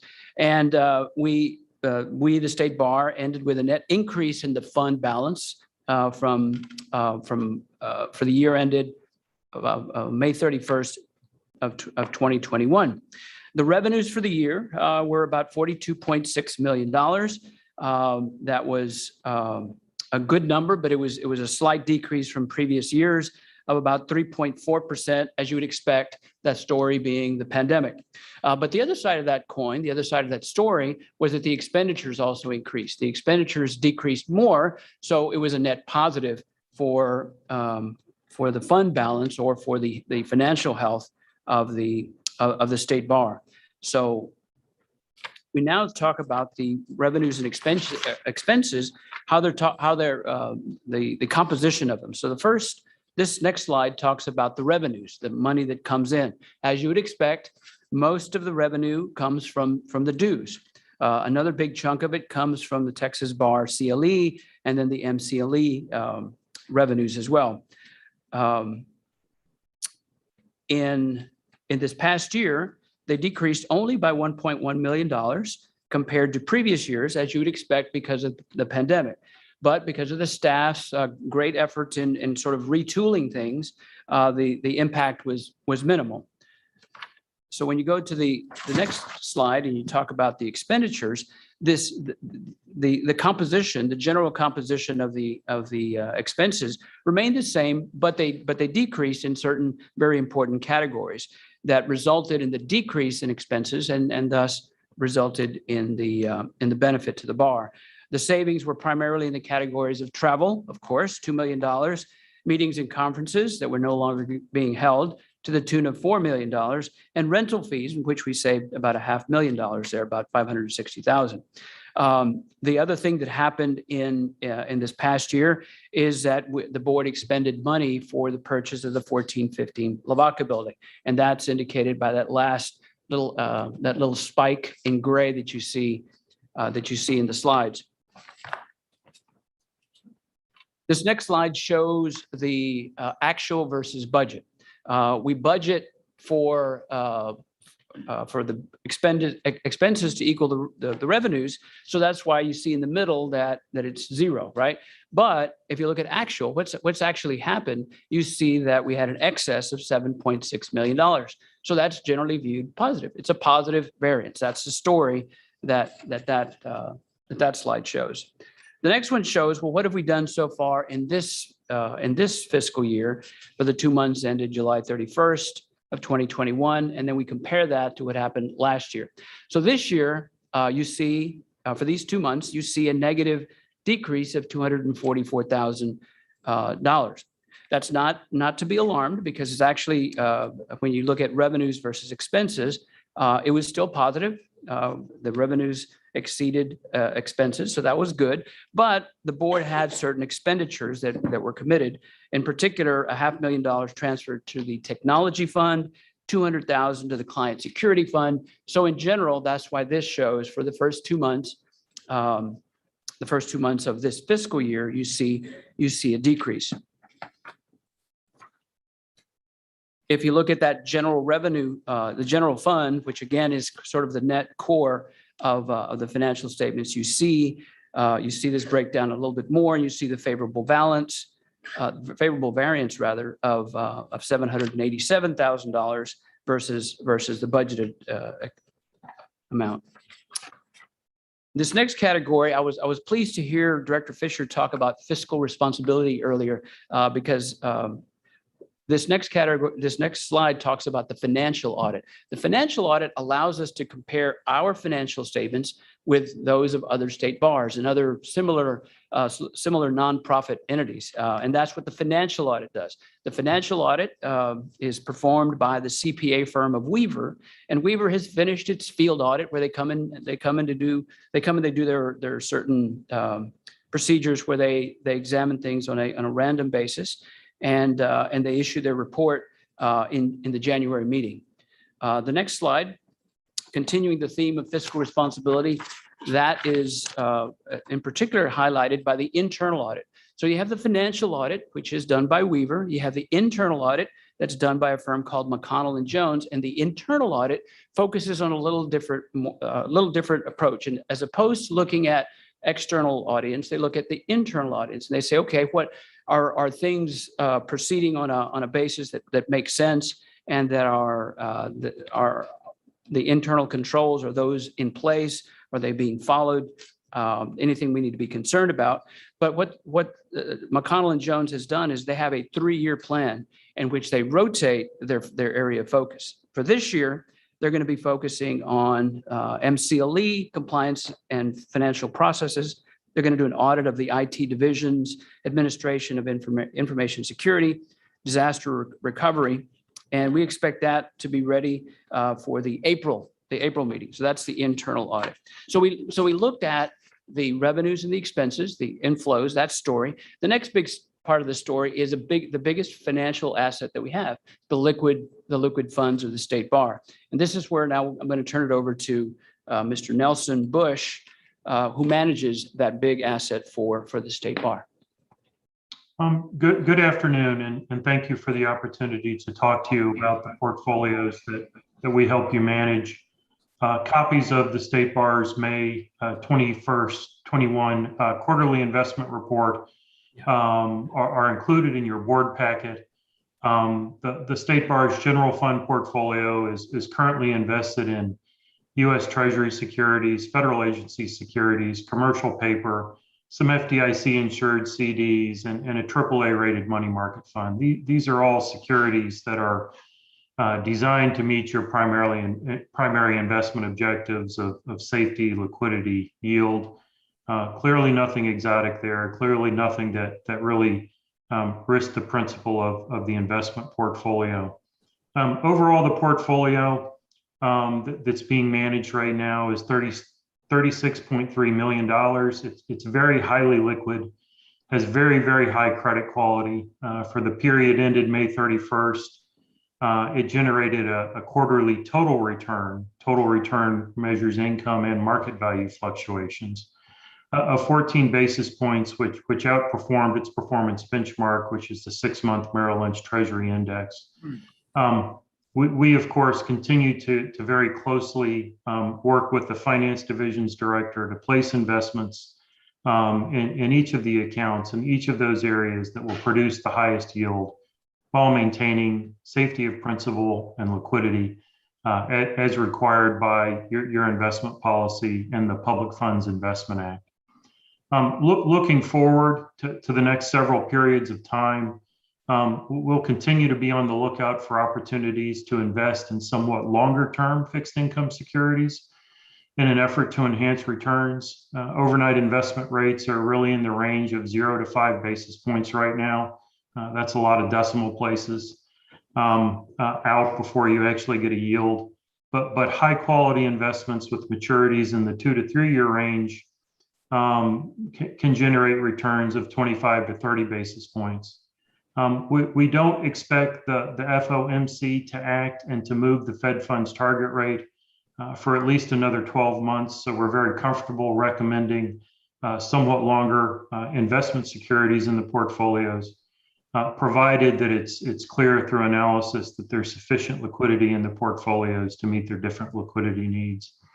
As of August month end, we had placed an additional $8 million that had been kept highly liquid in money market funds out into longer dated securities, including 2 to 4 year treasury notes and some very short-term high quality commercial paper. One of the services that PFM helps to provide to you is maintenance of a broker dealer list. This is the list of entities through which we're able to trade on your account. Our asset management business does maintain an approved broker dealer list. We have established policies and procedures to periodically and regularly evaluate and monitor firms' creditworthiness and their ability to perform the duties necessary for efficient trade execution. We have a fixed income investment committee and a fixed income credit committee. Both of them have a hand in assessing broker dealers and assess many important factors, including the broker's market presence, their capitalization, company history, profitability and management, their product availability, their success at trade execution, timeliness of information, quality of service and personnel, and other special circumstances such as qualified minority or woman-owned business enterprises. And with that, I'll thank you for your time and happy to answer your questions. Thank you, Mr. Bush. So on behalf of the Audit and Finance Committee, I make a motion to accept the May 2021 State Bar Quarterly Investment Report. Thank you, Director Calvillo. Director Calvillo has moved to approve the State Bar's Quarterly Investment Report for May 2021. Coming from a committee, no second is required. Is there any discussion before a vote? Seeing none, all those in favor of approving the State Bar's Quarterly Investment Report for May 2021, please respond by saying aye. Aye. Any opposed? Okay. Hearing none, the ayes have it and the motion passes. Director Calvillo, you have the floor. Okay. According to the Public Funds Investment Act, the board must approve the State Bar's Public Funds Investment Act trainers on an annual basis. So included in your board packet is a write-up on the training offered by Texas State University. And so on behalf of the Audit and Finance Committee, I make a motion to approve this entity, the Texas State University, to provide Public Funds Investment Act training for our State Bar staff. Thank you, Director Calvillo. Director Calvillo has moved to approve the Texas State University PFIA online training as Public Funds Investment Act trainers. Coming from a committee, no second is required. Is there any discussion for the board? Seeing none, all those in favor of approving the Texas State University PFIA online training as Public Funds Investment Act trainers, please respond by saying aye. Aye. Any opposed? Aye. Hearing none, the ayes have it and the motion is adopted. Director Calvillo. The Public Funds Investment Act also requires that the board annually review and adopt a list of qualified brokers that are authorized to engage in investment transactions with the state bar. A list of qualified brokers can be found in your board packet. These brokers comply with Securities and Exchange Commission requirements. And so, on behalf of the Audit and Finance Committee, I make a motion to adopt the current PFM dealer broker list for investments, which is included in your packet. Director Calvillo has moved to approve the adoption of the current PFM broker dealer list for investments contained in the board packet coming from the committee. No second is required. Is there any discussion for the board? Seeing none, all those in favor of approving the adoption of the PFM broker dealer list for investments currently in the board packet, please respond by saying aye. Aye. Any opposed? Aye. Any opposed? Hearing none, the ayes have it and the motion is adopted. Director Calvillo. Yes, the Public Funds Investment Act has more requirements, as you'd expect, because this is the biggest asset that we have. So yes, it requires that the board approve the state bar's investment policy on an annual basis. A copy of the investment policy is also included in your board packet. The investment policy contains no revisions from last year's adopted policy. On behalf of the Audit and Finance Committee, I make a motion to approve the adoption of the State Bar of Texas investment policy. Thank you, Director Calvillo. Director Calvillo has moved to approve the adoption of the State Bar of Texas investment policy coming from a committee. No second is required. Is there any discussion from the board? Seeing none, all those in favor of approving the adoption of the State Bar of Texas investment policy, please respond by saying aye. Aye. Any opposed? Aye. Hearing none, the ayes have it and the motion is adopted. Thank you, Director Calvillo. 10 seconds real quick. So again, if you want to know what the state bar does, I would commend to you the financial statements. If you want to see like a table of contents, an index, go to the financial statements. It tells you what the state bar does. And with the more detail that we're going to have, that we're required to have, you're going to see in excruciating detail what it is that the state bar does. Thank you to Tracy for putting up with all my silly questions. I very much appreciate it. Thank you. Okay. Thank you very much, Director Calvillo.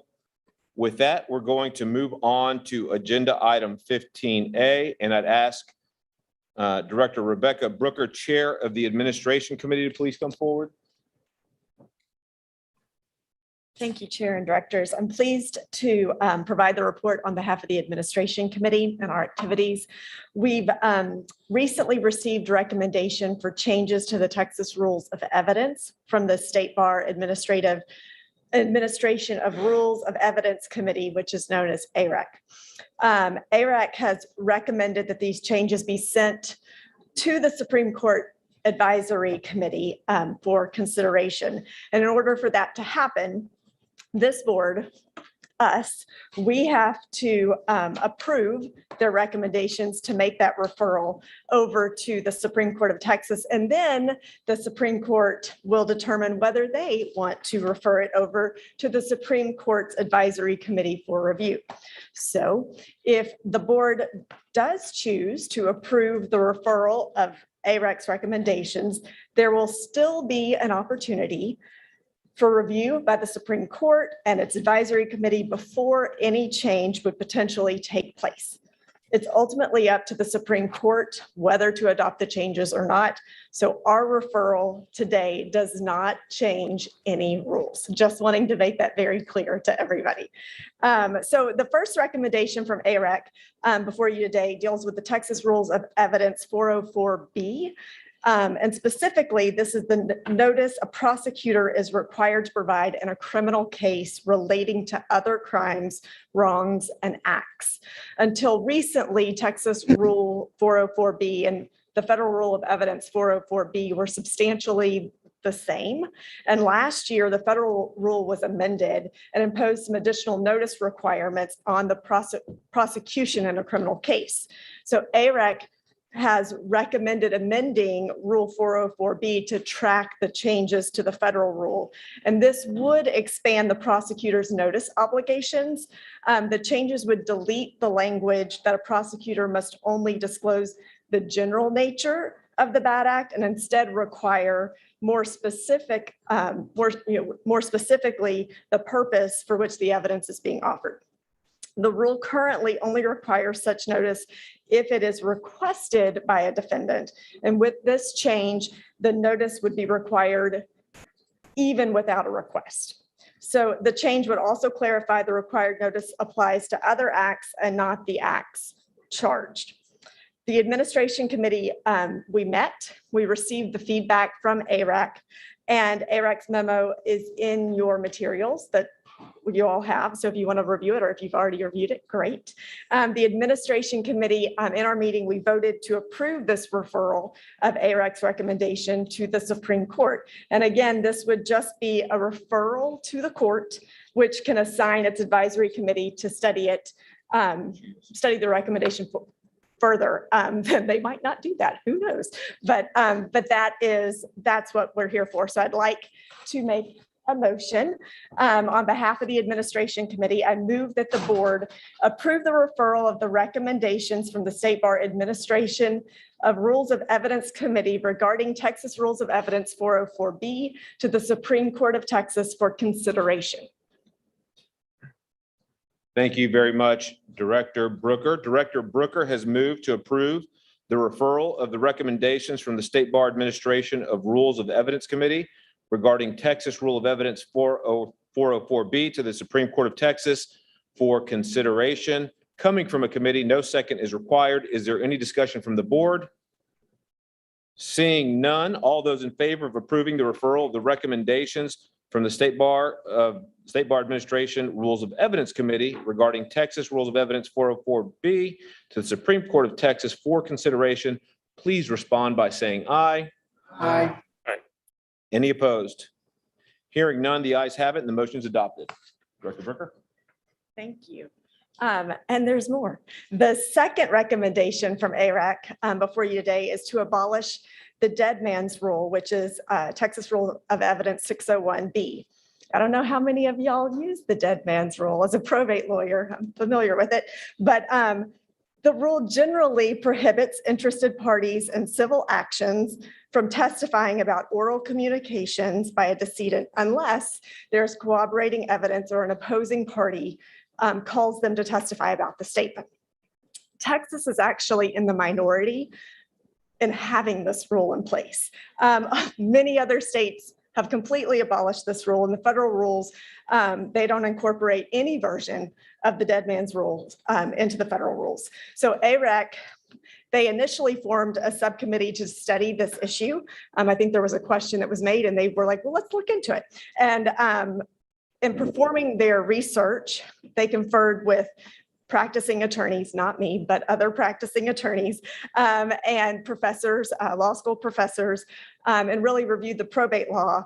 And ARAC found that the rule, how it's written, is incredibly confusing, which I will agree, as to confound its initial purpose, and that it has been applied by courts to require only minimal cooperation. And ARAC found that it's often misapplied or it's miscited by parties in cases or that should never even been raised in. So ARAC did not recommend amending the rule, but instead just said, you know what, we should just do away with it too. And so the administration committee, we met, we've received the feedback from Jonathan Stone, who is a member of ARAC, and I think he might be here via Zoom as well. Thanks for being here, Mr. Stone. And they provided a memo to the administration committee, and we've reviewed it and we discussed it, and we voted to approve the referral of ARAC's recommendation to the Supreme Court. And again, this is just a referral to the Supreme Court, which they can then, if they elect to, can assign it to their advisory committee to study and make recommendations. So I'd like to make another motion on behalf of the administration committee. I move that the board approve the referral of the recommendations from the State Bar Administration of Rules of Evidence Committee regarding Texas Rules of Evidence 601B to the Supreme Court of Texas for consideration. Thank you, Director Brooker.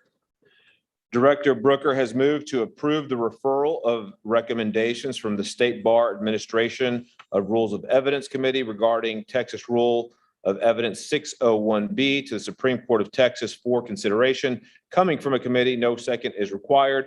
Is there any discussion from the board? Seeing none, all those in favor of approving the referral of the recommendations from the State Bar Administration of Rules of Evidence Committee regarding Texas Rule of Evidence 601B to the Supreme Court of Texas for consideration, please respond by saying aye. Aye. Any opposed? Nay. Nay. Okay. Hearing the responses, the ayes have it and the motion is adopted. Thank you very much, Director Brooker. Do you have anything further? Okay. I have received a request to take a couple of agenda items out of order, which I will grant. And so we are going to move on to agenda item 16C, the report from the Insurance Member Benefits Subcommittee. Director Fisher, will you please come forward? You have the floor.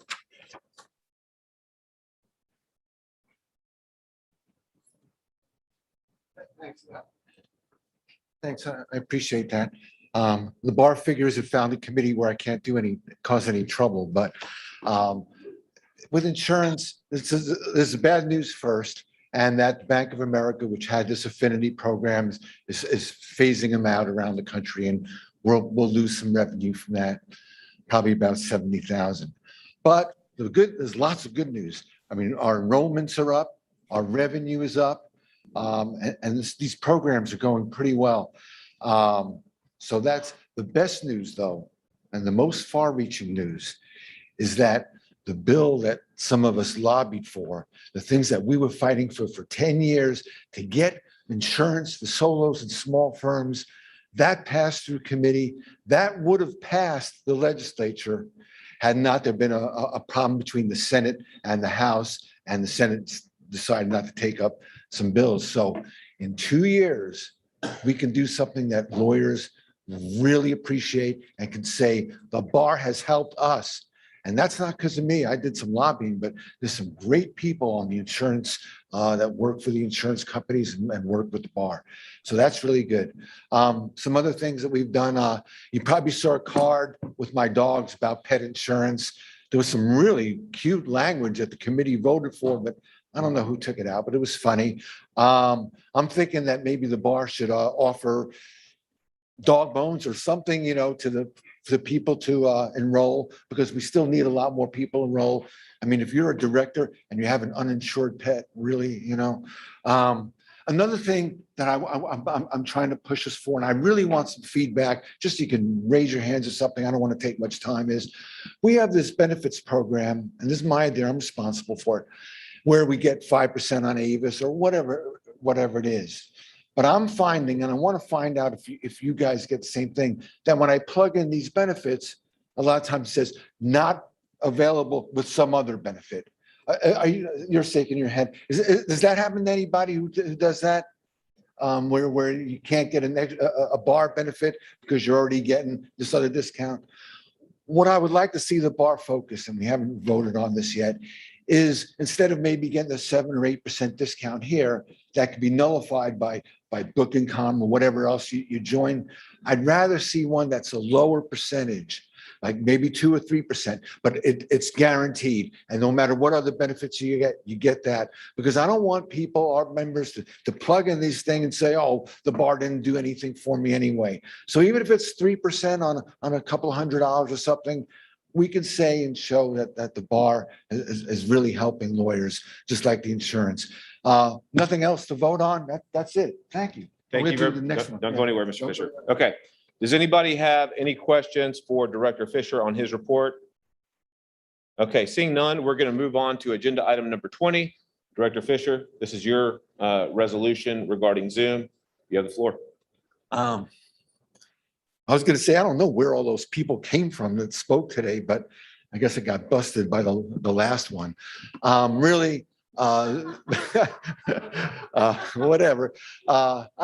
Once again, the bar that I envision for the future is a bar that's actively helping people.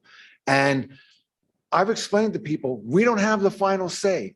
Tracy Justifer and her committee do. But they've been urging me, or Justice Christopher's been urging me, yeah, if you can get the bar approval, yeah, I want this feedback. So once again, we could do something and people can go say, hey, the state bar helped us with this Zoom and we appreciate it. And so I don't think I need to say any more because you've heard 20 different people. I think also, though, it helps people like me who travel a lot, do cases in other places.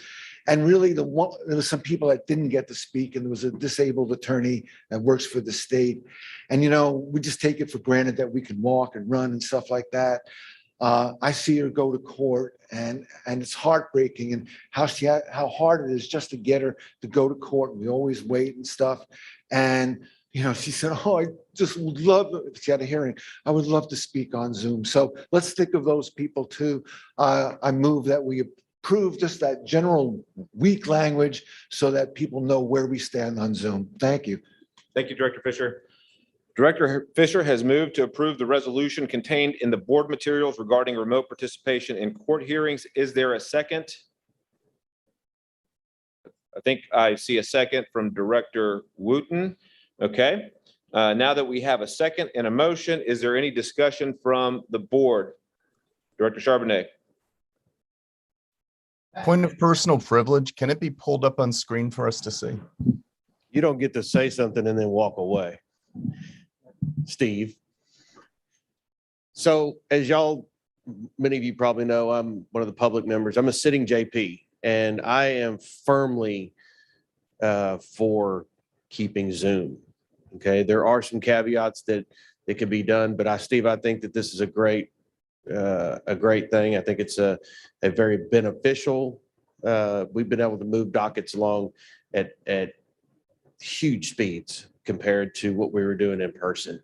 And being in a huge county like Tarrant, we're running 12,000 cases a year through our docket. So I'm very in support of this, and I appreciate you bringing it up. Thank you, Director Charbonnet. Are you challenging me to debate that? Okay, is there any additional discussion from the board? Director? Yeah, just to be clear, we don't have any control over this, right? I mean, I'm all for passing a resolution, but I just want to make sure I'm not missing anything. We don't get to say Zoom continues, doesn't continue, won't continue, will continue, right? I mean. Hold on, Director Fisher. No, not yet. So, Director, again, are you asking that question to Director Fisher? Are you asking that question in general? I don't know. Whoever would answer it. I just don't know. I don't know, Mr. Chair. So I don't think we have control over it. So I'm asking, do we have control over it? Ross Fisher, do you have an answer to that specific question?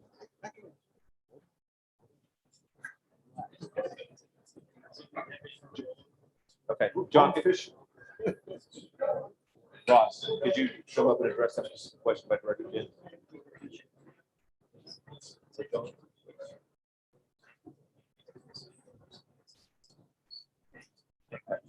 So what I'm hearing from Mr. John Sermon is that we can communicate to the Office of Court Administration that we support this, and that's the extent of the power that we have. Thank you for your question, Mr. Gann.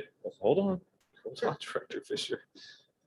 Okay, Director Kroger, do you have a question? I do. I'd just like to know a little bit more about where this language came from. That Director Fisher drafted or has been vetted.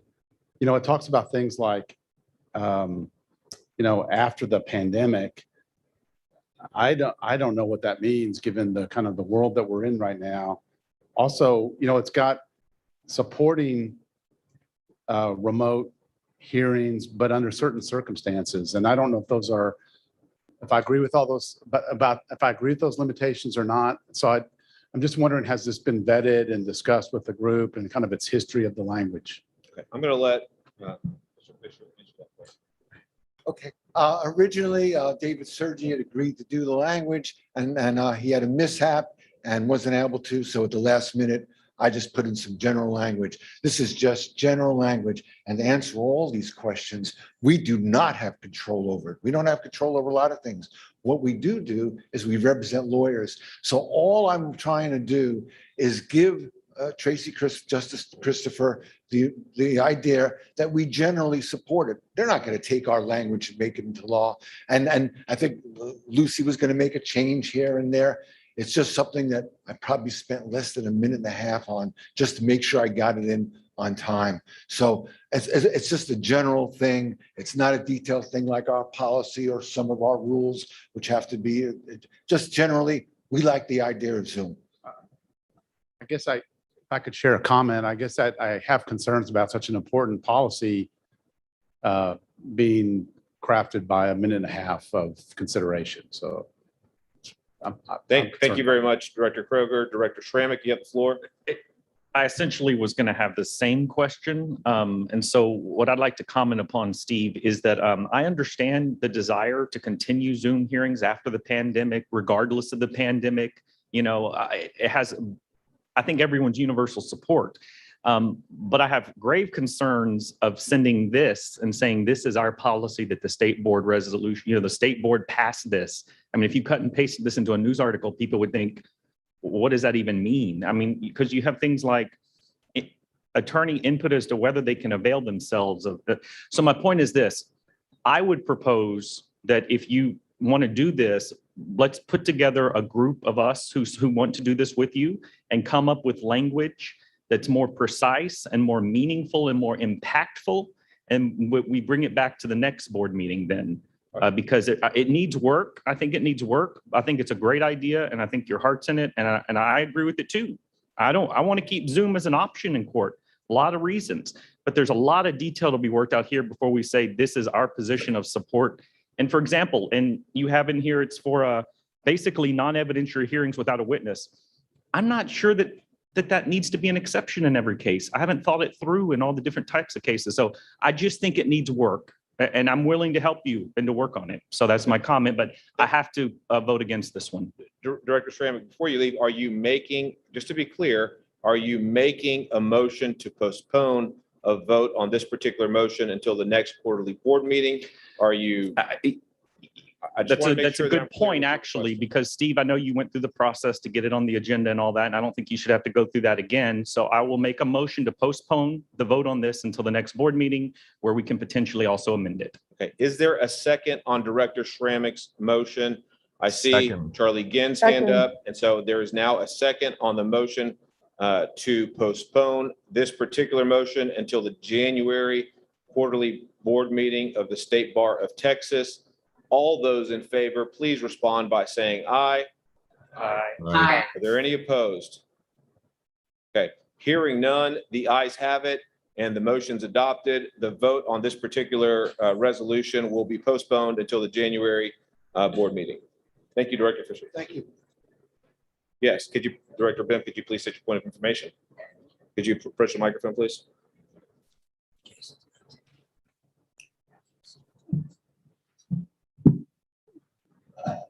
Because it's been postponed to the January meeting, am I correct in understanding that the only vote that will take place at the January meeting will be on this language as it was published in the materials? That is not correct. Okay, thank you. That the language could be amended and a request submitted to be placed on the agenda with modified language. Thank you. Okay, thank you.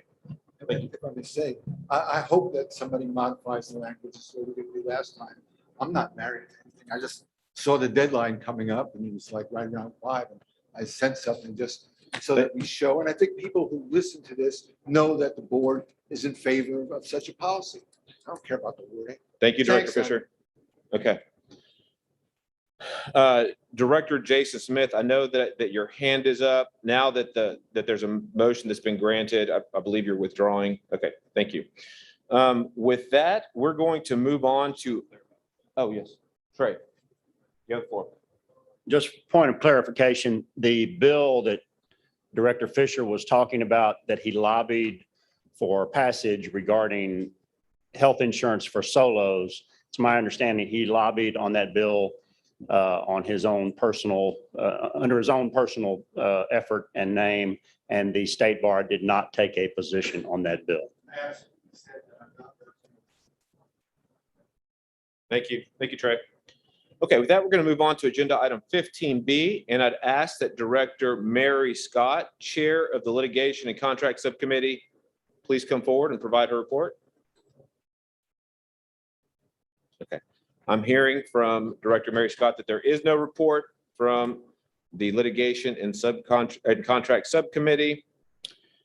So with that, we're going to move on to agenda item 15C, and I'd ask Director Yolanda Cortez Mares, Chair of the Facilities and Equipment Subcommittee, to address the board. You have the floor, Director Cortez Mares. Thank you, Chair. First of all, it's my honor to give this Facilities and Equipment Subcommittee report. It may not seem important, but in the age of COVID, it really is. The State Bar did a number of projects, concluded a number of projects, and started a number of projects during the pandemic. This report is about those projects. First of all, the Facilities Department staff have been working on a number of improvements to the facilities for the maintenance and upkeep of the Texas Law Center building. This report is about the Texas Law Center building, not the adjacent Bartholomew Robinson building, which was recently acquired. So please keep that in mind. There were several upgrades to the air cleaning systems. About a year ago, we upgraded the filters of the air handling units at the Texas Law Center from MERV 8 to MERV 15. MERV stands for Minimum Efficiency Reporting Value. The industry standard is MERV 13, so we've exceeded the industry standard. And this provides one of the highest level of commercial grade filters available. A UVC lighting system was installed in the heating, ventilating, and air conditioning in August. This air cleaning technology will help to kill virus particles in the air circulation system. A mechanical engineer measured the speed of air and the size of the unit and came up with the values. HEPA filters were purchased. HEPA stands for High Efficiency Particulate Absorbing Filter. HEPA filters were purchased for the 3 remote CDC offices in Dallas, Houston, and San Antonio.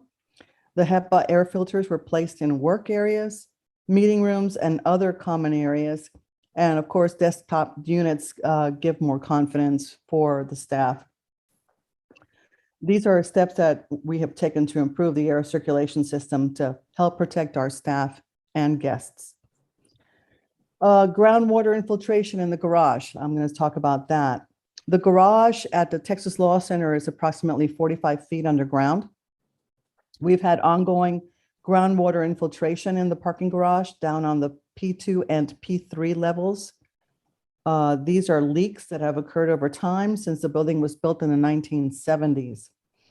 The water has breached the wall over the time since the 70s. The whole Capitol complex area seems to be sitting on top of various tributaries of Waller Creek, and it has impacted various construction projects around the Capitol complex on North Congress Avenue. The bar has attempted to control the water leaks in the past by taking mitigating steps along the way, but additional steps were needed as we had been seeing more pools of water in the garage areas. We've hired a professional engineering company, WIS Janey Elsner Associates, to help us design a plan to improve our waterproofing and drainage systems. Among other things, that company recommended a series of grout injections on specific walls on P2 and P3, and that we improve our drainage system. Keep in mind that hundreds of injections of grout have been completed on those walls. We hired the service provider Jeans Waterproofing to do hundreds of grout injections to the specific garage walls in July and August. And this is a water soluble grout, not the kind that goes between the bricks on a building. The grout injections have significantly eliminated most of the water infiltration in the garage. We will continue working through this with our engineers, but understand that this may be a continuing issue over time. We have asked engineers to assess the structural conditions of our concrete structures in the garage, building interior, and cooling tower. Those assessments will be completed in the next few weeks. The cooling tower, incidentally, is in the garage. Carpet replacement on the third floor. The carpet in the Texas Law Center has reached its life expectancy of 15 years and is showing signs of wear and tear in certain high traffic areas. In July, the carpet in the executive office, under the workstations, and in the hallways on the third floor was replaced. The carpet in the offices and on other floors will be replaced later as necessary.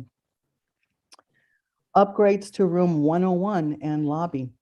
The large conference room on the first floor, which is room 101, has new carpet, new tile flooring, and cabinets in the adjoining kitchenette. The audiovisual has been updated and new technology installed for Zoom meetings. I'm sure you all are acquainted with that. New cameras, projectors, PC, podium, lighting, and room controls were upgraded as part of this project. The facilities department is also in process of replacing the reception area furniture in front of the entry doors in the lobby area to achieve the 6-foot social distancing requirements. The cost of the to upgrade the AV equipment and the cabling comes from the tech fund, the technology fund.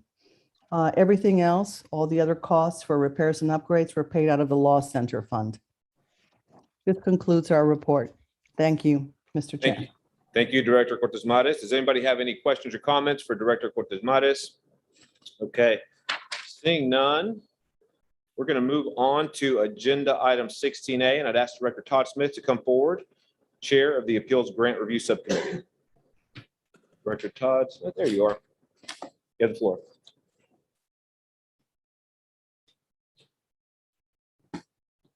I do have a very short general report today. I will keep everything brief to keep us on schedule. Just as a reminder of what the Appeals Grant Subcommittee does, the subcommittee hears appeals of administrative decisions made by the Texas Board of Legal Specialization and the MCLE Committee. The subcommittee meets periodically, really mostly as needed. And the committee did convene on September 1st of this year to hear the appeal of the TBLS decision brought by an applicant, Mr. Howard Kahn. TBLS denied Mr. Kahn's application for specialization in 2 areas, civil trial law and estate planning and probate law. The hearing was conducted by Zoom, and Mr. Kahn and Mr. Leo Figueroa from TBLS each were allowed to present their positions. The standard of review to be applied in these proceedings is substantial evidence. It's the standard that's commonly used in reviewing decisions of administrative agencies. If you've done administrative law, it's a familiar standard to you. Under the substantial evidence standard, the test is not whether the agency reached the correct decision, but whether reasonable minds considering the evidence as a whole could have reached the decision that was made. The agency's findings, inferences, and conclusions are presumed to be supported by substantial evidence.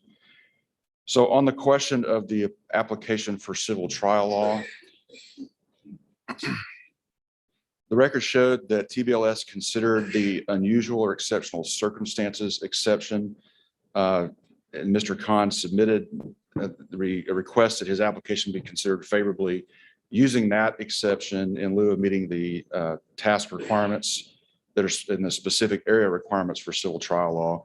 Ultimately, TBLS concluded that the cases and information that Mr. Kahn provided to TBLS did not qualify as a substitute for meeting the ordinary experience standards to sit for civil trial law. For estate planning and probate law, Mr. Kahn also submitted unusual or exceptional experience in lieu of meeting the task requirements for that substantive area. And TBLS determined that the information that Mr. Kahn provided was insufficient to substitute to demonstrate substantial involvement in a substantial portion of the activities in both estate planning and estate administration and tax matters as required by TBLS standards. The subcommittee applying the substantial evidence standard voted in favor of upholding the TBLS decision on both applications. So at this time, well, the way that the board decision works here is the subcommittee makes its recommendation for further action by the board.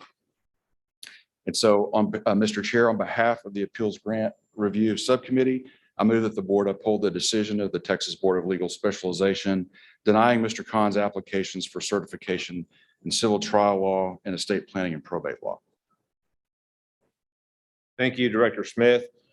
Director Smith has moved to approve the Appeals Grant Review Subcommittee's decision to uphold the decision of the Texas Board of Legal Specialization denying the applications of Mr. Howard M. Khan for civil trial law and estate planning and probate specialization. Coming from a committee, it does not require a second. All those in favor, I'm sorry, is there any discussion before we take a vote? Seeing no discussion, all those in favor of approving the Appeals Grant Review Subcommittee's decision to uphold the decision of the Texas Board of Legal Specialization denying the applications of Mr. Howard M. Khan for civil trial law and estate planning and probate specialization, please respond by saying aye. Aye. Are there any opposed? Hearing none, the motion is adopted. Thank you, Director Smith. And with that, we're going to move on to agenda item 16B, the report from the Professional Development Subcommittee. Director Cardenas, you have the floor.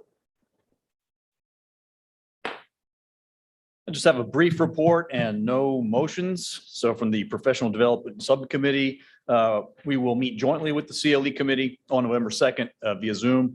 The group will discuss topics for the CLEs and publications and hear reports from staff members, finances and operations.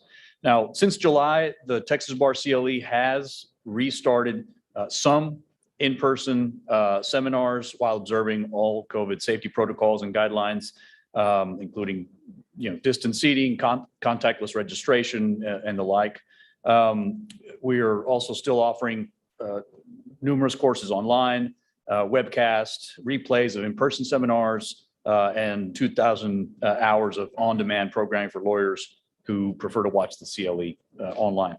29th Annual Texas Minority Council Program put on by the Office of Minority Affairs has been postponed, unfortunately. It was scheduled to take place October 27th and 29th through 29th. The new dates are February 9th through 11th of 2022 in Houston. And you can find more information online at texasbar.com. The State Bar is committed to helping Texas lawyers, and we do want to make this clear for anyone watching and the public. And since June 1st, the Texas Bar CLE has provided over $170,000 in free CLE to legal aid lawyers, and over $1 million in free CLE events are available online to all lawyers under the online classroom and under, again, texasbar.com. And there you can get 4.5 hours of free CLE, and they're posted there. So take advantage if you have not done so already.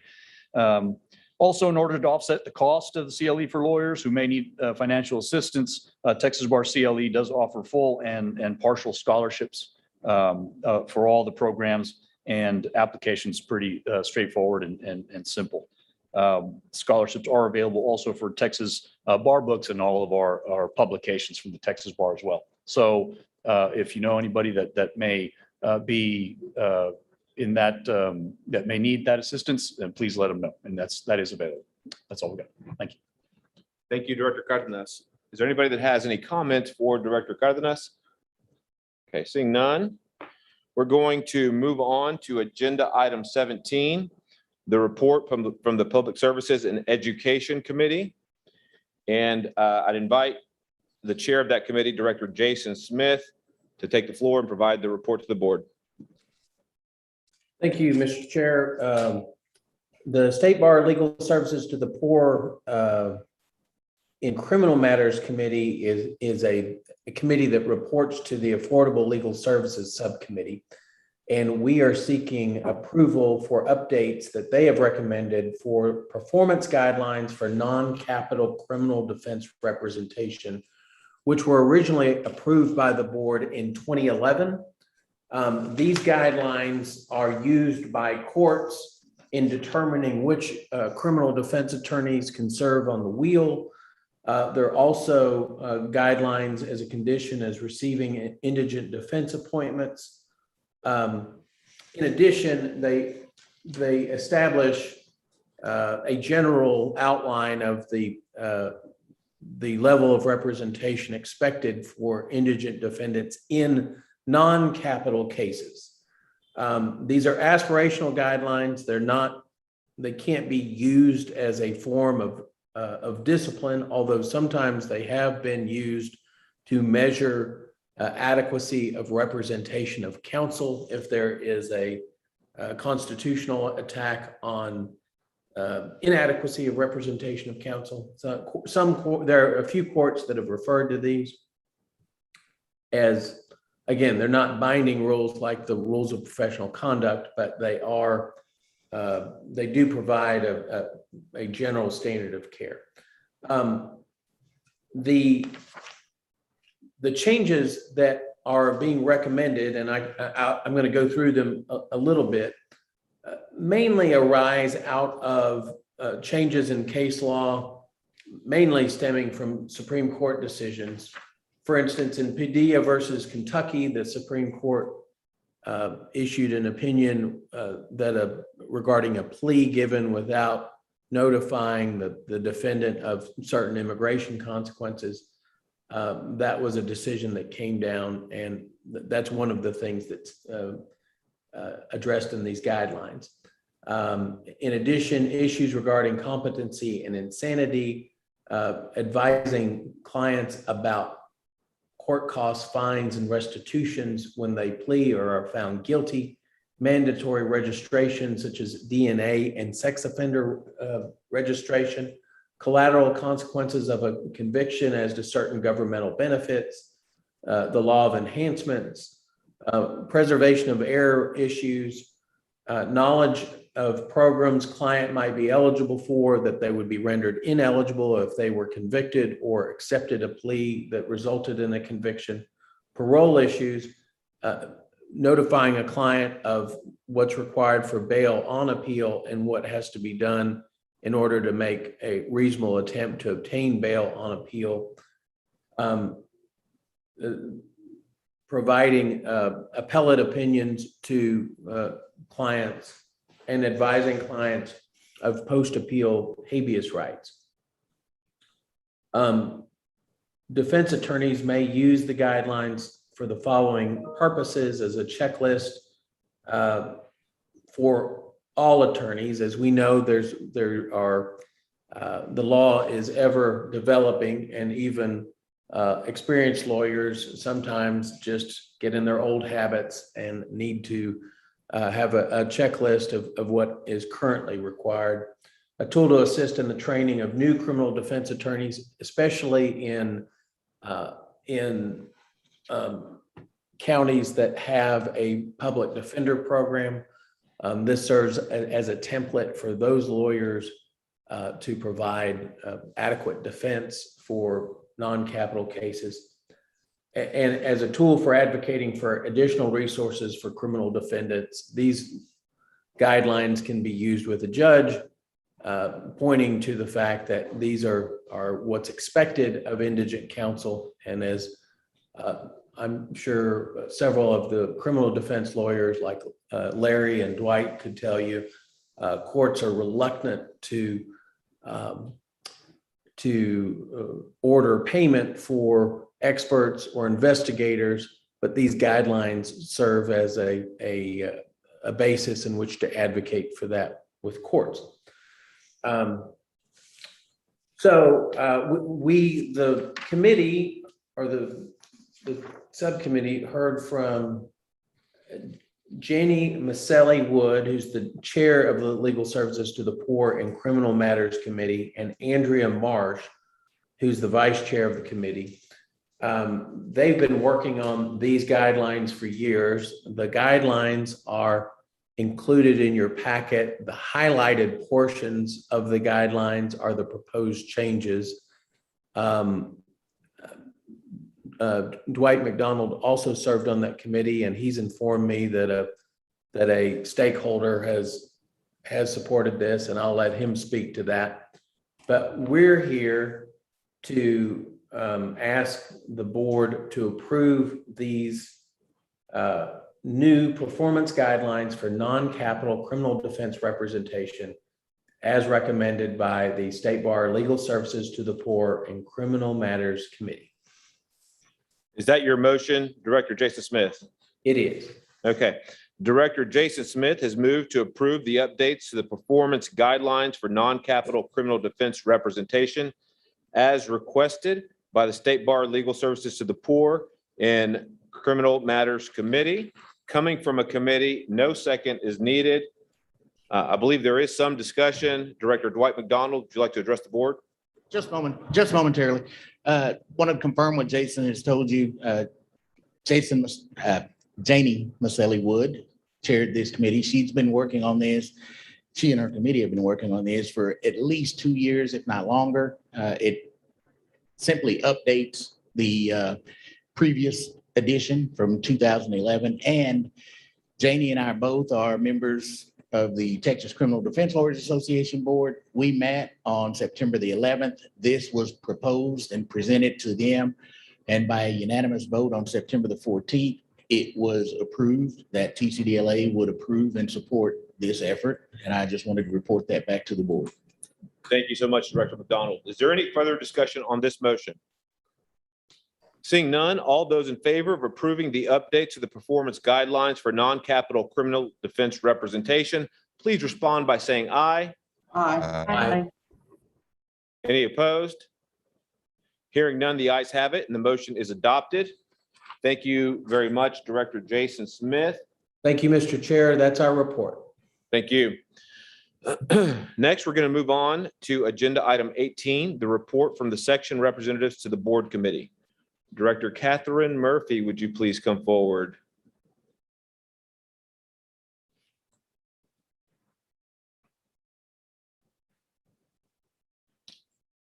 Director Murphy, you have the floor. Good afternoon. I am the chair of the section representatives to the board committee. We have 6 section representatives, and we are the first level of governance for the sections. So our role includes improving communications between the sections and the board, communicating information from the board to the sections, making recommendations to the sections and to the board, and also reviewing sections for compliance with state bar rules and the policy manual. So just a couple updates on the sections. The sections are all holding their fall meetings. They face the same logistical challenges that we are all facing, but they're continuing to serve their section members by meeting virtually or holding virtual hybrid meetings like we're doing today. Several sections, including the family law section, have sponsored live CLE events very successfully this year using safety protocols. The section reps have had a very busy last year with a few sections that were struggling, and these sections we are happy to report are now doing well. Also, as you may recall, last year we worked with the board policy committee to update and improve the policy manual regarding sections, and the State Bar Board subsequently adopted these revisions to the policy manual. And in the interest of time, I will skip through some additional parts of my report. But essentially, the policy manual sets out minimum standards for the sections. There's some amazing sections that significantly exceed these minimum requirements, and they're doing great work and providing really good value to their members. Coming up, the section reps will be focusing on drafting a new set of model bylaws to incorporate the board policy manual changes, and all of the sections now they have to update their bylaws to include these requirements and restrictions that were adopted in the policy manual last year. And we're also going to be conducting initial reviews of all of the sections just to make sure their budgets are filed. They have held their organizational meetings, and their financial policies and procedures are on file. So just a reminder to please reach out to your assigned sections as their board advisor. It's important that you participate in their meetings, advise them regarding the State Bar Board, and answer any questions they might have or address any concerns. And finally, I would like to thank and give a shout out to Tracy Knuckles and her sections department, Lindsay, Natalie, and Will, for all that they do for the sections. So this concludes my report. Thank you, Director Murphy. Does anybody have any comments for Director Murphy? Okay. Seeing none, we would move on to agenda item 21, which is the liaison report for the Court of Criminal Appeals. Judge David Newell had to leave. He informed me before he left that he did not have a report. So we'll now move on to Judge Elizabeth Earl, liaison for the judicial section. Judge Earl, would you please come forward? This will be very, very brief. We do not have a report, but just want to introduce myself. I am Elizabeth Earl. I was sworn in this past week as your judicial liaison. If there's anything I can do to help you, if you have anything you would like to provide to me, I'm happy to take it over to the judiciary. Thank you very much.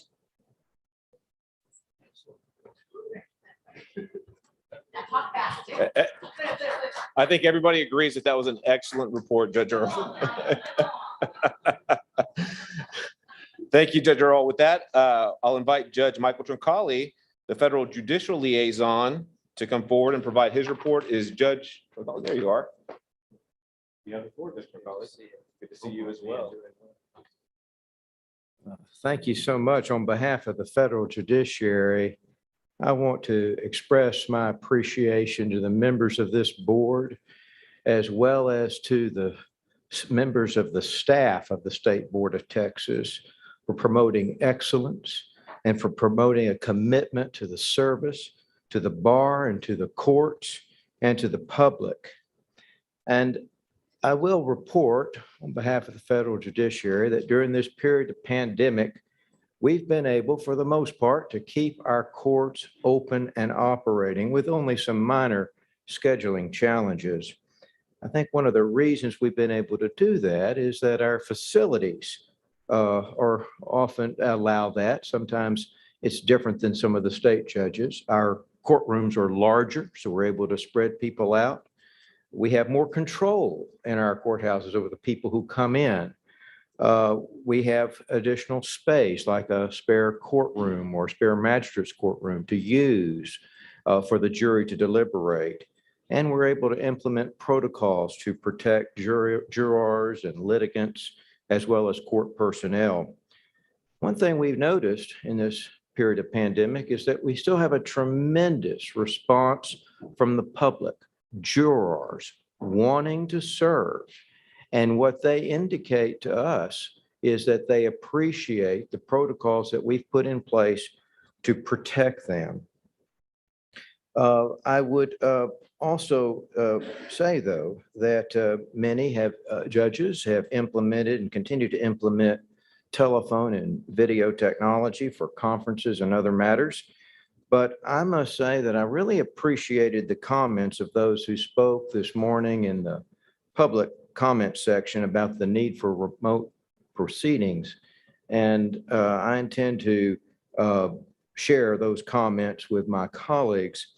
I will say too, one way the pandemic has affected the federal judiciary is that all of us have seen a surge in compassionate release petitions related to the pandemic.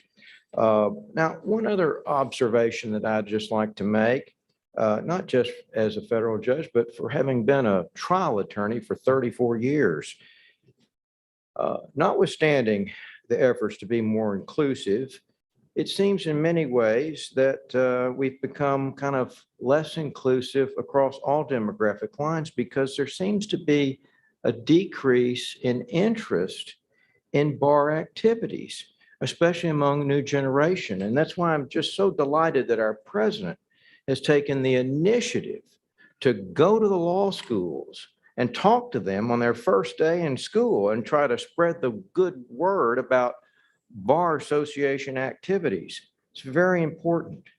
But I think it's also, important for us and for me to remind all of us who are, shall we say, more senior members of the bar or the bench, that we have a duty to be mentors to the next generation of lawyers.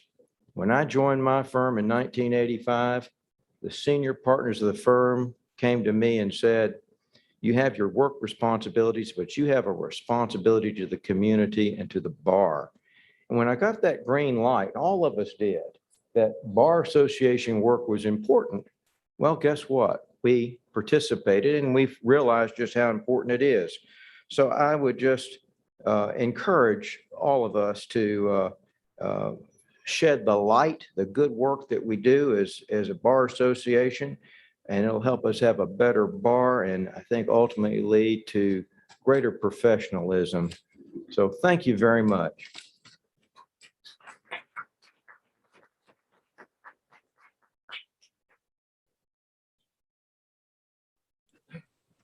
Thank you, Judge Troncalli. With that, I'd invite Rocky Izrani, our out-of-state law liaison. I think she's with us via Zoom to address the board. Mrs. Izrani, do you have a report? Yes, I do. Thank you, Chair Santos. Hi, all. I'm reporting from California. The weather's pretty nice here, but I still wish I was there in Texas in person for this meeting. As part of my out-of-state report, I have basically 3 points to highlight for the board. The first is that based on a survey that was done last year in the past decade from 2010 to 2020, the number of out-of-state attorneys has increased by about 40%, while the total increase in licensed attorneys during that same period has increased by only about 21%. In other words, a greater percentage of total Texas licensed attorneys are working outside Texas today than was the case a decade ago in 2010. Second, the largest concentrations of out-of-state attorneys are in 3 states, California, Louisiana, and Florida. And surprisingly, none of those 3 states seem to offer any type of reciprocity to Texas licensed attorneys. The largest concentration outside the country are in the UK and in Canada. And then third point is that business law and litigation are the major practice areas for all Texas licensed attorney. And for the most part, the distribution of practices amongst out-of-state attorneys tend to match the distribution of all Texas attorneys in general.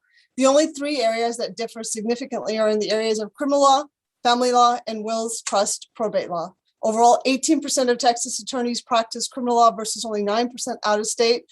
About 15% of all attorneys licensed by the state of Texas practice family law versus 6% for the out-of-state ones.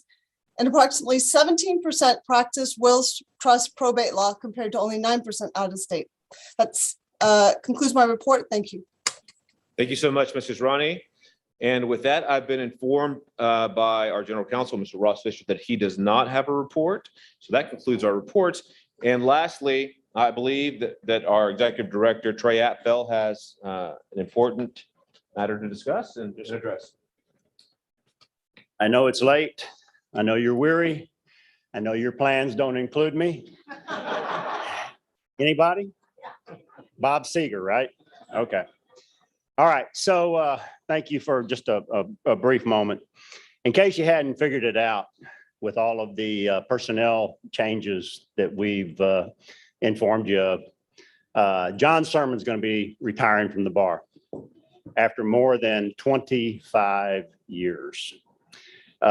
John's one of those people that he's been around for so long and his presence is so steady that you can begin to take him for granted. But whenever you pause just a second to consider it, you realize that John's part of the very fabric of what we do at the bar. We serve. His history with the bar goes back to 1991. When he was an editorial assistant for a year and a half before he got the bug and went to law school. He earned his JD from Texas Tech in 1996 and came back to the bar as a part-time law clerk in the governmental relations department later that year. And he's been with the bar ever since, sharing his many talents for the betterment of the legal profession and for the benefit of the public we serve. John's been an associate editor and department manager of the Texas Bar Journal, website manager, legal counsel, and most recently, associate executive director and legal counsel. And I would add in there, guardian angel. When Michelle Hunter retired and the executive director's position opened up in 2017, it was John whom this board turned to serve as interim executive director. That fact alone speaks to how highly he is held in regard. John ably served in that interim role until I was hired as executive director in December of 2017. He's been by my side every day since then, and I could not have accomplished what we've accomplished without his input. He's been there through good days and bad. We've had some tumultuous times. He said that we've never been as busy at the state bar as we are right now. And coming from John, that means that's serious stuff. He's provided us encouragement, friendship, and solid counsel, not only to me, but to all of you and his fellow staff members. If you know John, you know he's not someone who seeks attention. He'd much rather serve unnoticed in the background. So you know that for me to publicly brag on him, there must be good reason. So he's going to pursue other interests. He's going to stay with the bar through basically the end of this calendar year. I'm grateful for that. Largely because of John, the state bar was an early adopter and pioneer in incorporating digital communications such as blogging, online communities, and social media into bar activities. Always forward thinking, John for many years has led our strategic planning efforts to ensure that the bar continues to innovate in all that we do. And he's been a leader not only in Texas, but at the national level with the National Association of Bar Executives. So John, it's a tough time for all of the people that have served so long with you, Ray and Kaylin and Jennifer and Lowell and Amy and all of the state bar staff. Thank you for guiding us through these tumultuous times. It's been my privilege to serve the legal profession with you. Thank you for your patience with me, for your mentorship, for your steady hand, but most of all for your friendship. And the legal profession is better off because of John's sermon. And we want to thank you. And we have a token of appreciation that I'd like to present to you.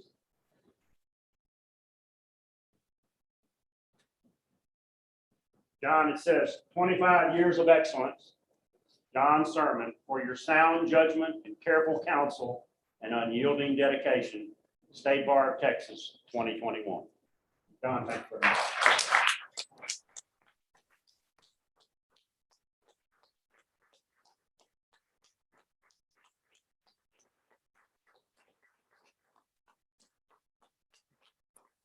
Thanks, y'all. Well, thanks so much, Trey. Just real quickly, Trey, it's very, very kind. Really appreciate that. I want to give a big thanks to all the State Bar staff and all of you. It's been an honor and a privilege and a pleasure to work with y'all. So thanks so much.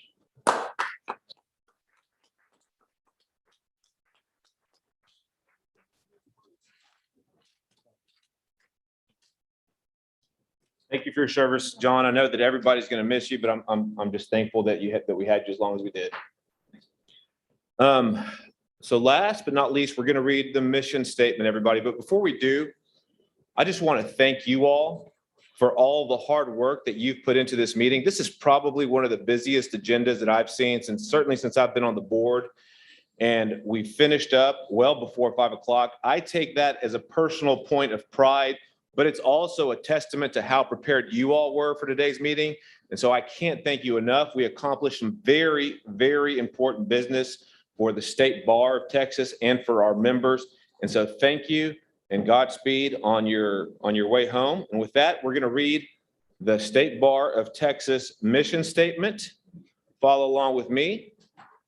The mission of the State Bar of Texas is to support the administration of the legal system, assure all citizens equal access to justice, foster high standards of ethical conduct for lawyers, enable its members to better serve their clients and public, educate the public about the rule of law, and promote diversity in the administration of justice and the practice of law. And with that, can I please have a motion to adjourn? Okay, Director Calvillo moved. All in favor, please say aye. The ayes have it. Motion to